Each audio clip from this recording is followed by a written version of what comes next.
Morning, everybody. Hope everybody had a wonderful holiday season. Amazing how fast the time's flying by here. But, we have a fairly short list of agenda items as compared to past meetings. So I think today will probably be. Can we just verify, is Darlene with us? I believe she's on. Okay, see, I see. Darlene's here? Okay, good. Yeah. Yeah. It might Yeah. help too to have someone just test how loud the mic is because they have to turn it up. I'm here. Good morning. Can you hear us okay? Zoom? Yes. So we'll go and officially call the meeting to order at 9:02. We have a few guests that are here today. The first, I don't think we have anybody signed up for public comment on non-agenda items. Anybody here signed up for a non-agenda item? Okay. We do have one public comment that's signed up for agenda item 6, and we'll get to that comment when we get to that agenda item. So let's go ahead and jump right into it. So the first, we'll go to agenda item number 3, report by the BLC working groups.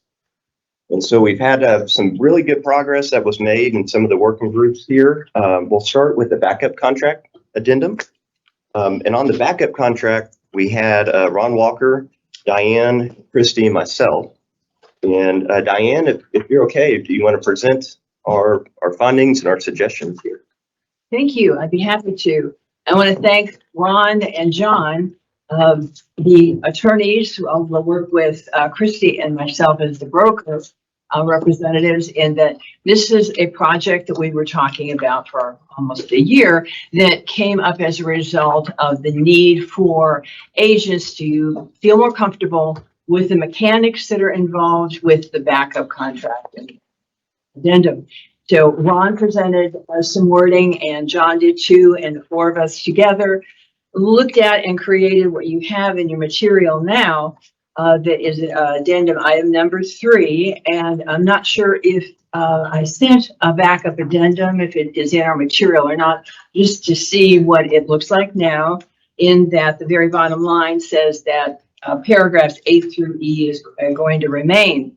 Now, sometimes less is not more. And we started with a small paragraph, and as you will see, this would turn into a 2-page addendum. But the reason it did is we felt the need, and I can say as a compliance officer talking with agents and an instructor and a former working agent myself, the fear factor of not doing it right to protect the client had been an issue. And we've done a good job in our Legal 1 and other classes in not having agents try to practice law by putting things in writing. And that's what was happening. So long story short, bottom line is what we are hoping is that by amending the backup addendum, it allows a agent, when they have a buyer who wants to purchase a home but is already under contract, and they say, what do I do next? Well, we put it in a backup position. Well, the seller wants $5,000 of earnest money, $500 of option fee. I don't want to put all that much money down while I'm still looking for another home. What can I do? The contract form itself talks about the effective date of that backup contract with the addenda. It also then talks about in training and elsewhere of an amended effective date, which is when the contract goes into first place. So the question was, how do we take wording, which is what we have on the screen now in red and in the material, and give the buyer the opportunity to let the seller know exactly how much funds they're going to receive when the backup contract is received, earnest money, option fee paid, but a amount lesser than that example of $500 for option fee and $5,000 for earnest. Seller wants it, seller will get it, but he will get it when this backup contract, when and if it goes into first place. So the wording that we used allowed the buyer to, in paragraph 5 of the initial backup contract, say, we're going to put $100 down for earnest and $100 for option, use this backup addendum, and put the additional 400 of earnest and 4,900, 400 of option and 4,900 of earnest in the contract. So there's no question, there's no doubt. They're not using special provisions to reinvent the wheel and try to say this. Then, and I totally agree, and I believe our committee did with John, that we needed to pull the wording from paragraph 5 because there were a lot of what ifs. Well, what if the buyer never provides the funds they say? What is the timing? So virtually we picked up what has already been approved and is in paragraph 5 of the contract. And that's why it's a little more lengthy. In one place, we said buyer and buyer's agent, this is how it's going to work. And so we hope that we accomplished it. In this case, we felt that we needed to be more specific because what we're seeing is that agents are not comfortable enough with the process, and those that are trying are kind of making it up on their own and putting it in special provisions, and hopefully this would be a means for a once fix. And Diane did a great job of pushing this through. And what the overall issue is agents are practicing law. And it is a very common occurrence that, as Diane described, that they're just writing in, we're putting in this lesser amount of earnest money and option money. And then when we go in the first place, we'll put in the rest of it. In the language that we crafted, Ron had a great short paragraph, and less was more to us. And when we got into it, well, what if this, just like Diane said, what if this, what if that? And that's why we ended up to spell it out. And let's use the language that everybody's already familiar with. And just add, essentially the big top part there is the addition with everything else added from the contract itself. And so I'm not sure if y'all have had a chance to really dive into the language or not, but we're very open to your comments and see what you think about this. We were really excited about it. We think it solves a problem that's out there right now. So you moved the first paragraph to the last paragraph, because that was always, Part of it. yeah, the dated, the one that says dated. So they split Right. first paragraph and stuck all this in the middle, which comes from 5 in the regular contract. It's helpful to really look at the two side by side and then to play an imaginary transaction through this to see if it works, but it seems to work. It looks good to me. I mean, because we just used always the second part of 5 for the additional earnest money. That's where I always had them on a backup, put the extra money. My only suggestion is, as y'all might imagine, I'm missing my commas. And if the language is the same language, it ought to be exactly the same language, and it's not exactly the same language. Yeah, so some of the language had to change because you're referring to which contract you're referring to. So you have to refer to the backup contract versus the contract. Because the contract is the first contract. So you have new terminology, and that may be some of what you're looking at. I don't know exactly, but it would be, I think what would be helpful is if staff could come up with a form draft and then come back at the next meeting, vet that through for all of the commas and everything else that we need to, and then push it out. But I don't know if there's need to push it out faster. So I don't think there's an urgent need for this. It's one of the bigger problems I think that are out there if you look at the scope of it, but there's not a fire need to get this through. So I think that's a good idea. And then that will give everybody time to actually go through closely and look at it to see the language that has changed. For the general, is everybody still on the same page that this is needed? This is something we want to do. Yes, yes. 100%. So I think if we can do that for our next, go ahead. Oh, I was just going to say, I feel like at the last meeting, there was also some discussion about the amended effective date. And in the real world of out there with our clients, that's what we call it, is the amended effective date when we move from second position to first position. But I think last time there were some questions on the legal side about, well, where does it say that that's an amended effective date? So I just want to make sure that that's somehow also wrapped in when we send it. Okay. And I don't know what that looks like. Absolutely. Two things, and I think they either can be discarded or addressed through education. or maybe fine tuned a little bit.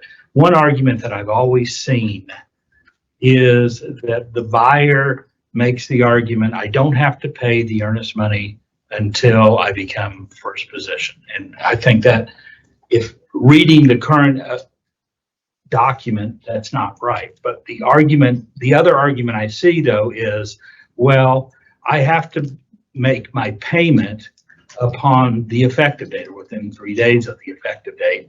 And when I have an amended effective date, I have a new window available to me for paying certain amounts. And we don't quite address that here.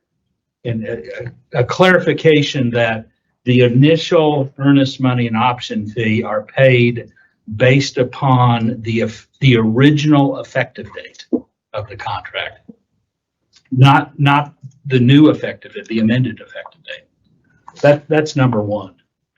And then the second concern I've always had whenever you put in the concept, and I've warned agents about this, whenever they want to put in, hey, we're going to have an additional earnest money that's payable when I become the primary, is that it's easy for people to forget that they have that obligation to pay the additional earnest money, or they may be on a trip on the day that they become the primary. And I don't know of any solution to that other than education. But when you put in a provision for additional earnest money to be paid in the future, if you become the primary, you run the risk that you're inviting buyers to default. You're creating a possibility, and it's easier for them to default because they forget that they have that obligation to pay additional earnest money when they become the primary. And I think to your point, that's why John suggested bringing over that original wording. And I believe, and we need to look at it again, of course, that we did address the first paragraph 5, first earnest money option fee, and again, the additional. And I think that Melissa's point is really well taken to use that word amended effective date potentially in A2 when we get into that, to clarify exactly what it is we're talking about, because that word isn't any place except in the backup. a Texas Realtors form, I think. And so we get used to that because we use it for communication purposes. Right. And so I think bringing it over to this is a great idea. And part of the language, as far as the concern about them being on vacation when they go in the first place, there is that option there to the number of days after the effective date, amended effective date, that they have to pay the funds. So if they do have a trip plan within that contingency period, I totally get it. It's just that if we could think of a solution, I'd like to see if we can't have these contracts be client or agent. Don't give them the opportunity to screw up if you can possibly avoid it. fully agree with that. So I think with that, any more comments before we move on? And I forgot, as you're looking at my duties, we present on Zoom here, we have our chair, Commissioner, Chair Scott Kesner. Good morning. We also have Commissioner, I don't see her there. Let's see. We also have Commissioner, she's there. Let's see. Oh, there she is. I see her right there. Good morning. We also have Commissioner Graves. Let's see. He may have. Okay, he was present. He may have some technical duties. He was present here. And also we have, let's see, Lee York on there. Ron is present, even though he's shown on Zoom. And who else? We have Darlene Fairchild. And then I believe that's a guest. I can't read. Brian, can you do that? Yeah. Staff, okay. And we have a Trek staff member as well. And I believe we have all other committee members present here in the room. And then I also see our education, Charles Porter in the back there. Good morning. And Fabian Saldana, he's builder out of Houston. And then we have Brian Sledge. And then, Vanderbilt, Texas Realtors. awesome, welcome. All right, and then we have, of course, Vanessa, Abby, and we'll get moving here to the next item, which is the discussion about possible, discussion and possible action regarding comments received on a new contract form proposed at the November 6th commission meeting.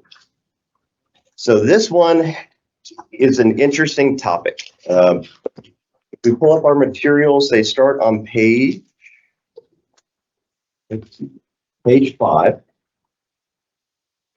This involves the new notice to purchaser form that we put out for comment. And just to jump right into this is a confusing area. This is a admittedly confusing area, not only for agents, not only for industry professionals, for attorneys, to understand really this is the mud district notice.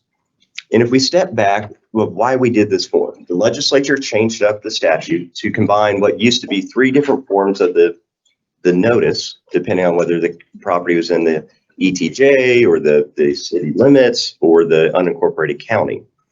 What the legislature did is combined it into one form. And the problem we have with the water districts, by and large, is that these forms aren't readily available on some of them. Some don't follow. They're required to put them on their website.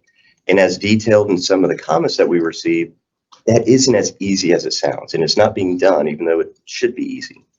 And there's many, many steps that you can see you have to take to find the information. And in fact, I went through myself on different issues. I found multiple ones that are not on the water district website. And if you go to, there's a water district viewer, and if you go on the map locations where they should be, they're not. And so I really am struggling with this one personally on how do we get a grasp on this issue? And I would like to invite the water district representatives here to a meeting in the future to help us understand. They're the ones with the most knowledge, and I don't think we've heard from them yet. And we've had this issue come up time and time again, and we can see with the comments today that this is a confusing part for both consumers and for real estate agents. And so the comments we received on this form, which is largely based upon the statutory language. Estray was looking into the extent to which we can change this briefly this morning to see if what ability, if any, we have to make change. Most of the comments that we received are on the parts of the form that we really can't change. And they go to where do we get the information? How are agents in the public to know what to put in these blanks? And so, unfortunately, I think we're a little hamstrung in what we can do in terms of changes to the form. And we may want to start with SJ. Did you find anything more on the extent to which we can change it? Well, as far as the form is set up, like, the way it's laid out, that is changeable. The words are not, if that's a clear way to put it.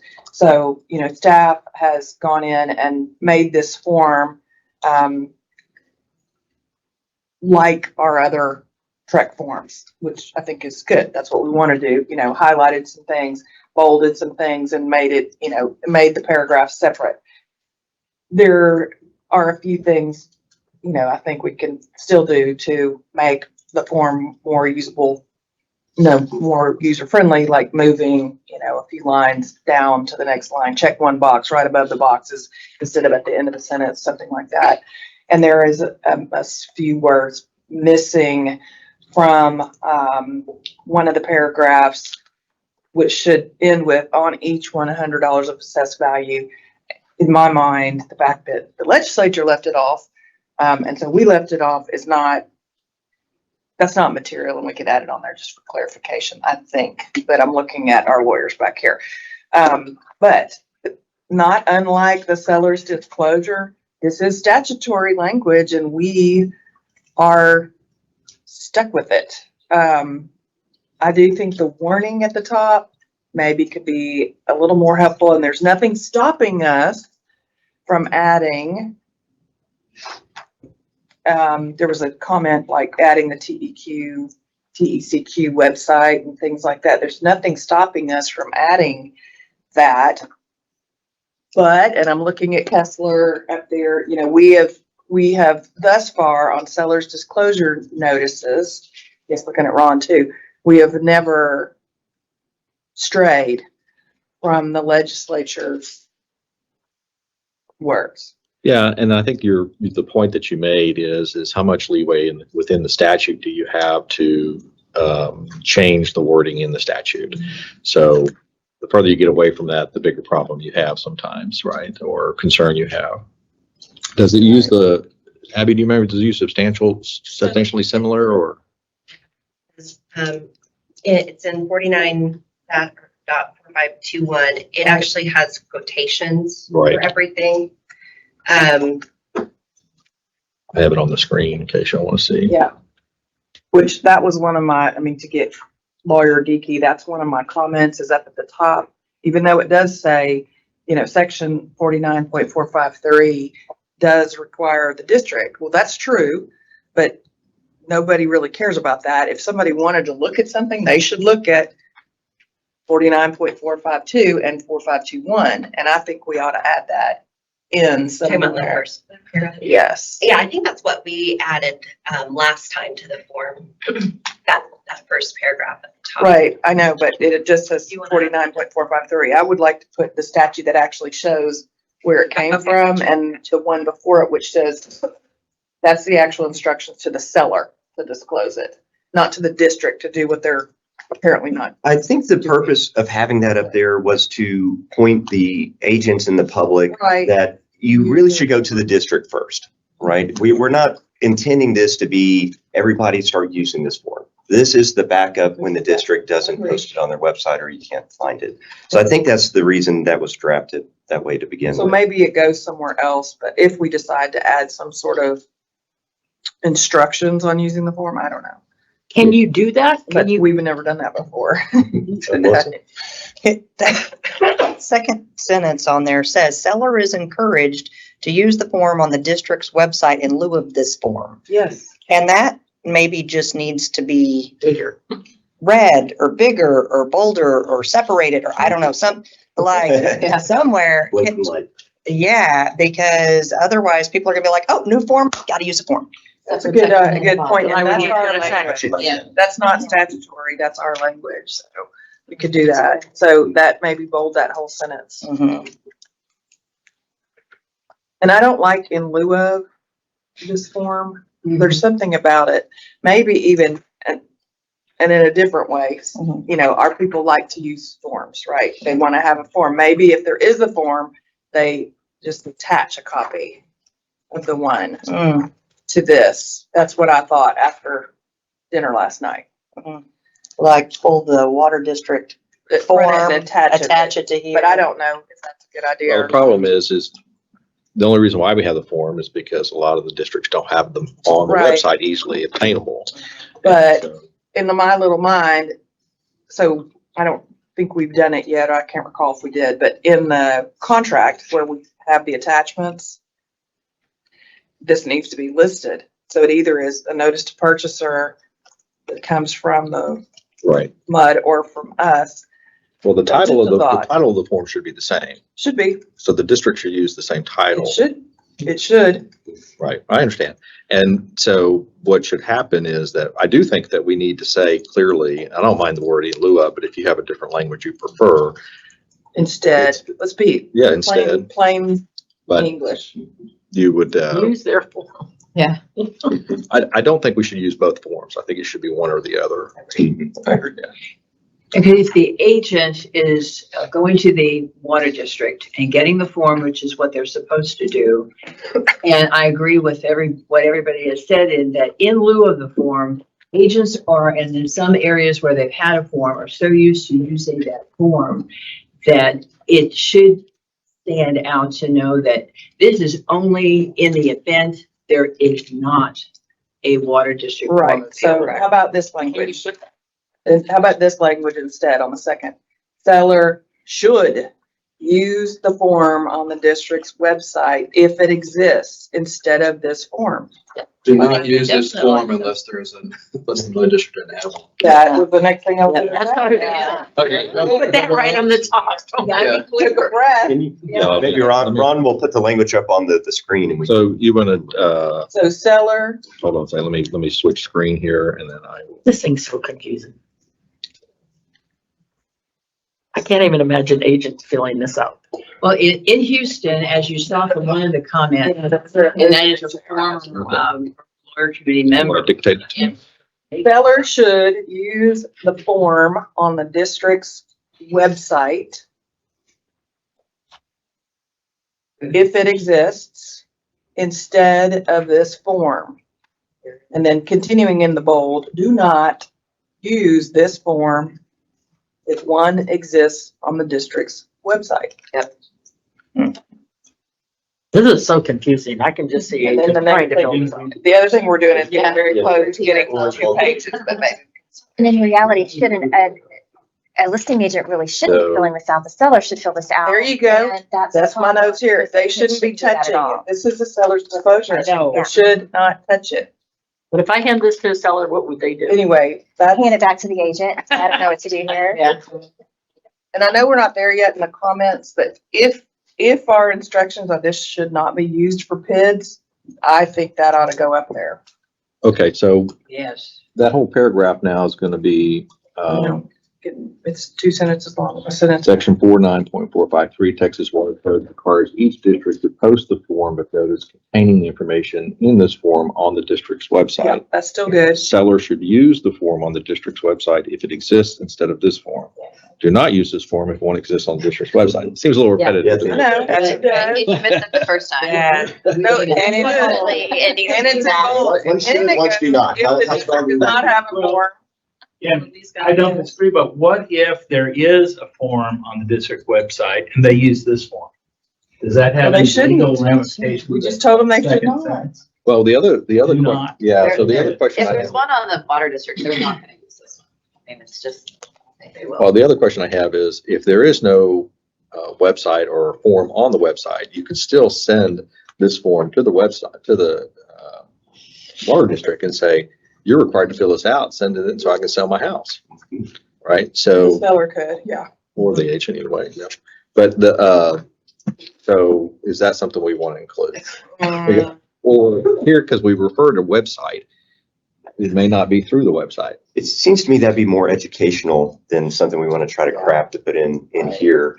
And maybe in lieu of the concern that Brian raised, I don't think that would cause a technical No. legal issue in terms of enforcement. It could be negligence or something used by a lawyer to make somebody look bad. Yeah. Yes, but so that leads me to believe that we only need the first sentence, not the second. The first sentence is qualified with should instead of do not. Yeah. Brian's talking about is And like if they go look on a website, it's a hyperlink at the bottom, they never saw it. It existed, but they didn't see it, and then they filled out the form anyway. Exactly. So we want to stick with this one here. Yeah, I mean, you could take out the do not. I mean, it is repetitive because the next sentence says if the district does not have the form, then they should obtain the information from the district. So that's pretty clear what they do and complete this form with the information from the district. But again, getting ahead, I don't know if we agree with the commenter that we ought to add a notice up top that says do not use this for PIDs. Where are we at in the process with this form? It's been published. Anybody comments? It's been proposed, and so what you're reviewing now are the comments that we received during the public comment period. And then the next step, should you so choose, would be you want to make a recommendation to the commission for their February meeting to adopt the board. But you do have some room to Right. make some changes in response to public comment, particularly I would think with the instruction, or well, with that paragraph. And so the changes we're contemplating here won't delay. Right. I think we. Yeah, as long as we, right. See, Lee, you have your hand up? Yes. Could we simplify that language by simply saying this form is only for use in the event that the district does not publish its own form? I mean, I think we could eliminate a lot of words. But that's not really true either. Oh, okay. Brought up, I mean, it should be that way, but only is also like do not. Ron, do you mind typing what the sentence she just said? If my brain is more visual than. Yeah. You want to go ahead and take that to me again, Lee? Yes. This form is only for use in the event that the district has not published a form or its own form, whatever y'all think's best.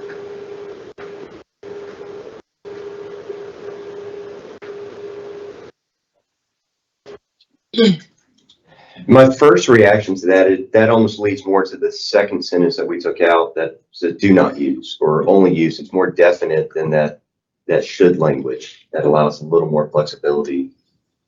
Might also Or help use. Do we want to put some more directions to the seller, since this is the seller we're giving it to? Okay, you're saying don't use this form if the district doesn't have one, but I think if we're not firm, they're not even gonna look on the district website. right. And I I'm think wondering- they're just gonna go, this one's in my hand, let's give it a shot. No, Why is that? Well, we do have that instruction though at the end. If it's not, if the district doesn't have form of notice, seller should obtain the information from the district and complete this form with the information from the district. So we do have that instruction. Use this. So this is what we have. I pulled up that one paragraph so we can see it in its totality, and then this would change.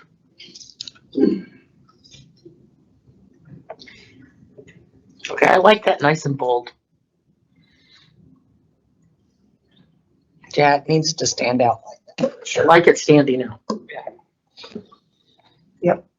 I think that's Isn't simple. it true that like our principals say you should use the water district's website or form if there is one, but there's no prohibition, like there would be no consequence That's right. if they used ours. Correct. It's the information that's required, not a form, actually, of any kind.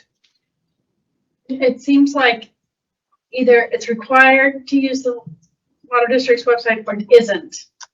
But if there isn't that requirement, then it seems like this language is kind of direct, is making it sound like there is a requirement. It sounds like it's more the opinion of what's best. I think that's an accurate statement, and what we do in our contracts a lot is kind of to suggest, to lead where we know there's issues. And so that silent, my fear would, as we can see from the comments, are like, how about this one? And it's amazing, some of the comments, and it informs us that I'm not sure a lot of people understand the actual requirements and that this was out there and something to do. It seems a lot about this was something new. And of course, it's not new at all. It's been around for a very long time.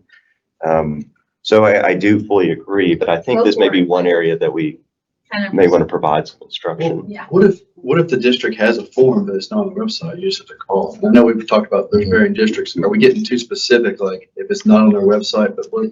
Well, it says column. It does say that. It says Okay. should obtain from the district. Well, on that seller should use the form on the district's website. That's very specific Well, instead of saying, Yeah, I think we use whatever form the district may have instead of Right. this form. And the reason we want them to use a district form, it already has the numbers filled That's in. what I was gonna say. That's all Saying filled in. it may not be on the website. I'm just saying it may not be on the district's website. website or otherwise available from the district. Yeah, like that, like, That's good. yeah. I like that. Yeah. well, why don't you do this? That's important because it has all the numbers. Can't even And they can't get imagine it it. Do it wrong and, yeah. You can't imagine. I mean, seriously, this information is available. It is, I mean, these comments, obviously somebody in a legal course told everybody to complain with the same language, right? I mean, that's very clear. And everybody hates change. This happens every time something new happens. Well, can we, right here, I wrote this down, Tony. So the seller should obtain the form from the district or the information from the district to complete this form. Right, I think what we was talking about is in the first sentence, The bold one. the Okay, so you wanna information go form back on to the what it district's website or otherwise available. Cause that tells me right now, they're gonna go straight to the website. I don't see one, we're out of here. It's like, no. Yeah. Right. Then I get that. Then they should pick up the phone, Right. and they may have a form. Well, although if we are gonna say it both times. You want to say, or as District- available? Yes, and then you would need to put it in that third sentence too, if it does not have it on its website.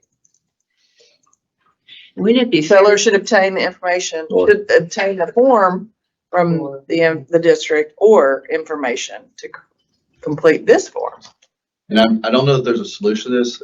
You may have an idea for this, but I don't really love it. Teller should use the form on the district's website. It. I feel like that pronoun is gonna pick what? Okay, the form. Yeah. The form. It's fine. Where are you? I'm sorry. The bold black. Teller The should bold use black form. right before exists, if the form instead of it. Does anyone know the history of Then you're gonna have to say legislature this there. involved with this? Because obviously it's Yes. important enough Yes. that it got to the state legislature. Yes, the reason is because it's extreme, it can be very expensive for people who live in a mud district, and the information needs to be given to them before they close on their. Right, right. And That's it, why. and that's somewhere down the line, that's my point in our contracts, where we talk about the water code, but we don't say the significance of what happens to that transaction if the information doesn't get to That's it. what training's about. Contracts don't say. There are so many, and this isn't the moment to do this, but there are so many places in our contracts where we are now saying, if this doesn't happen in so many days, this happens and you get your earnest money back. And we don't mention that in something as important as the water and not getting this information. So somewhere down the line, I'd like that to be put on the table for conversation.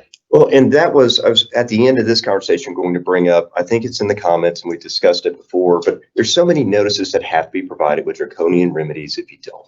And is there a way we can look at the global scope of all the disclosures and come up with some way of informing the public and agents about that exact concern?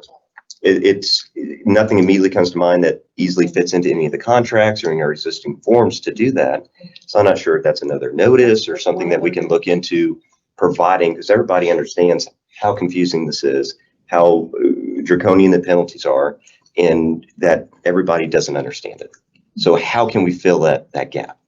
We don't have an answer today, and I think maybe we form I may want to propose, and one thing I was going to ask is, do we form a subcommittee to go look into that exact issue? Because now we have such a breadth of disclosures. The PID notice is blowing everything up even worse than the MUDs. That's so misunderstood, and the information is so spotty out there. And I was going to ask Charles, on the water districts in particular, I've noticed a few of these letters. We have the water conservation, the Texas Alliance of Groundwater Districts and the Texas Water Conservation Association submitted comments. They're not the water districts, but do you know anybody at the water districts that may be able to come speak to some of these issues and the form, the availability of the information that may guide us to solutions that we can offer in these? Sure, as far as groundwater districts, I think Leah Martinson or anybody from Texas Alliance of Groundwater Districts could come. I think of 100 districts, they're about what, Brian, 85 districts are members. And all of them have a little bit different rule and way they're trying to put out their forms too, so. Sure. And more on the water district side, because that's separate, right, from the groundwater districts. I was asking kind of generally. They're all different too. I'm sorry. The guy that I know that knows most about mud district was Jim Boone, an attorney in Houston. He set up a whole bunch of them in VA and others. But I'll be happy to help you with that. Okay. I have That'd be great. After this meeting, maybe we can get together and I have another All question. the major mud lawyers that'll care, can give you a list. okay, that'd be great. I have another question about this. So looking at 4953 again, I'm thinking that it doesn't necessarily require it to be on the district's website, right? So when I looked into this originally, you pulled up that tax code provision, it seemed like the vast, and I think we talked about this maybe, the vast majority of districts would be required under the tax code. So I think that's why we just kind of made a flat statement of you're required to post it. But yes, it is possible there are a handful, more than a handful, that would not be required. They don't fall under that tax code provision. Well, I was thinking is, but it does clearly state in there that they have to make it available. That seems to be clear. So if we could change that first sentence that says it requires each district to make available. On their website or otherwise. Right. Brian, I liked your idea. I think I heard you whisper down there to Ron that just call it the district's form instead of where it is. If the, yeah, you don't need to say if the form exists. Yeah, I think you were If saying, available, seller shall use the. To make the form of notice contain Instead of information in this form available.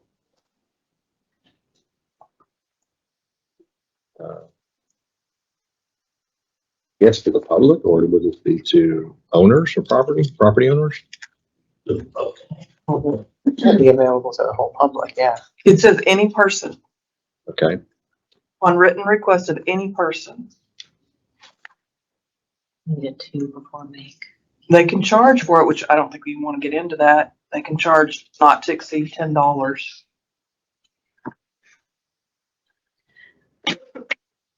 Out of curiosity, has anybody had to pay that fee in here? Any of the brokers? Not that I've heard of. or otherwise, how about that? I like that. Right, right, otherwise. Good word. And then here we just say from the district, right?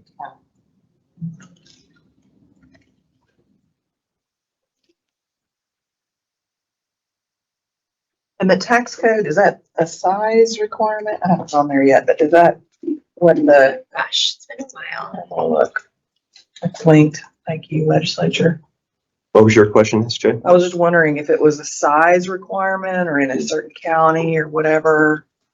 The website requirement, you mean? That, yes, and it's, Well, yeah, I think it's the statute for, posting tax rate and budget information by right, I'm tax looking unit. at So it, it but can I'm get, just wondering. it depends on whether they are considered a taxing unit, which seems like that would be Okay. most of them, so Yeah. I think it is most of them. if not all. How about that? Okay, let's see. Yeah, I agree with you. I think it's everybody.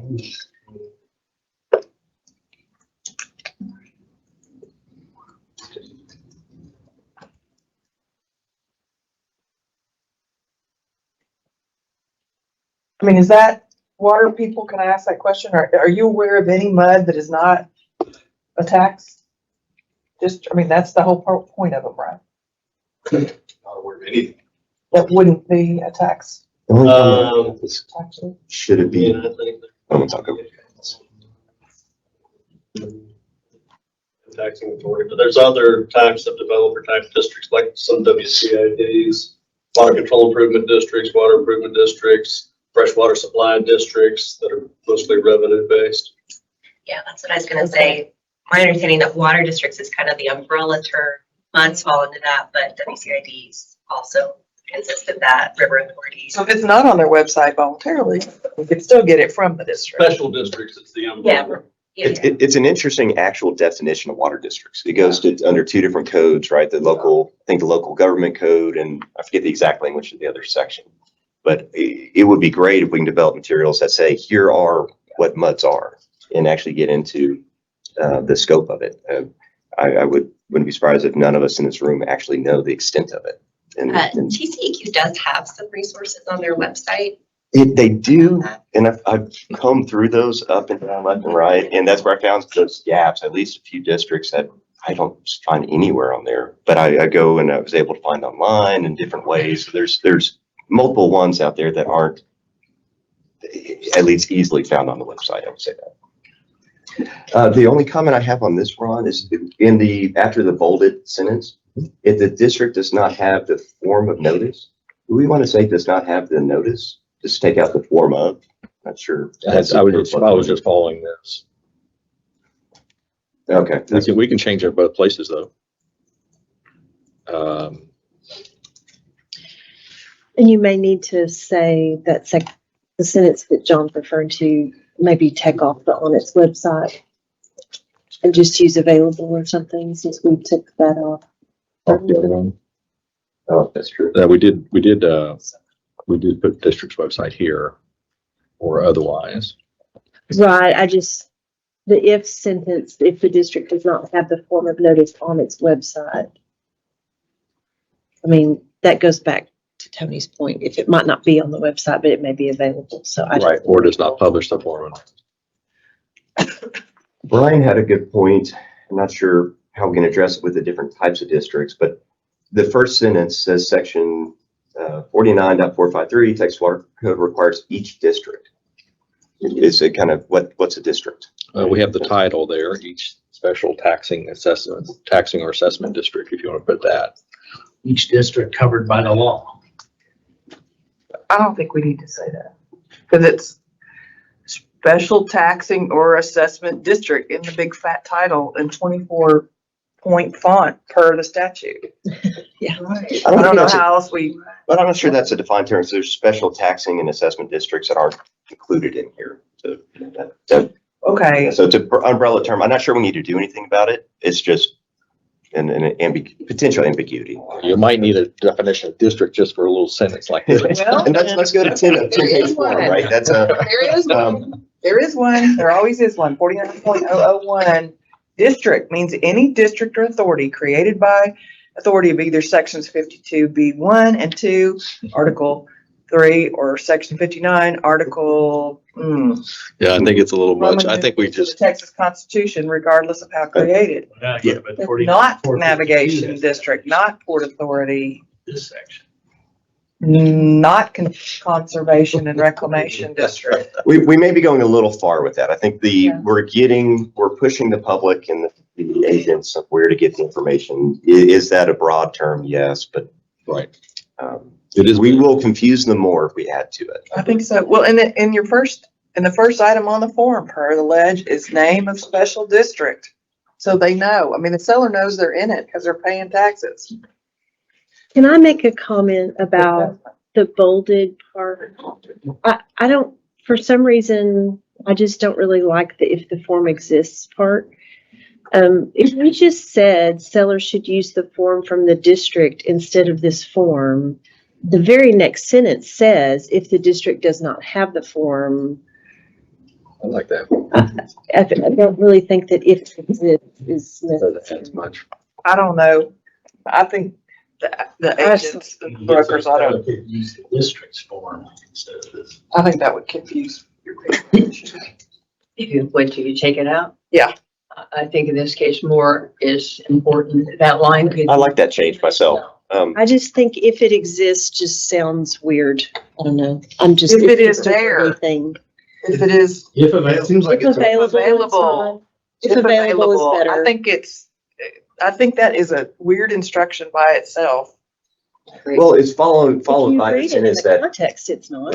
the next sentence I know, is but that. now we're bolding it. I mean, maybe we unbold it. so It's that really a parenthetical in our. Y'all changed everything I did at the beginning. Because we all know that there should be one everywhere, but there's not. And so we're almost interjecting that. I love parentheticals. I do love me a parenthetical. Typically don't use them though, right? I know we You don't, could say, if but I love them, available, comma, sellers should use the district. which is almost back to exactly how we started. Yeah, it might be better too. If we can't get this stuff, if we can't get this stuff on the website, where does the seller get it? I They mean, pick up the phone Almost like what we. or they drive to the office, which is down the street from their house, and they walk in the door and they get it from them. So we don't like this. or They we do just like didn't know they were supposed to do it. I don't know what the communication. That is so it? complicated.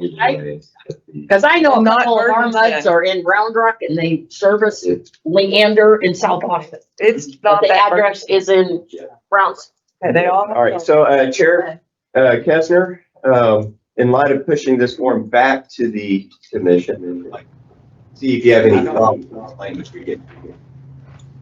Come back one more time, pushing it back to commission for what? Yeah, so, well, we're making changes. We're making substantive changes with the hope that this can get back to the commission that you push through. And with this minimal change that we have here, I would just like to get your comments. I mean, if they're not substantial, push it back and let the commissioners look at it and have discussion and see what they want to do. I mean, yeah, I would not pull it back unless something substantial changes, and nothing you're talking about is very substantial. So, and I didn't see anything in the comments that would make me not want to do it. So, yeah, I'd say move it forward if nothing's substantial, but I'm one of 9, so yeah. Can I clarify? Yes. If somebody has a speaker on in this room and they. No, it's Chair Kestner. Oh, sorry, Kestner. Sorry, Chair. It's okay. we were not ordered by the legislature to create this form. Correct. And requirements There is, existed. hold on a second, there is an echo here. Can anybody online mute their? Maybe if you could It'll mute, work. Chair. Yeah, he just Thank did. you. Thank you. So, the sellers have been required to do more or less this all along. It's just We're feeling, beefed up now. So, I mean, it is important for us to do this. It is somewhat urgent because there were new amendments in this last legislative session. But I mean, are you? I think we push this through. Clarify. I think it's not mandatory for us to do this. We're doing this to solve the problem that we Right. know exists. We're making some minor changes here, and I think we've come to language to move things along. Yeah. We can decide on this, that last bolded change here, and then we can, I think, push this forward and move on to the next one. Is everybody okay with the language now as drafted? We could chop out a few words by saying, should use the district's form.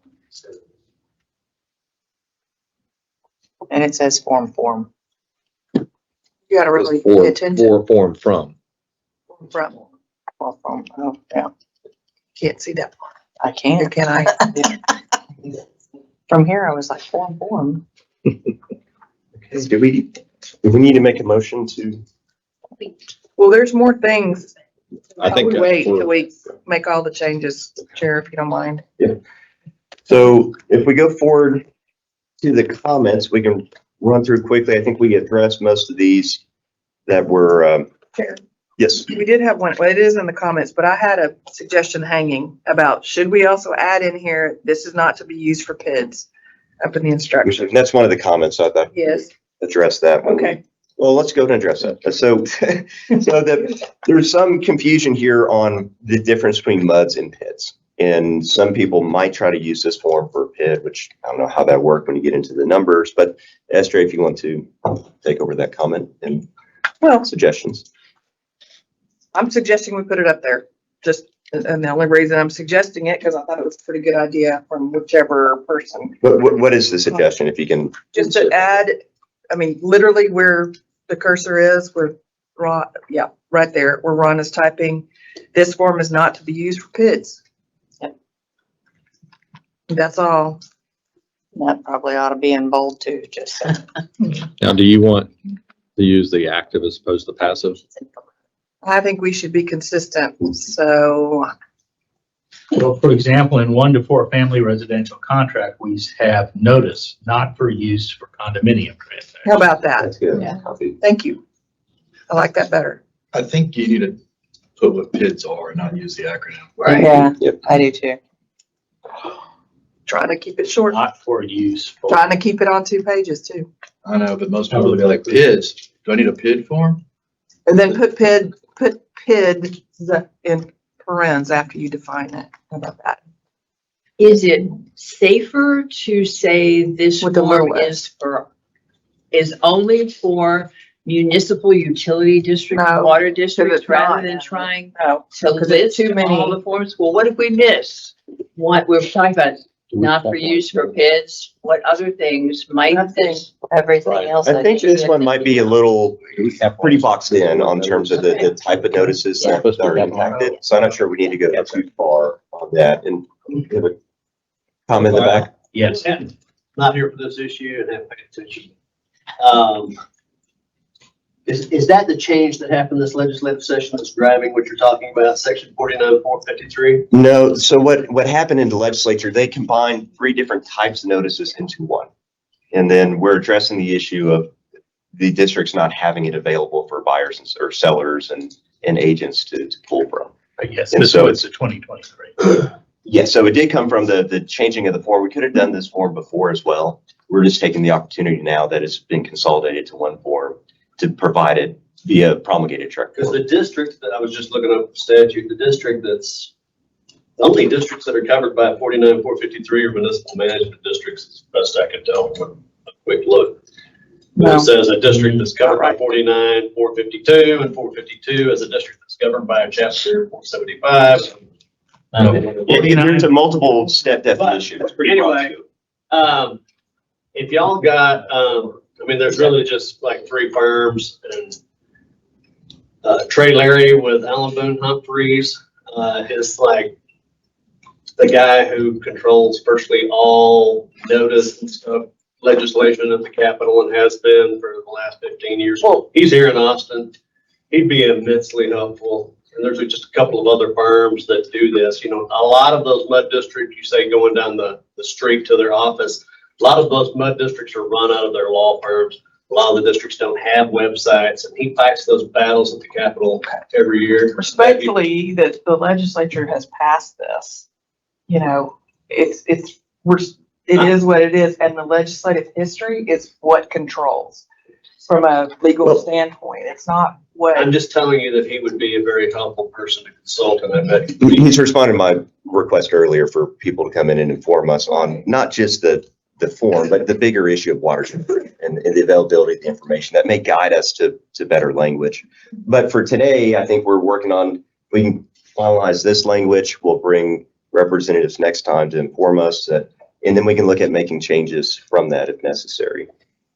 But so we need to have the new last sentence here. If we look at this notice, and this is again copying straight from the format we use in the 1-4 and other contracts already. Is everybody okay with that last sentence that we added? Is it possible that one could be bolded as well? I would.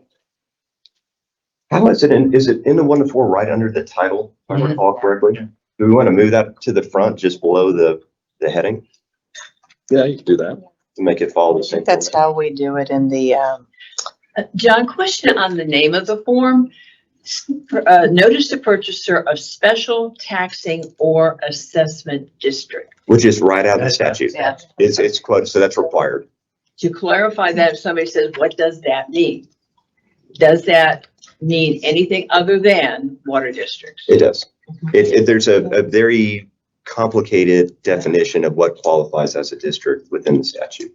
So though this talks about the water district. And this talks about all special taxing and assessment. And what would be an example of another special taxing or assessment district? As we're spending so much time talking about the water district, I just want clarification of the title of it. Is if it's the legislature. Okay, John, you got an example for her? Not an actual one that by name, but if you go into the definition, like the local government code, if there's a district that provides certain types of services and it's within so much percentage of the county, then it qualifies as a district that's required to give notice. Or if it's in the whole county, then they don't have to give it. So there's different levels that go into specificity on, again, even lawyers looking at it might have some trouble. So the form's not covering all that stuff. Yes, the form does cover all that stuff, and that's where the confusion arises in this area. Okay. Remember, Like the a, legislator wrote this for us. what are those damn things called? Yeah. The business improvement. Okay, so to move forward, we're going to move that notice to the top to make it format the same as our other ones. Yeah. Okay, It's a that would lot be- of words for a form that is already tight, so I don't know that you Yeah, want to I know. cut more words if possible. I see what you mean by instead of making Yeah, it a and I want to three-page form. add. some- Yeah, instead of making it a 3-page, or go for it, make it a real 3-page form, but that's a long. Well, can we, There's some space there. there's a little space. There's a little space. And in fact, one of the things I want to do, and you're not going to like it, but one of the things I want to do is move one of these lines down so it makes more sense. 2 of them, actually, the check on one. And on one of the lines, I think we need to add in that on each 100 of assessed value. But can we, okay, the first, is this inconsistent? There's no space between 1 and 2? Well, and looking at Can we make them all like that? the first and second page, the spacing's a little different already. Yeah. So it's a lot wider on page 2. I think we'll have enough room. I think we're adding maybe 2 to 3 lines with this. Yeah. And if we switched it up like that, or just go to, I'm personally not too concerned on 3 pages, but I think we can get it in 2 still if we make that, second page look like the first page. Okay, so let's go into, go ahead. We'll jump into the comments here and make sure we didn't miss anybody's comment. We have Scott Culberson, wants the phone number and website of the, he goes into, included on the form. I don't think we want to go any further. We're already directing them to the website, or to the district themselves. And it would be very hard to do that. Next one, we have a lot of the same comments. And so please stop me. I don't think we want to go through each and every one. There's pages and pages, but stop me if you see any that are different. On the rest of the first page of comments that we have on page 5, all want it to be simplified. It's overwhelming, confusing. They want it to be simplified. Same on page 2. I think every one of those comments fall within that bucket as well. And yes, we all feel your pain, that we can publicly state that. Everybody on this committee feels. Janice Smith wants to add this to the seller's disclosure notice, which I think is an interesting concept, but you know, it's not going to be in every transaction, and again, we don't want them to use our form if one exists. 2, that being a separate, that would be combining statutory forms, and that likely because not every property is within a MUD district or a district as it's defined. I think that would cause more confusion. But I do think, and I'm not looking at it, I want to make sure that we do add into the contracts a box for this or the district's form. I think the whole point was this, so nobody forgets it. I think that's Ms. Smith's concern, is that nobody forgets this. Well, and we do have paragraph 6E, depending on what contract subsection, that now has that to call everybody's attention to these required notices. And that might be one thing we think of in the global scope if we form a subcommittee to look at these disclosures. Do we put something, even though we have this strong commitment not to add anything to our seller's disclosure, do we put a notice in there of some sort that maybe directs everybody, the sellers, and this is informational in nature? Well, there's all kinds of other seller's disclosure notices. Remember? I mean, there may be some other. What do you mean by other seller disclosure? I think about it some more, but there may, well, we've come up with forms for them. We do have seller disclosures and for the contracts that are in there. Propane gas notice and things like that. Yes, I mean, then they're on separate forms. They're not on, and again, they're sort of as needed. Right. Issues. We've not put them all, and I think if you do one, you have to do them all. Right, and that's what I think, looking at this globally, to get our arms around this disclosure issue, how do we uniformly say, this is really important to have XYZ disclosures, or these are required, or something, instead of having it piecemeal because things get lost. But I would suggest, and maybe the chair can give us guidance or staff or whatever, but before we even go and do that, you know, if the position of TREC is going to stay as it has since the beginning of time when the seller's disclosure requirement was created by the legislature, if it is going to stay that is a standalone notice, that is, you're following me down there, Brian, you know, it's word for word and that's it, it stands alone, then I think we might just be sort of wasting time. Well, the position is to leave it like that. Well, and we're not going too far down that road, right? That's one of the options that may not be a good one. And maybe another form or another notice, or we incorporate it somewhere I'm else. just saying, if we There's can get any the guidance problem there. right now from the chair, if that's something. So, I agree. They're two different statutes. I think they stay separated. But I think the question is that I think I heard somebody saying is they want to have a list of what notices we have to give. Yeah. And it's not appropriate, I think in the last meeting, the last 2 meetings, it's not appropriate to put it in paragraph 22 because those are notices that may be given before the contract's even signed.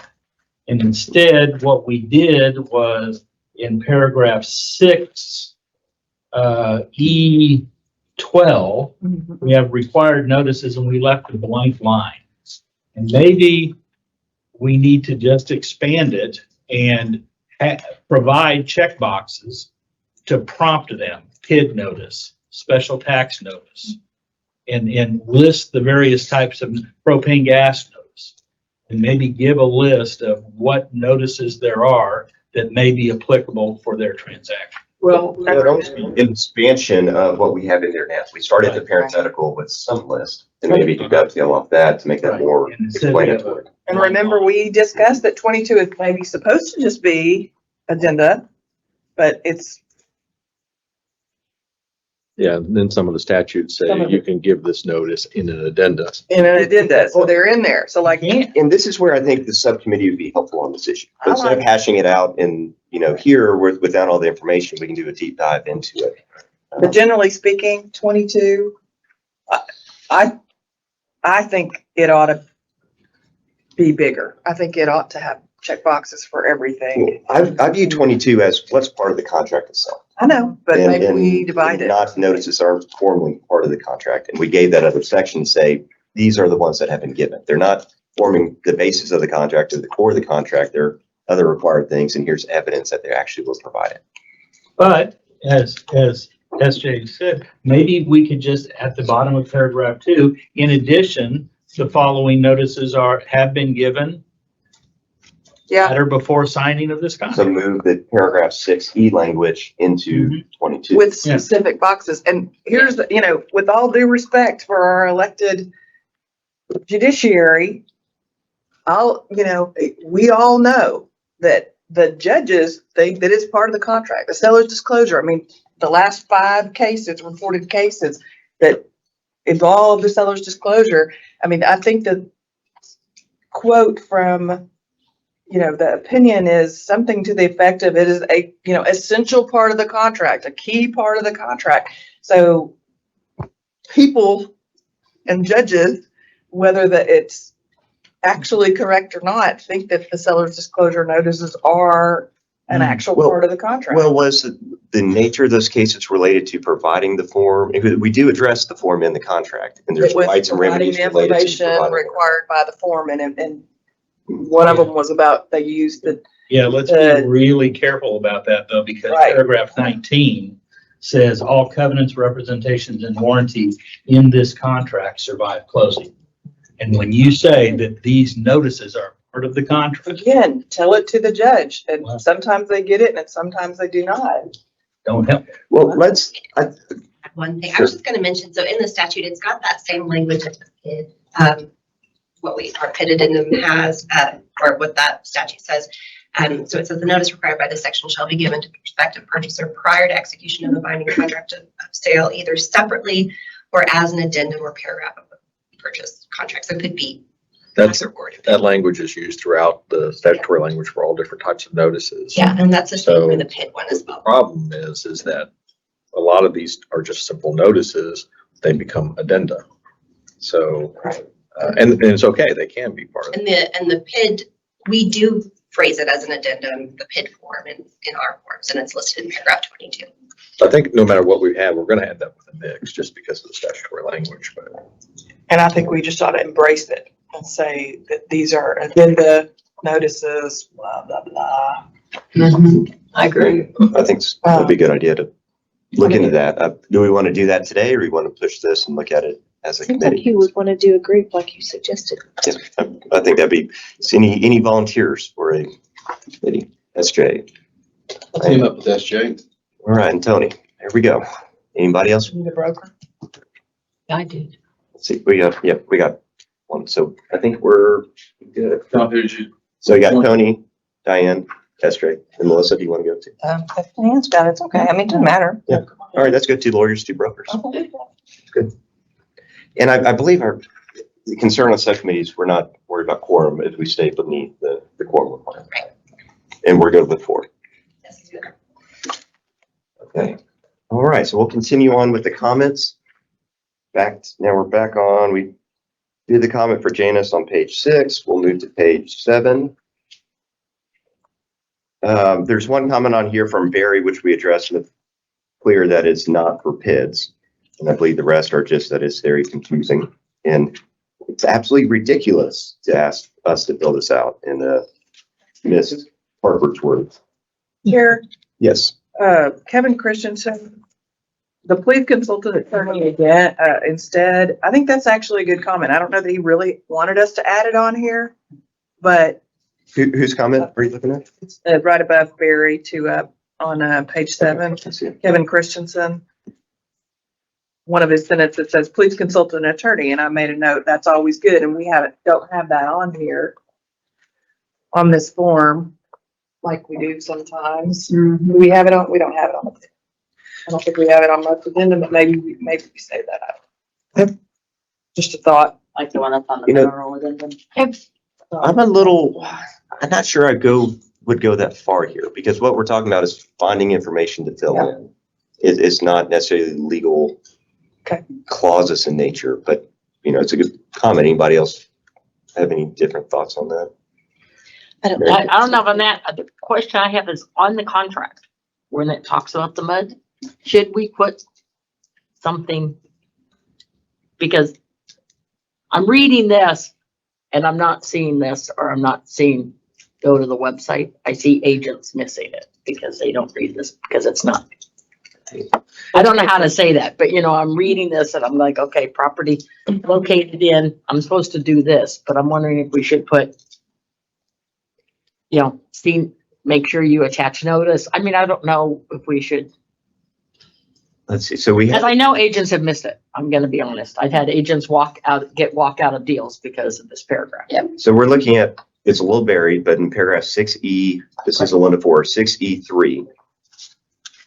It's where it's listed, and that states if the property is situated in a utility or other statutorily created district providing water, sewer, drainage, or flood control facilities and services, Chapter 49 Texas Water Code requires seller to deliver and buyer to sign the statutory notice relating to tax rate, bond indebtedness, or standby fee of the district prior to the final execution of this contract. That seems to be We know it's been, pretty clear. If we have another form, that's available on the site that they can go find. I'm not sure how much more instruction we want to bury into the If they don't contract read what itself. we have already, I would say something. I think we have the checkbox, that'll be helpful. well, I'm just saying, because the next page is, PID, they actually say we have to use the form. That's why I was just saying, see the addendum. This one we don't. You're talking about item 7 on the same. paragraph 7, they 6, talk about, 7. yeah. I'm just saying in the PID, because we have an addendum, it says, see the addendum. What about 6, when you read it, Well, the They read- legislature told us to create an addendum for the PIDs. do we have a checkbox there? The property is or is not in a district. I'm just throwing this out there. If we wanted to force people to look at and consider it because of the penalties, do we put in a simple sentence and a checkbox? But you're talking about in the 1 to 4. Mary just brought up. I don't think you need the box only because it can be checked in error, and if the form's not attached, if the form's attached, then it's there. If it's not attached, you still have that question. But hold on, remember this one statutorily, although it's supposed to be given before the contract is executed, the legislature also says that if it's not done before that, it will not kill the deal if it is executed before closing. That's why I'm saying is keep the box out, just give the And the notice. Yeah, the buyer has the absolute right to terminate under the water code anytime prior to closing. Correct. And the form can be provided at the time of execution of the contract, at the Should same be. time. That's. So it's But it also- at or prior to. And see, this whole conversation is to my point for future reference. What Mary just brought up is that paragraph 3 under 6E, or E, that does not go into enough detail for the consumer and the buyer to know what their risks are.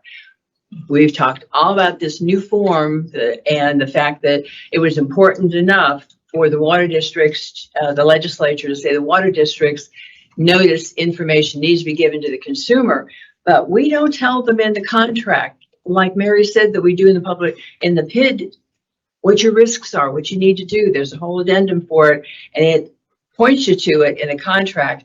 We need to look at this as we progress this year to say to the buyer, you've got risks about the water district agent. You need to be sure that the form is given to them as the statute requires. We don't tell people about the risks of the PID either in the contract or in the But addendum. Well, we do have- It's said about a lot of things in the contract. That's Well, only my point. This is so important. You don't advise people about. So we can put that on part, I think, the subcommittee's, purview to look at Right. not only the That's all bigger I'm saying. form, but within the contract and in these issues, because it's not easy. And we do give more information on bids in terms of pointing them to the addendum that's available for use. The other one, we only say you should go, you have to give the. Talking about mud districts, and there's a reason, and it's risk to the consumer, risk to the agent to know, and they don't. So I'm just saying we need to educate, and maybe we need to incorporate into the contract. I think it's a good thing to look into, and this globally for the disclosures as well. No list of things required.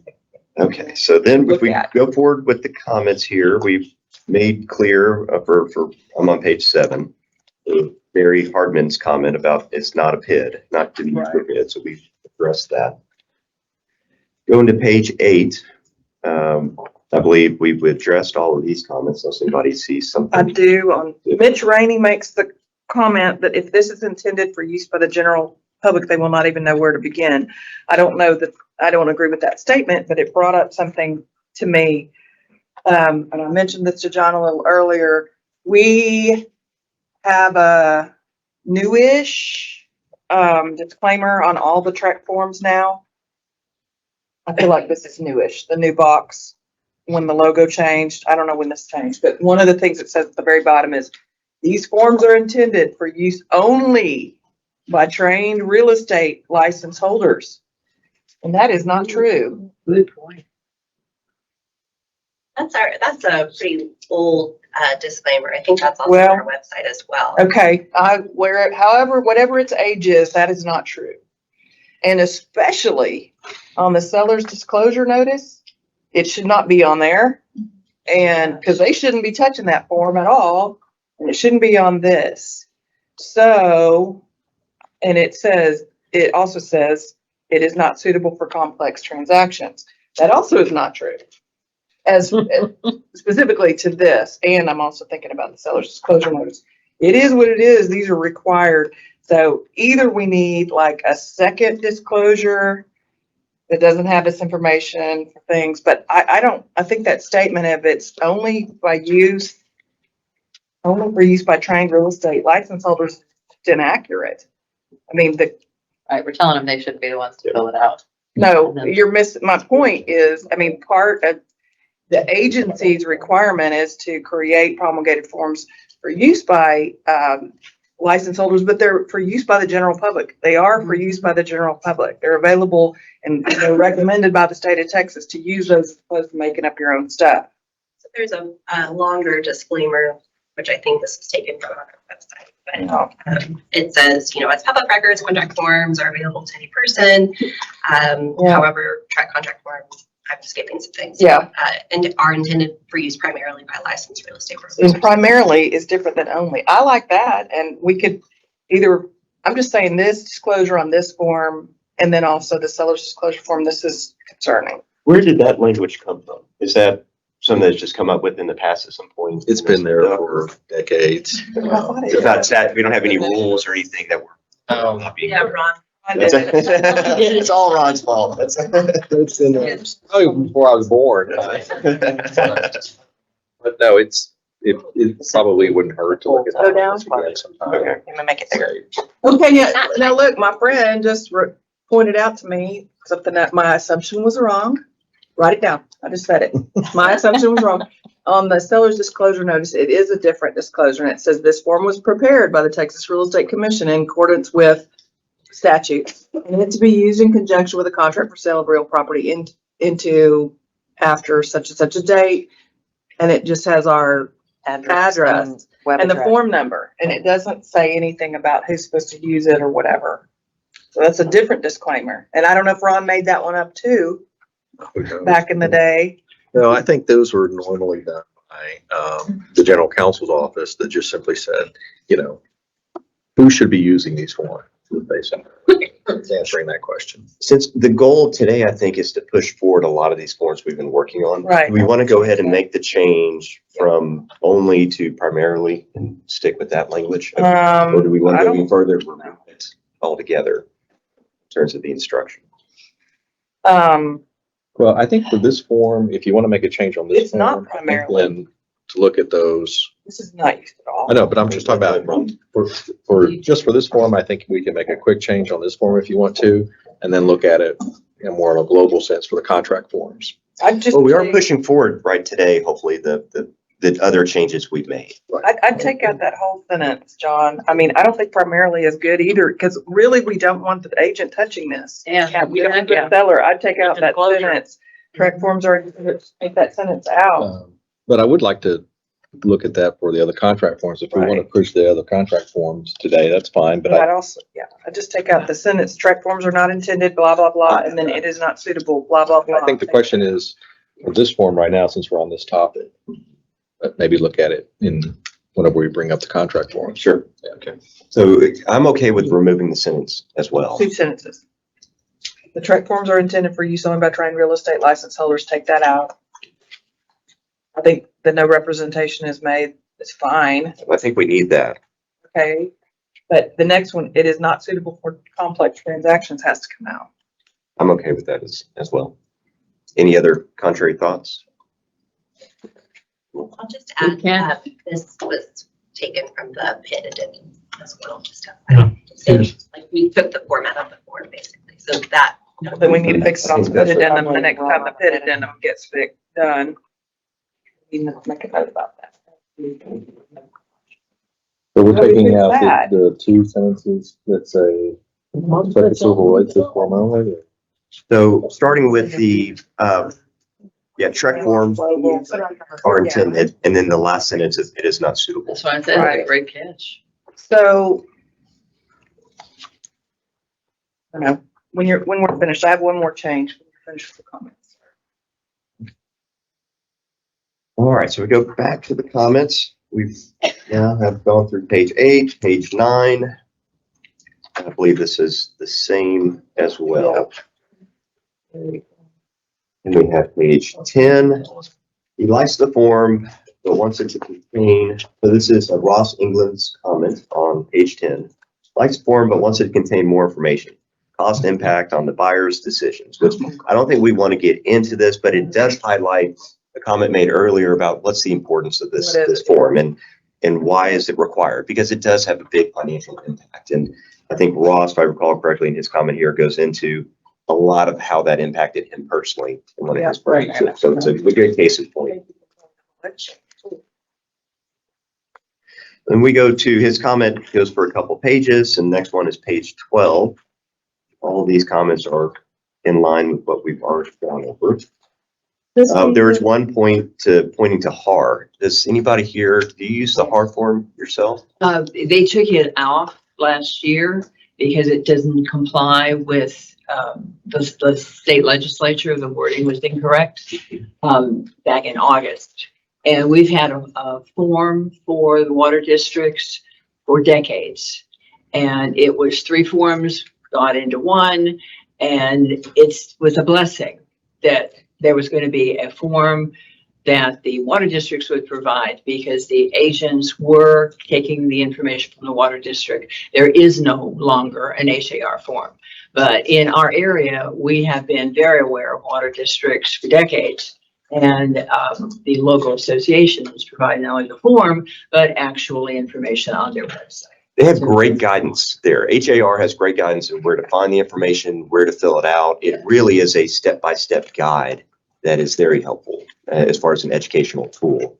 And for anybody, instructors listening here and trying to teach it, it's a good platform or a good foundation to go see an easy way to say step-by-step.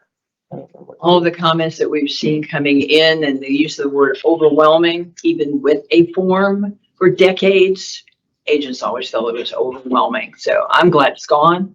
And I'm glad that there's a form, hopefully on most websites, and then they'll have this one. There was the comment above Ms. Walker's, Christy Hill. I don't know whether we want to do this, but I think we ought to at least look at it, is combining the MUD PID water district into one form. And I think that goes into what the subcommittee will look at and the total global disclosures and combining them into one or some kind of paragraph notice with them all listed. I think that we address that and looking at it from that perspective. Then we have on page 13, which is, I would like to thank Kathy Faulkner for sending this in and showing just how complex this can be. And they went into exactly how many clicks were needed. And I was able to blow this up on my computer earlier, but I think there's 179 clicks that they went through and all these different screens. And this is a great highlight of the confusion that exists and how hard it is to find the information. So I appreciate Ms. Faulkner for sending that information in to highlight the issue for everybody. She wants to add the TECQ website URL to the form. The last comment. Does anybody, because here we're pointing them to the districts, the TCEQ website does have a water district map viewer that is very helpful. And when I'm teaching classes myself, not many agents know that exists. And it's a good first stop to see if there is a concern, but you can't stop there because there are some that are not listed in that GIS mapping thing. So the benefit I see if we considered adding it is that maybe we'll direct them to look at that district map, if nothing else. I'm not sure where we would. What I was thinking, if we thought about doing it, is on the last warning above the signatures at the end of that paragraph, additional information. Or see the TECQ website for additional information or something like that. May be available on. Well, my recollection of the TCQ website going way back before they had the mapping feature was that the districts were required to post their notices there, the notices to the purchasers there. Problem was they would post the notice to the purchasers once and then forget about it. So you might get one that was fairly old. And so you can't rely on that one as you can in the statute if you rely on the one that's actually recorded. So I think there's a problem there if you, I don't know how up to date the TCEQ website is. Now, I don't think there's anything wrong going and checking it out. I just don't know if we should point to it. Well, maybe we defer this as well until we have a representative that can explain more of what's exactly available back there information wise and if it's current and can highlight some of those issues. So I don't know if they're mandated to be post with TCEQ. I think the thing that I'm also seeing with this is that once again, everyone keeps saying, and there's an underlying theme of where's the listing agent going to find this information and fill out this form with, and they're not supposed to. And if I were a consumer and I'm the seller and told I have to fill this out, I'm going to call the organization. I'm going to call my local water district. I'm going to say, give me this information now and help me fill out this form. But all of this is leading the agent to take on the agent liability of filling out this form and filling it out wrong and then getting in a lawsuit. Yeah, it's a huge education piece. It is a massive education piece. Yeah. And that is the underlying thing I'm seeing, that agents are overwhelmed. Get your seller to fill it out, direct them to call their local water district. Practically, what are we seeing in the market in terms of the sellers actually filling it out or the agents? In my view, it's form. Well, going back to the old forms, right? That the ones that weren't available with the information filled in. Well, this We one, emailed this it. one does say seller's disclosure concerning the property in this one. So it's very clear this is a seller's disclosure, but it's not that clear on the PID. I had it pulled up, but I think Well, and I'm more bringing it up practically speaking, or what's actually happening and how many sellers are filling it out versus how many brokers and agents. Well, on the PID one, I think it's probably 50-50. Practically, they asked title for it. The agents ask title, not the seller. Yeah. I'd say our experience in the greater Houston area is that it was an agent service that they would pull up the information from the tax rolls. And that's where the information was provided, and either give it to the seller to complete it, or the agent would fill it in and show them where the information came from and attached it to cover themselves. But that may not be a overall practice. Well, that's what I've seen in my practice. I don't see many sellers actually doing it themselves at all. I see it's always the agent, and agent may do it in different ways for title or just do it themselves or call up a If they farm an area particular, then they become specialists in that area. Then they go to their other transactions. Oh, that's the form we used in the prior one. So the concern that brought up was, if we direct the agents to this website, or we're going to be putting them more into the middle of it. Exactly. I think they're already firmly in the middle of it. I think they are. And so to the extent we can provide information that leads them to more accurate information or more full information to not make mistakes. And we've supplied the form, but we never touch it, but we do go get it. But the PID You supplied it, but you don't touch it? I don't understand what that fill it means. in. We get it from the mud district or whatever. They go, where do I find one? And they get it and they But email it to their seller. in your location, is it already filled in? Is the form already filled in? In most Yeah. cases, yes. And so I think the concern where you have districts that don't have it filled in, Right. and that's where, Yeah, this is all filled in. Yeah, for the MUDs, mine are mostly all filled in by the districts too. But on that PID notice that we have, the TREC PID notice form doesn't specify that this is a seller's disclosure at the top. It says it's an addendum containing the notice, but it doesn't say who can fill it in or who can't fill it in. So I think your question was, because you're talking about all the water districts, on the PID form, it doesn't say it's a seller's disclosure. well, it's not, I mean, technically it is. It is, of course. Right, it's a disclosure from the seller to the buyer. This is the cost of ownership. But the way the form reads, it's not clear that Well, this is a seller's the disclosure. statute in this new one, the legislature told us this is what it's gonna say in And it- 24 And so it point, and they says didn't say that sellers in this. disclosure concerning the property at. No, it doesn't. It says notice to purchase. No, this right here. Seller's Well, yeah. disclosure concerning Yeah. the property And at, that's and that's part of the missing in statute. that's missing in the PID form is and what I'm saying. I believe that's statutorily based, so we're just Right. copying language out. Right, But in either way, it's still coming from the seller, should come from the seller, right? They're signing the form. in when both we cases. put our notice up here, we might say is, Go back to your other form, the PID form The real PID quick. form? And then maybe this goes in the overall, Yeah. I'm making And a the note thing here. that we're Can you roll doing. it down and see how Yeah. much room we have at the bottom? Oh, one page. Yeah, we could probably stick that same seller's disclosure in the top. mhm. If we want that to be clear that it is a seller's disclosure. Yeah. Agents don't fill this out. Yeah. Because I think to a point, like what we were just talking about, is the agent's gonna go, oh, well, I can just help my client fill this out. And that way I'm providing an agent service to my consumer. I'm just gonna go get all this information. Yeah. Especially because it's very convoluted, either insert subchapter A or what. I'm sorry to interrupt. Off the subject. I think this is a good Yeah, what's that? conversation. Yeah, no, you've already thrown yourself in the fire. That's So, I'm sorry, I appreciate the conversation, but I think that needs to go to the subcommittee. We'll Absolutely. stay on this form and. Mhm. Yep. Yeah, I agree. okay. Okay, so I think that wraps up our discussion of the comments there. SJ, you said you had one before, but we went over. Do you have another one? No. Yes, I have just one more. So on paragraph 3 of the proposed form, even though in the code, it's not in there on the third box, I think for clarification, and I don't think it hurts anything to add in, just as they did at the bottom of, or the end of each of the prior information boxes, the words on each $100 of assessed value, because it just seems to dead end on the third one. My concern with that is that statute actually has the quotes No. of the actual language I know. that's in there. And I know. this would be deviating from our following know. statute on these matters.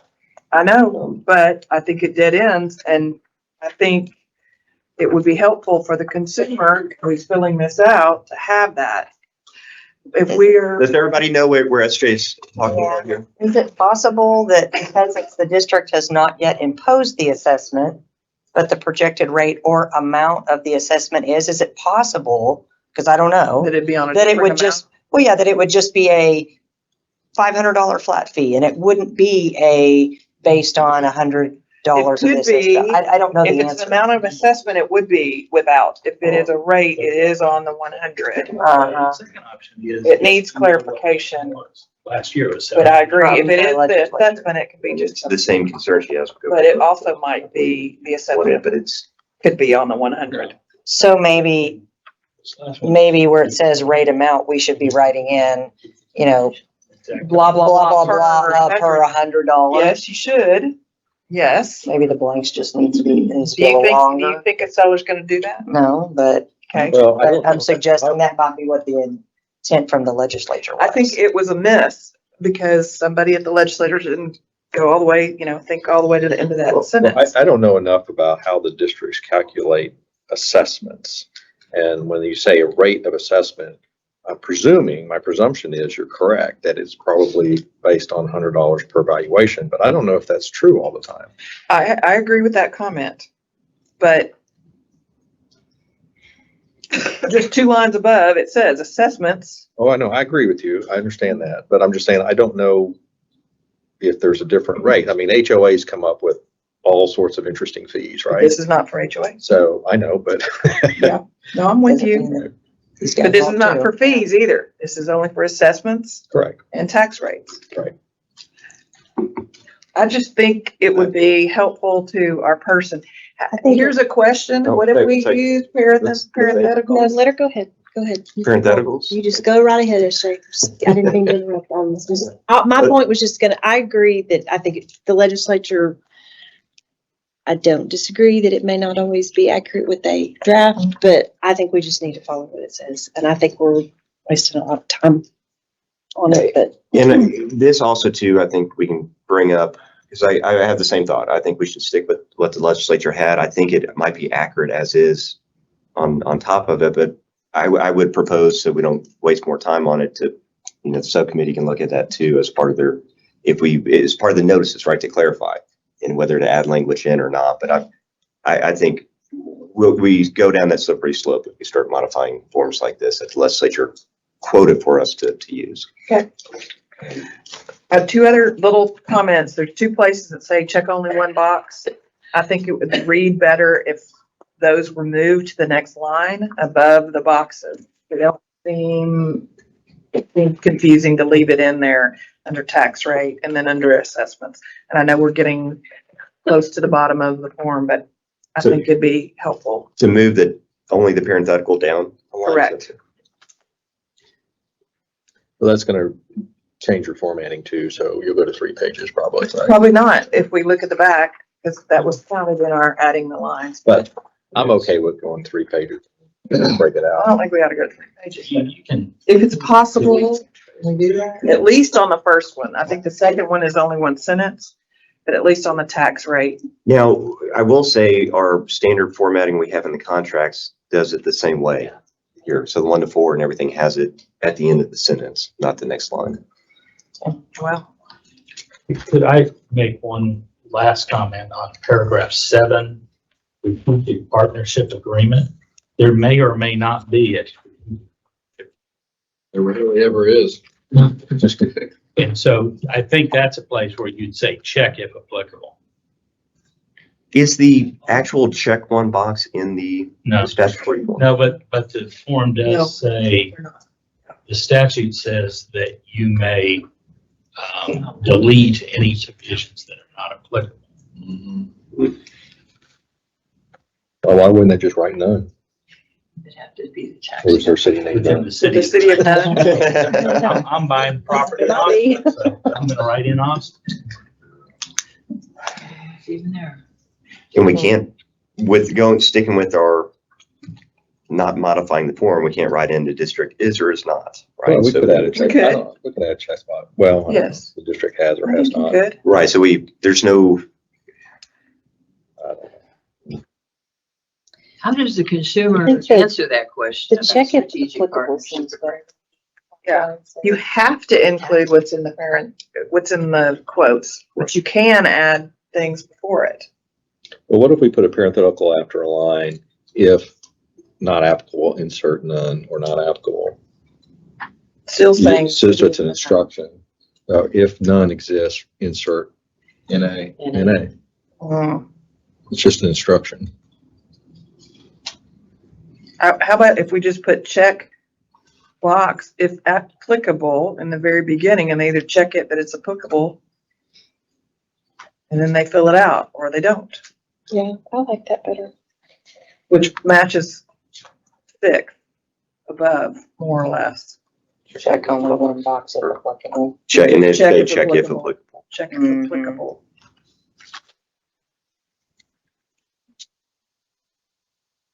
That's a good choice. All right, so what do you want to put now? Would it say complete if applicable? No, because you're gonna have to check. the What box. do we want to say? Copying the Maybe check language from incomplete. above, check. Well, she's got box to if applicable. have it check and complete, If this paragraph is applicable or what? right? But Just if. Checkbox if applicable. And then, And then then move the language down with the checkbox. Do we want them to complete it? If you do that, then you gotta change number 6 that doesn't say complete.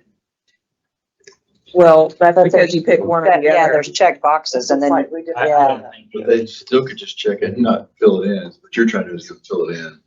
So I'm just trying to make the figure out instructions where you, match. Oh, so then you would move the actual box to the next line with the paragraph behind it, I believe. oh, okay. Got it. that would make sense. Check if applicable and then put the little box and then you have to check it and fill it in. What if we say That makes checkbox sense. incomplete if applicable? That which, as Tony says, that we need to give It that. doesn't say that on number six. I'm gonna let staff remember what to do. Well, 6 again is different because it's one or the other, right? Yes, but you have to But check you it still have a and complete fill it. Oh, it in. complete, yes, that part of it, yes. Right. Can I, where, just for our purposes, where are you wanting the checkbox? Are you wanting that like before 7? No, like I this, think what we're. like this, like strategic partnership agreement, check if applicable, and then put a little checkbox and start. Right there. So instead of starting the paragraph right after the title, it'd be starting down here from the checkbox like this. So you would have strategic partnership, check a box, and then you have just like that. Okay, thank you.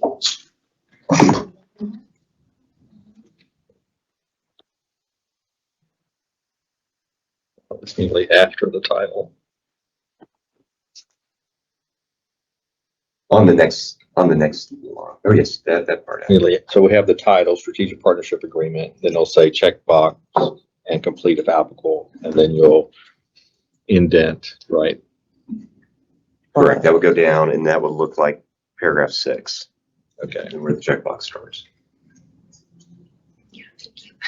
I'm gonna try to make it so you'll remember.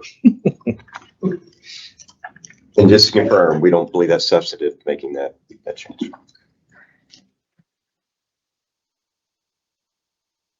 Okay, any other comments? You have a motion to push this to the commission to be promulgated, unless the actual word here. So moved. Well, as changed. Yeah, recommend with changes. Recommend for adoption with the changes that we've discussed today. So moved. So we have Tony, we have a second, Second. Christie with the second. All in favor, say aye. All yes, say no. Okay, motion passes. So they've already published, right? So they're gonna go ahead and adopt with these changes? Okay. Okay, do we want to take a 5-minute break? Yes. Question break? All right, so we'll take a 5-minute break. We'll be back. Let's be back at 10:50.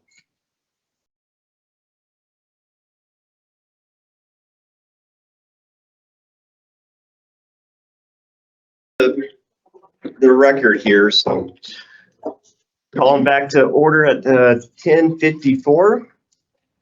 So to finish out our agenda item number 3, we had a few other working groups. I don't believe there are any reports from them. We have the legislative working group. I don't believe there's any new legislative updates. What's that? Please. No, yes, yeah, please, let this one end. It's been a long session. We have the farm and ranch. I don't believe there's any new updates from there. No report from the farm and ranch. We disbanded, was it the condo? Did we disband it? There's no report from the condo. Did we disband? We have the new home. Let's see, that's not it. We have the new home working group. I don't believe there's a report from. No report other than we were just talking about. Yes. So we have on that committee, we need to schedule between this meeting and the next one to take a look at that. Okay, so we'll move into item number 4, discussion possible action regarding comments received on new contract form proposed at the November 6, 2023. I think that's what. And we just did that. So number 5, discussion possible action regarding deferred comments and recommendations from committee members concerning possible changes to contract forms. And so on agenda item number 5, we have our past meeting minutes starting on page 16. And we have of course, the changes that we made at our prior meetings to all the contracts behind it in these supplements. Right. Okay, so does everybody get a copy of the supplement? No. There, and here's another. There's one to item 5 and one to item 6. Anybody else? And I was excited to see Brian's email with this supplemental comment here. I think we may want to start with that. This will be a great change if it goes through. We had in TLTA, Texas Land Title Association, we've been having discussions on ways that we can more efficiently get party signed miscellaneous documents, title company certificates or other documents, electronically before they come to the closing table so that the closing process can be more efficient. And we started thinking about different documents that are out there that call for a notarization when a notarization really isn't particularly relevant in the real world. And one of them was the T47 survey affidavit, where the seller says, I have this existing survey, there haven't been any changes to it, with the purpose that the buyer and the title company would rely upon that former survey without going to the cost of a new survey. And so the suggestion was made, is there a way that we could have an additional form in addition to the current T47 affidavit that would be an unsworn declaration that can be signed electronically? And that is the new T47.1 form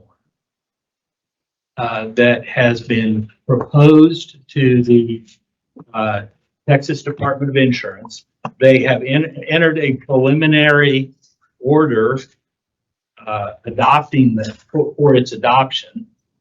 It is subject to being published in the Texas Register, put out for comment, order of the insurance commissioner, and then some sort of implementation period. I just texted the governmental ops person at TLTA, and I asked for a timeline, and he thinks that the formal rule will probably be published in February or March for a 30-day comment period. Then the order adopted sometime March, April, with an effective date 90 days later. So we'd be looking at June, July, and this is very foggy crystal ball here, but June, July, that we would have this T47.1 option in addition to the T47. And if we do that, if that is adopted, we need to revise paragraph 6C1, which calls for the T47 affidavit. And it should be a very, very simple fix. Okay. And I suggest we have a subcommittee that comes up with the proposed language there. But it should be a very simple fix that we could add that option. And I really think that you should have agents throwing bouquets. Yeah. Oh, yeah. This is an exciting change, right? Yeah. This solves the problem of the faulty T47 that comes in not notarized, Yeah. which a lot of agents and sellers don't understand to be a sufficient a T47 that satisfies 6AC or 6C1. An affidavit is notarized. If you sign something and it's not notarized, it's not an affidavit. I'm just an old lump of coal, but I'll be a diamond someday. Until it's notarized, you're an old lump of coal. Okay, you're not an affidavit until. And a lot of people says, "Oh, I'll just get that notarized at the closing table." The title company is. Unfortunately, they've shot themselves in the foot because the smart buyer comes up and says, "Aha, you didn't give me the affidavit in the time required, and now you need to buy me a new survey." Well, this process is used by other governmental agencies. For example, TEA has a declaration followed up by identical affidavits. That's right. But the question I have is, where are we on the adoption of these forms? We haven't proposed them to the commission yet, right? So we're not necessarily looking at These forms, which ones? the Just current overall. contract forms, right? So we're not in a position where we're adopting forms and, Right. okay. So why wouldn't we just simply make a small change here in 6C and say, fix C1 where it talks about residential property affidavits and say, or declaration promulgated by X Department of Insurance, T47 or T47.1. But it hasn't been adopted yet by TDI. But I mean, if we just do the change, we can always They'll pull it back. pull it back, Pull it back. but be ready for it when despite when it comes, right? So I don't think there's going to be a major change. It's just No. going to be a small change. My concern, if it doesn't go through, and we want to push these forms out, we've had these changes for a while. If we end up having to take it out of the final version, would that be a substantive change that would then have us need to republish When are again? we going to send these to the commission? I was hoping, my thought was we push it today to the commission, because these have been sitting for a while, especially the farm and ranch one. And I'm not sure if anybody has any different thoughts than that, but I think we need to get these Yeah, changes. is that something that would be a substantive change? If we added it and then took it out? Maybe. Well, Well, the reason talk why, about what, Well, if it's not a substantive change because if to we, take it out, then it wouldn't be a substantive change to add it either. no, it would be a substitute because it's referring to a new form. But if the form doesn't exist, what I'm thinking is then you take it out because it doesn't exist. It's really not a substantive change. That would be my thoughts. Well, and if we agree on that today, that wouldn't be a substantive change, and I would say, yes, let's absolutely do it. So we're ready and ahead of the game.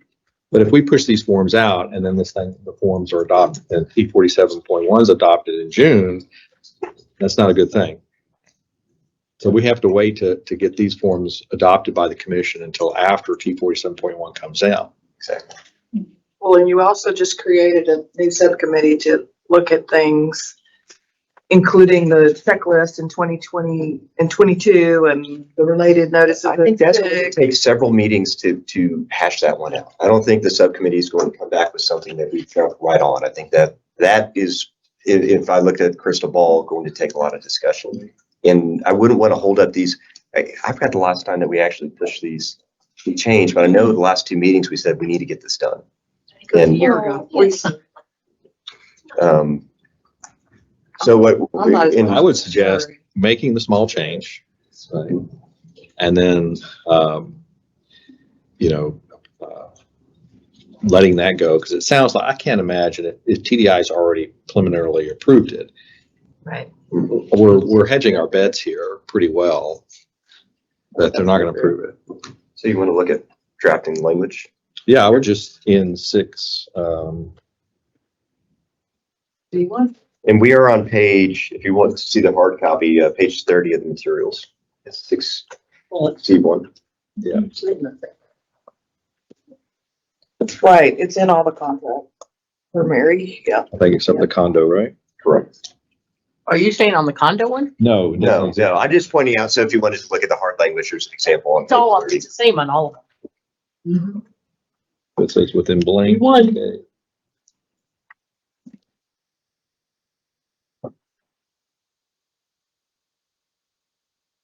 So much fun. I teach contracts in 5 days, I'm taking notes all on this right now.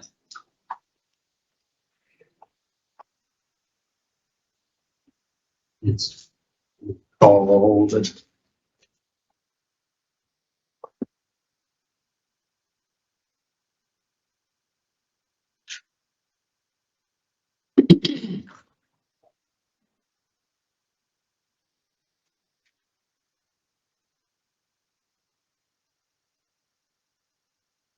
So actually, I think we should allow the real property affidavit to satisfy this. And so I would just say one or the other, right? Because they're not doing away with the T47, right? They're just adding. You could say affidavit or declaration. Right. Or we could make it very simple to just say, in lieu of the affidavit, a T47.1 declaration in lieu of affidavit may be used. Yeah, I would say, Do we need that, or do we say existing survey, and a residential real property affidavit or declaration? declaration.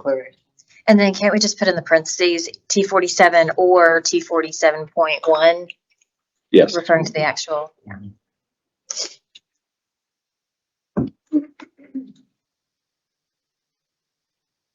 What's the difference? Is there a big difference between the two forms? Yes. No, there, Well, just that one doesn't, one is David, one- a statement making a declaration, and it's not sworn to under oath in front of an oath. Oh, the one you have to notarize, one you don't. Correct. It is. We'll start using 41. Absolutely, they're all gonna use, They're both made under penalty. all gonna use. But just getting that notary will Mhm. alleviate things. And it could be done electronically, which would be. I don't know how much this matters for the construction of the language, but Brian, on your point, most of the courts that I'm going through now, because we have to attach affidavits to various motions, responses, they're taking even DocuSign and they're not requiring notary. Whatever that's worth. I know you're saying you're a little more dark ages, but No. they're not mandating that it be notarized anymore. I mean, for example, our title company, you know how title companies always would have you sign an affidavit. Sure. We don't require it to be notarized. I just use that argument in San Antonio. I'm like, I can buy land online with a DocuSign, but I got to get a notary of a woman out of Venezuela. So this should simplify things. Okay, so let's see the language we have here. This is modifying the beginning language of 6C1. Is that new form out now or not? No. well, It has been ordered by the commissioner, but they have to go through several steps before it's formally adopted and promulgated. It's gonna happen. Yeah. I think what you have on there looks good, but don't forget the very next sentence, well, the rest of the paragraph. Yes. So it talks about the affidavit several more times before we're done. That's right. So the very next sentence that's in all bold, the seller fails to furnish the existing survey or affidavit or declaration, right? Like we just need to make sure that it's Survey, affidavit, or declaration. Mhm. yeah, let me pull that. Do we do a slash there? Affidavit slash declaration? I Do you want me to I would read it use to the you? word. Yeah, but then you get into complex sentence. There's a case on, Yeah. can't wait to go into later about the drafting rules, and it Yeah. speaks to my heart, so that's my concern. So we I want to do But that. slash does legally mean or.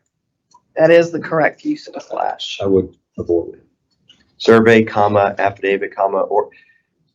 Let's see, we have two different distinct things here. We have survey and affidavit. Then if we had a, Survey, comma, or affidavit or declaration, comma. yes. correct. Correct.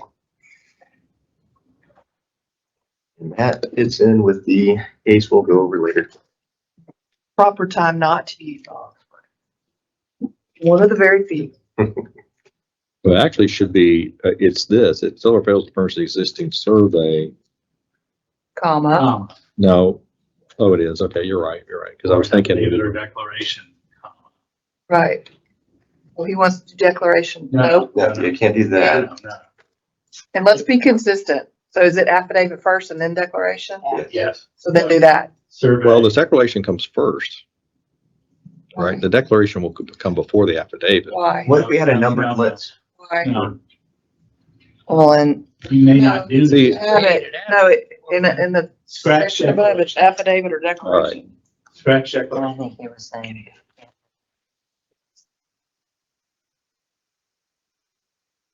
And then after it, no, Right. survey, no, comma.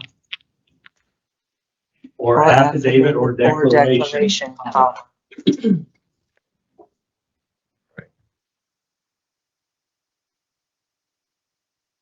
Then you gotta do it again. Uh-huh. One more.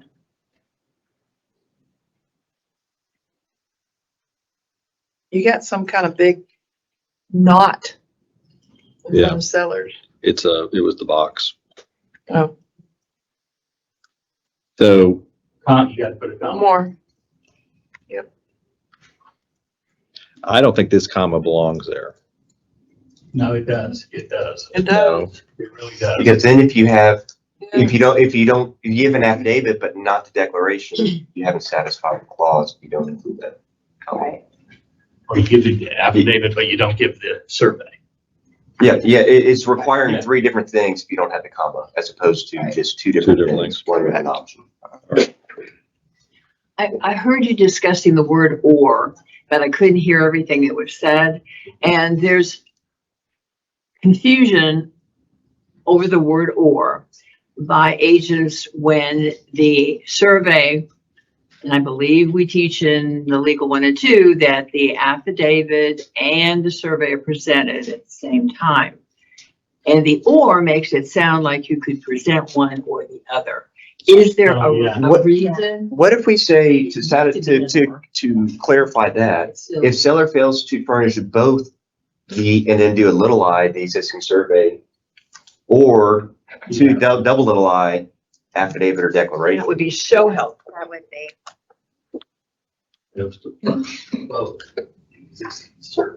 A little I there, right?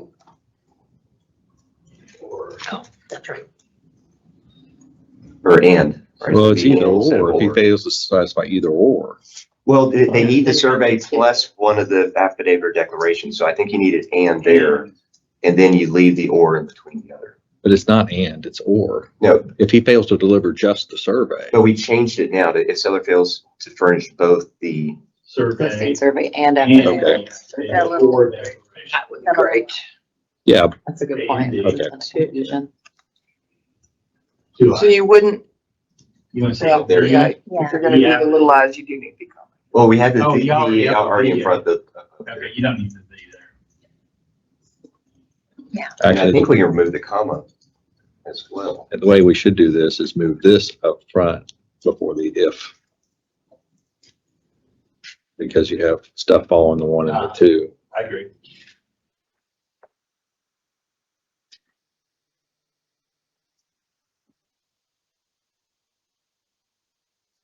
You don't need the after 2I because there's a the before.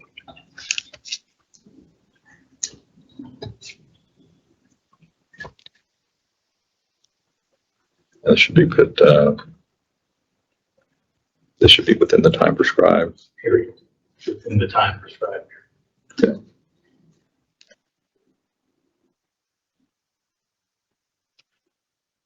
It should be here. It should come in here.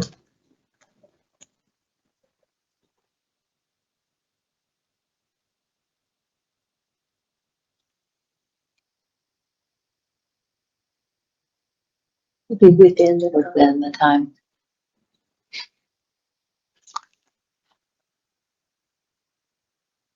Ask it to everybody. Huh? Ask it to everybody, honey, So, because they usually disagree with me. oh. So I understand why we're sending it to the title company and to the buyer. But you know, there are times when the lender doesn't approve the survey and it still gets kicked back and then somebody's still got to get the new survey. Which is the last sentence there. Right, so if the, Right. Are you thinking the requirement should be sent to buyer, title, and? Well, that's what I'm asking. if there's no, Why do we only give it to buyer and It's up to the title and buyer. whose job is it to give to the lender? I guess the It's up to, buyer. it's up to the buyer to give it to his. Okay, Seller oftentimes doesn't have buyer lender contact info. okay, makes sense. Okay. Thank Ron, for are the you clarity. wanting to remove that other or there where your cursor is to say if both the existing survey and affidavit or declaration? No, this is correct, the way that works. If the existing survey, If any of the existing survey or affidavit or declaration is not acceptable. Either. actually it should be this. I don't know if y'all want to do this. Just do the, If the title company or buyer lender does not accept. does not accept the existing survey or the the affidavit or declaration.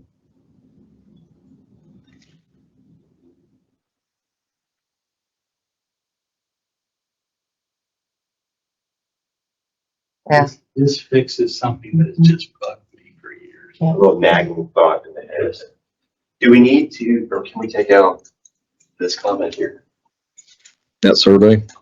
Yeah, that's what I was thinking of before, but. No, he was up one more line for the II. Well, not if you're gonna have the little I's. But it's still just one sentence, right? You don't need to. I think if it's got the little I's, you have to have a Well, if we want to do, comma and then. why don't we do it like, why don't we do it like, let's do it the way the statutory writing is. I'm not. Oh. Okay, if you're Yeah. gonna. Oh, we have a colon. Okay, you need to put 2 spaces behind the I just stuck it colon in and when you turn around. Okay.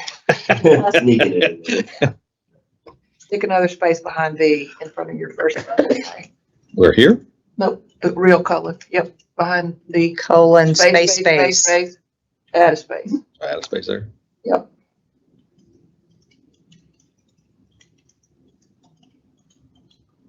Now, here's a question. Is there somewhere else in here? How do we know it wasn't accepted? Good question. Same way we do now. Yeah. It should be may instead of shall, because we changed the other language up to in Here? the second subsection to buyer may obtain a new one. And so I think that maybe we should change that to may. Well, wait, if it's But- not but I accepted, mean- they have to shall, don't they? Yeah. Don't they have to? We want to obligate them to get it because it's a lender. It's a shall. Hmm. Yeah, if it The did. title not company's gonna accepted- close it. Why did, under that same logic, why in number 2 did we move it from shall to may? Oh, because there the buyer is. The buyer at their own obtaining it, right? expense, they can do whatever they want. Well, and that's this here too. The buyer, Well, is that they have to also get it. dependent on financing versus cash? Because Yes. they may still want a, They may still, The title company's going to close it as long as the lender doesn't object to it. They're going to have all sorts but of. let's say There's no that's a lender. cash transaction, the lender. There's no lender. And then We they shouldn't don't, be forcing the buyer to go get it under our logic and changing to. yeah, there's been a lot of The buyer- pushback on that out in the field from cash buyers. Like, well, I don't want to check any of these. Well, what boxes. what if there is a lender Gotta go and then it says may? sentence before, the shall should be made. Then we Well, gotta, then your lender's going to say, we need a survey. And the buyer will have to get it. It's not a cancellation provision. okay, right, Have to get it. right. Although it is. We even, Yeah. since we're massaging this paragraph, Buyer not selling. Mary's got a comment. since we are massaging this paragraph at the very beginning, should we say anything? Like on the survey must be made by a registered professional and not copyrighted? Because Even go. That's a big can of worms there. I'm saying surveys are coming copyrighted now. Yeah, they always have. This is, No, they're really coming. this is, now, this is, Brian can speak to this, this to has the, been It an won't be issue, this has been an issue for at least the past 25, 30 Yeah. years. And I am not aware of a single surveyor that has done anything about surveys. I want to be very careful here. There are, that is an open issue that really this committee shouldn't be addressing. There's 2 in Bastrop and 1 in Austin. Big, as bold as you can, copyright. Oh, there's no doubt. I know they put And that. they are filing. Well, So that's, I mean, when you accept a copyright, that's. To make it not be our problem, I would say that, that as I was teaching a legal update one time, there was a girl that said, my family owns a surveying company. And she said, we copyright it so that other surveyors don't copy us, not so that the buyers and sellers can't reuse them. We don't want another surveyor to just be like, oh, well, I'll just collect a fee and I'll just copy what they already did. photocopy what the other guy. Exactly. So I don't know. I know that's Well, I know of It's 2, not I know of 2 companies in Bastrop that are going after people. that are going after the agent. Because title accepted it, everybody accepted it, and they want their money. I mean, I hate to say it. I would say that's a 5% problem. Probably. Because when we look at this, there was at one point a particular underwriter said, we're not going to accept copyrighted surveys. And that was a very big fear for everybody and had a big pushback. And then they reversed that policy. And because I think Brian has said before, there's not a single case out there that we find in the case law of a surveyor suing for copyright infringement. Now, it may be pre-lawsuit stuff like that, but I haven't heard of a lot that would go over 5%. And by the No, way, they I heard, send a demanding letter. I heard a rumor, I think within the last year, about there being a lawsuit, and I tried to find, and He just sends letters for demand. so. And What's he scares people demanding into paying. He's just demanding a fee payment. Mm-hmm. Yeah, he's just It's a getting quick money. way to lose business in Yeah. the real estate community, I think. Well, that's what that was my first thought. It's just. I'd like to revisit this question on the May, because I think it's a property issue, not a buyer issue. So they still can use this to terminate. If the survey, assuming there's a lender, They don't have property approval. right. Assuming there's a lender, I think we should leave this still as shall. And in a cash transaction, what's going to happen is, what right would the seller have to object if the seller says, or the buyer says, I'm just not going to do without a survey? He's not going to object. He's still going to close. So I think the word shall still works there. What if it's a cash transaction? That's what I'm saying is, if it is a cash transaction and the buyer says, I don't want it, I'm not going to get it, the seller doesn't have any right to object to that, because the title company will still close it. But why would we put in something that doesn't make sense? Why would we put shall if we don't mean it? It doesn't give the buyer the right to terminate if he has a lender, which most of these cases, most of the transactions, we know the lender's going to be involved. So I think by default, now we could go further if you I wanted think to. that's poor You could add a drafting to, sentence. If you want to go further and say, but if this is a cash transaction, then Or You could- you could just say, if buyer elects to just say not may, obtain a new just say may. survey, That's what Alex is. that will not be grounds for termination under the third-party financing condition. yeah, that's Could- going to complicate things, I could we think. do C? Going back to the number 2, why number 2 would it be okay under the same logic to have may instead of shall? Okay, so if you have, so I think you have to envision the situation where there's a lender. So lender objects. And now buyer says, it says may obtain a survey. I'm not going to. So now I have a property condition issue and I'll terminate. Okay. So to foreclose that possibility, if you mandate the survey, then that solves that problem, because now they have an action that says, no, you must go get a new survey. And I'm trying to think, but for number 2, I understand that logic, but then for number 2, we've in the last meeting suggested that. You have the same problem. Yeah. You have the same But are we going, and that's I'm where, rethinking that too. yeah, and that's where you're being consistent. So, Right. okay, so your thought is to keep it, change number 2 back to shall and keep shall in number 1. I think so. And this goes into the broader issue of surveys that we discussed at the last meeting. I think why we changed it is a lot of people want a 4th box to say no surveys Right. required. Which is why I think. Right And we now, made that change. if you wanted to, for example, in number 2, you could say, if this is a cash transaction, or if there is no buyer's lender, then buyer may waive this obligation to obtain a survey. But why would a buyer check the box and then not obtain a survey, even if it's cash? Very rarely situation. Why do you hate may? No, what I'm saying is, if you consider the scenario where there is a lender and lender objects to the survey, the existing survey, it's too old, whatever the problem is, he objects to it, then that gives the buyer an absolute right to get out.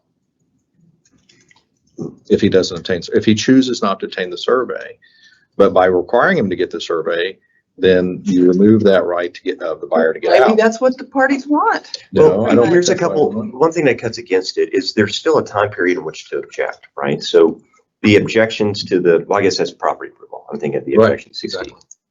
From a practical standpoint, the lenders always say if title will accept it, we'll accept it. Keep the shall. So I think but that- say, buyer may waive obtaining a new survey, but the failure to obtain the survey will not permit termination under the third-party financing. Oh, that's interesting. And let me throw one other thumb. I like that. I want to throw one other thing on the board. Hypothetically, Hey, hypothetically in the future, if this change was made today, will we be looking at this as a 5%? Hold on. Will it be a 5% rule? You know, if we have may in there, is it going to cause more than an issue in 5% of cases where people have lenders and say, I'm not getting it, I have an out? I don't. Just a thought, but I don't think so, because the lenders will say if title takes it, we'll take it. They're never gonna stand on their own and say, we reject this specific survey. They always push it They back. just want their endorsement.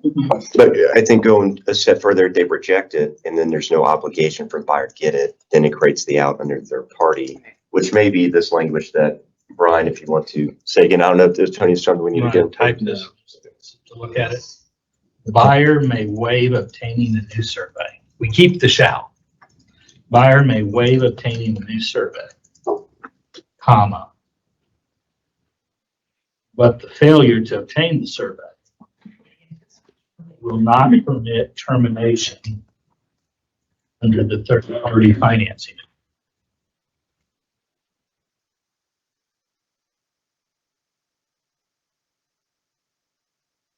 Okay, so the only question I have there is, do the brokers feel comfortable explaining that? Pardon me? Do the brokers feel comfortable explaining that? Obtaining surveys of the failure to obtain. Well, let me ask a practical matter is, for all the transactions that you've ever had where the lender rejected the survey, did the buyer or the seller never go forward and obtain the new survey? Well, it's always said shall, we just always did it. Right, so I think That goes to your point right there. that's a good result. I think that's a You good have to get a result. new survey no later than 3 days prior to the closing date, which happens to be the same amount of time you have to get out on their property. Right. So we've gotten to the day before, 2 days before closing, And now I'm out. and the lender says, yeah. I think we ought to just leave it a shall in both 1 and 2. And I think those are good results. We always take the position that getting a survey is a good thing, and getting an updated survey is a good thing. And I think what we were trying to do again is there's so much push for us to do that no survey option. And so we're trying to fit it in there. You're bringing me around to your side now on the shell. I mean, we currently have shall. Right. And we had a proposal to take it out too, but I do see that concern. I use number 2 when the survey's not available. I mean, you're asking the buyer to buy the survey when you know the seller does not have one. Right. And you can But if obviously you do say it. shall, you don't two or want a three. may, Right. I want them to buy a survey. Let's take joy in the changes we've made, and this shall to may can be for another day. Okay, so we'll leave shall here and change shall in 2 as well. take it, I think, take out the change. I think we They're make both it shall. consistent. The thing we were gonna change was in 2. Okay. So did we add a 4th box then that just says no survey is required, or just let them not check a box and we just assume that's what it We just, is? Well, I think it goes back to, We much- put up here, buyer shall. as much as I don't want to carry Chuck Jacobus's banner here, a survey is a good thing to get.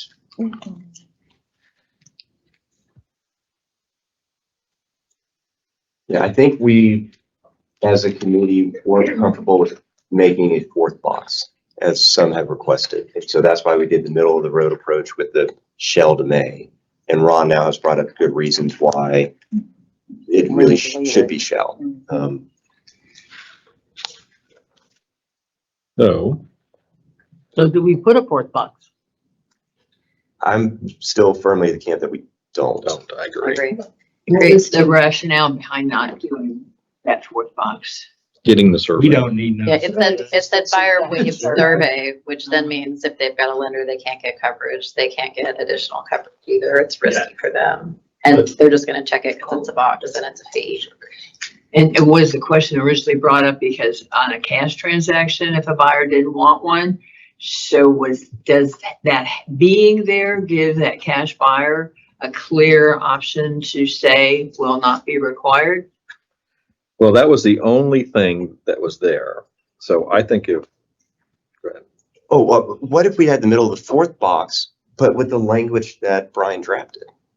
About if the lender, you don't have an out, Yeah. or, in the Fire waive. contract, you waive the right to terminate if your lender ultimately requires it.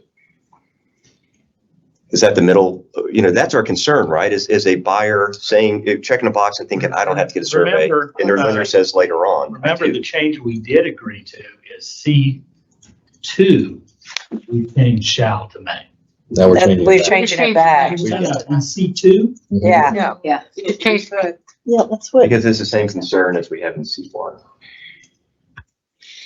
But if we keep this language that we drafted and then move, I keep 2 as a may, oh, we took that out. I took it out.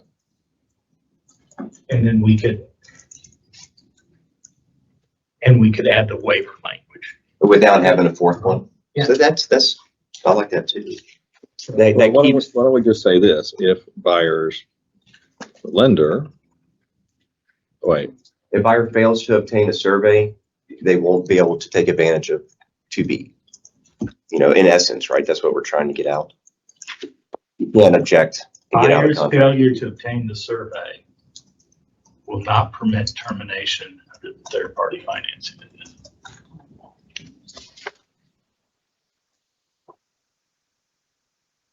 So if a cash buyer tells their agent, I don't want to get a survey, and the agent puts NA in those boxes, does that constitute no survey being ordered Do we, without that fourth box? Yeah, like what if you just don't check a box? the third party finance? Either they missed it or they meant something. Right. Right. So one of Right. those. But there's no requirement on the top of paragraph C where it says check one box only. what is It it? doesn't say one box must be Right. checked. Well, it is implied. Mhm. Is it 2B? I think it's 2B. Agents do miss boxes Hold on. all day long. But that's not because of our. Oh, I know that. So I'm Right. not saying Make that. sure it's not a complete So it's waiver. like, if it's unchecked, does that mean you're not getting a survey, or is it mean Yeah, sure. you missed it? We're back to the issue How that of the reads. cash buyer who doesn't want to. People You mean- go and ask, were they all intentionally left blank for a Would not be reason, grounds or for did you forget to check? Third party. Or you do this. What are It is 2B. Yeah. Teach about NA. You could do is simply, They say in real estate school, they still are teaching NA. Right, like that one, you can't do anything. In, If buyer does not and you type it in. obtain a I know. survey. I like NA just because it fills all my I wish empties you- and I can Then you check know it was and I can tell intentional. you. I'll just go put it and then I go read, Due to see if I errors. missed anything. Right. That's awfully That's- big. You've Yeah. just wiped out all of paragraph 2B if they don't get a survey. Oh, under the basis, we have to limit it yeah, to you're saying. For that reason. related to survey. Yeah. Because the buyer fails to obtain survey.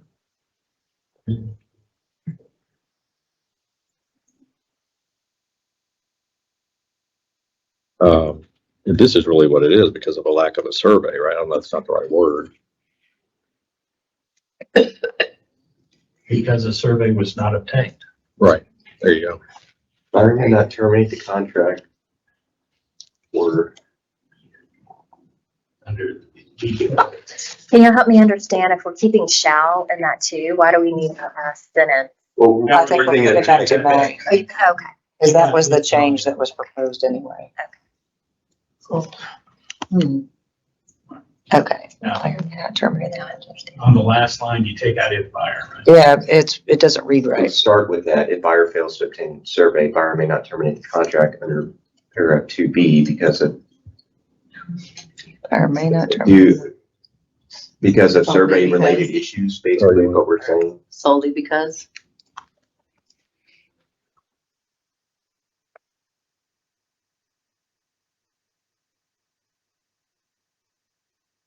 I think this will make a lot of people happy. New survey, don't we want to be consistent? Or probably the survey, because we're talking about it in two here.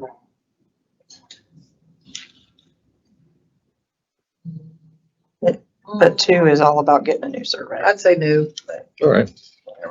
It's not about getting an old survey, that's 1.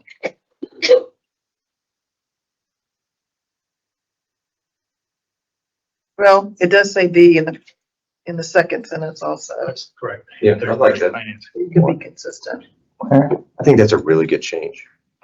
Supplier is deemed to receive the survey on the date of actual receipt. I mean, to your point, Ron, it does say the in the second sentence. Oh, okay. So I think we should probably stay with the.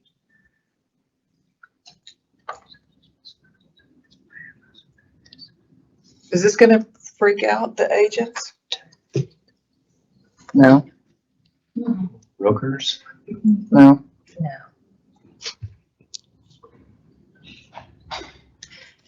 Okay. Yeah, time will tell. I think that solves the problem I think it of solves the the request for the fourth box, and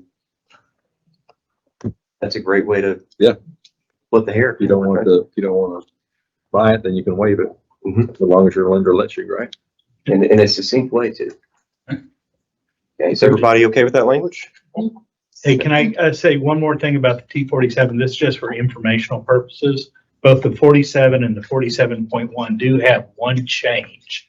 The form previously has said since blank date, there have not been any of these changes. And instead, now they have a blank to be filled in on the date of the existing survey. You fill in the date of the existing survey. And then it says, to the best of my knowledge and belief, since the date of the survey, there have not been any of these. That's great. That'll solve a lot. I like that. Brian, did you work that up for everybody? Take credit if you did. I will. So food is here. I suggest we go maybe another 7 minutes and cut off at 11:45 and then grab some lunch and come back. But I think we continue marching forward a few more minutes. So on this, in terms of timing for this change, have you saying that maybe you were talking about doing this in February maybe? I'm of the opinion that we push these forward to the commission. Okay, so the thought on not doing that would be to do it in May, so that way we know what happens with the changes. T47. Right? Yeah, so if this is not effective until June or July, so if we propose in February, then we could adopt in May, but that seems pointless to do it since we won't know if these are. Oh, because June and July is the anticipated. So you could propose May and not August, and we're early August for our meeting. And then I was just chatting with Vanessa about that question you had, whether if ultimately it's not adopted, could you pull it out? And she says that wouldn't be substantive. So you could make that change without having to re-propose. So if you waited to May, whatever happens, you would still be able to adopt in August. Okay. But if you didn't, then you would have a form that you've adopted, and it doesn't apply. Right, exactly. Yeah, you lose your flexibility there, so. Gotcha. So would you present it to the commission in February just to look at it or not at all? No, go in May.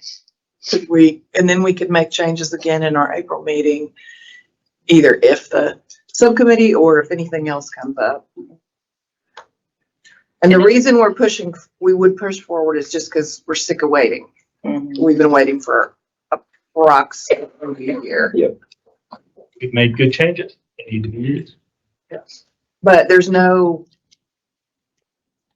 I mean, I Not like a the idea of particular letting issue the that's scrappy. subcommittee try to get anything no. done between them. we'd go forward with, different topic. We'd go forward with the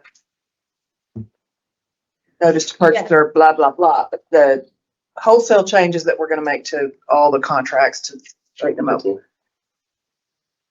We could wait. I'm okay with that logic. I really would like to get them pushed forward at the next meeting. Yeah, for sure. All the changes. All the changes. Okay, so, Big yeah, I package. think it makes sense to go in May.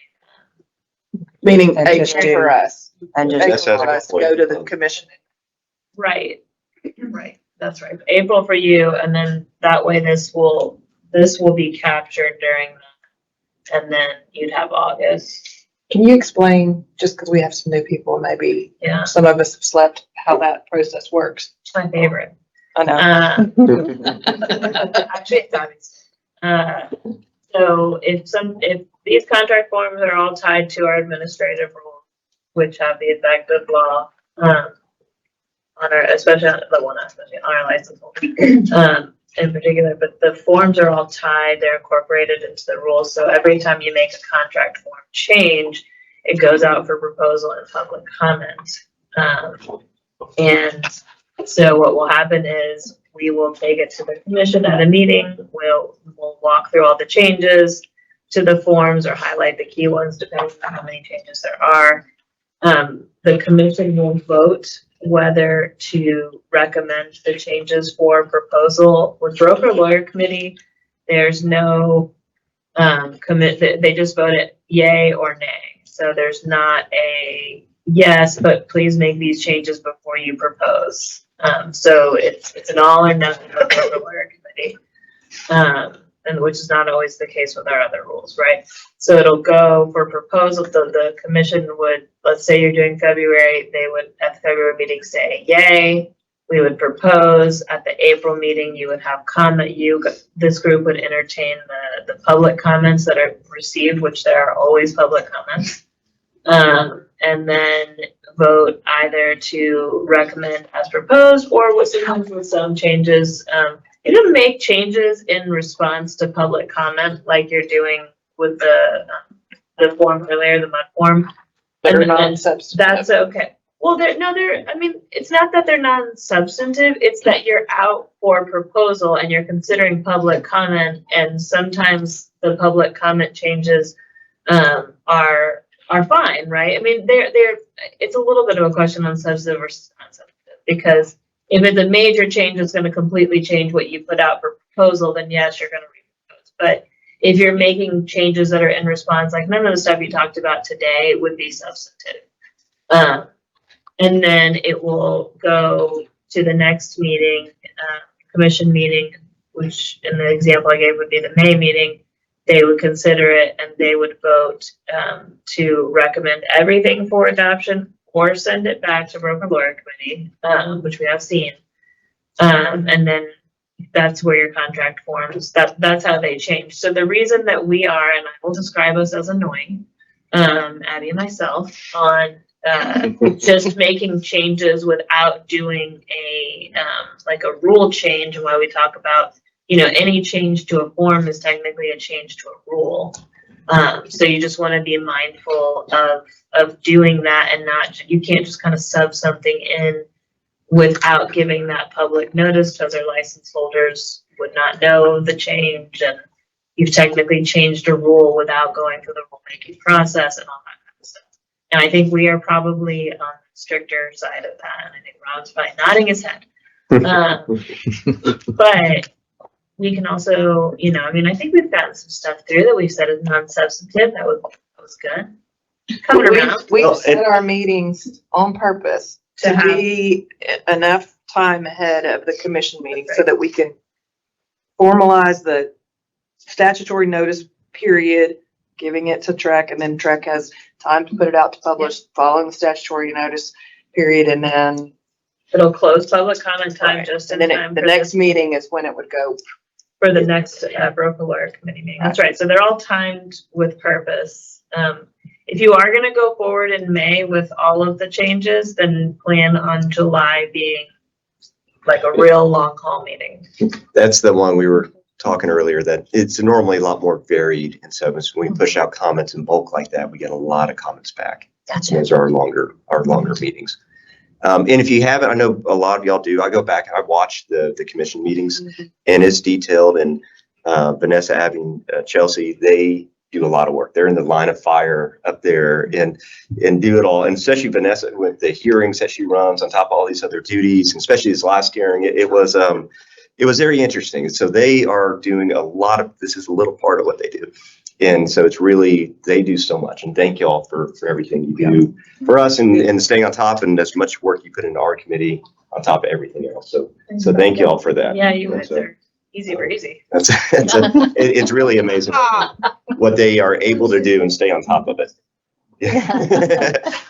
But I think with that, we went to 11:45, so we can take a quick lunch break. We have fajitas in the kitchen, so we'll. Yes, thank you. She's getting set up right now. Okay, we're good. All right, so we'll take a break. Let's maybe take 30 minutes and then come back. So we'll come back at 12:15. Hope that helps.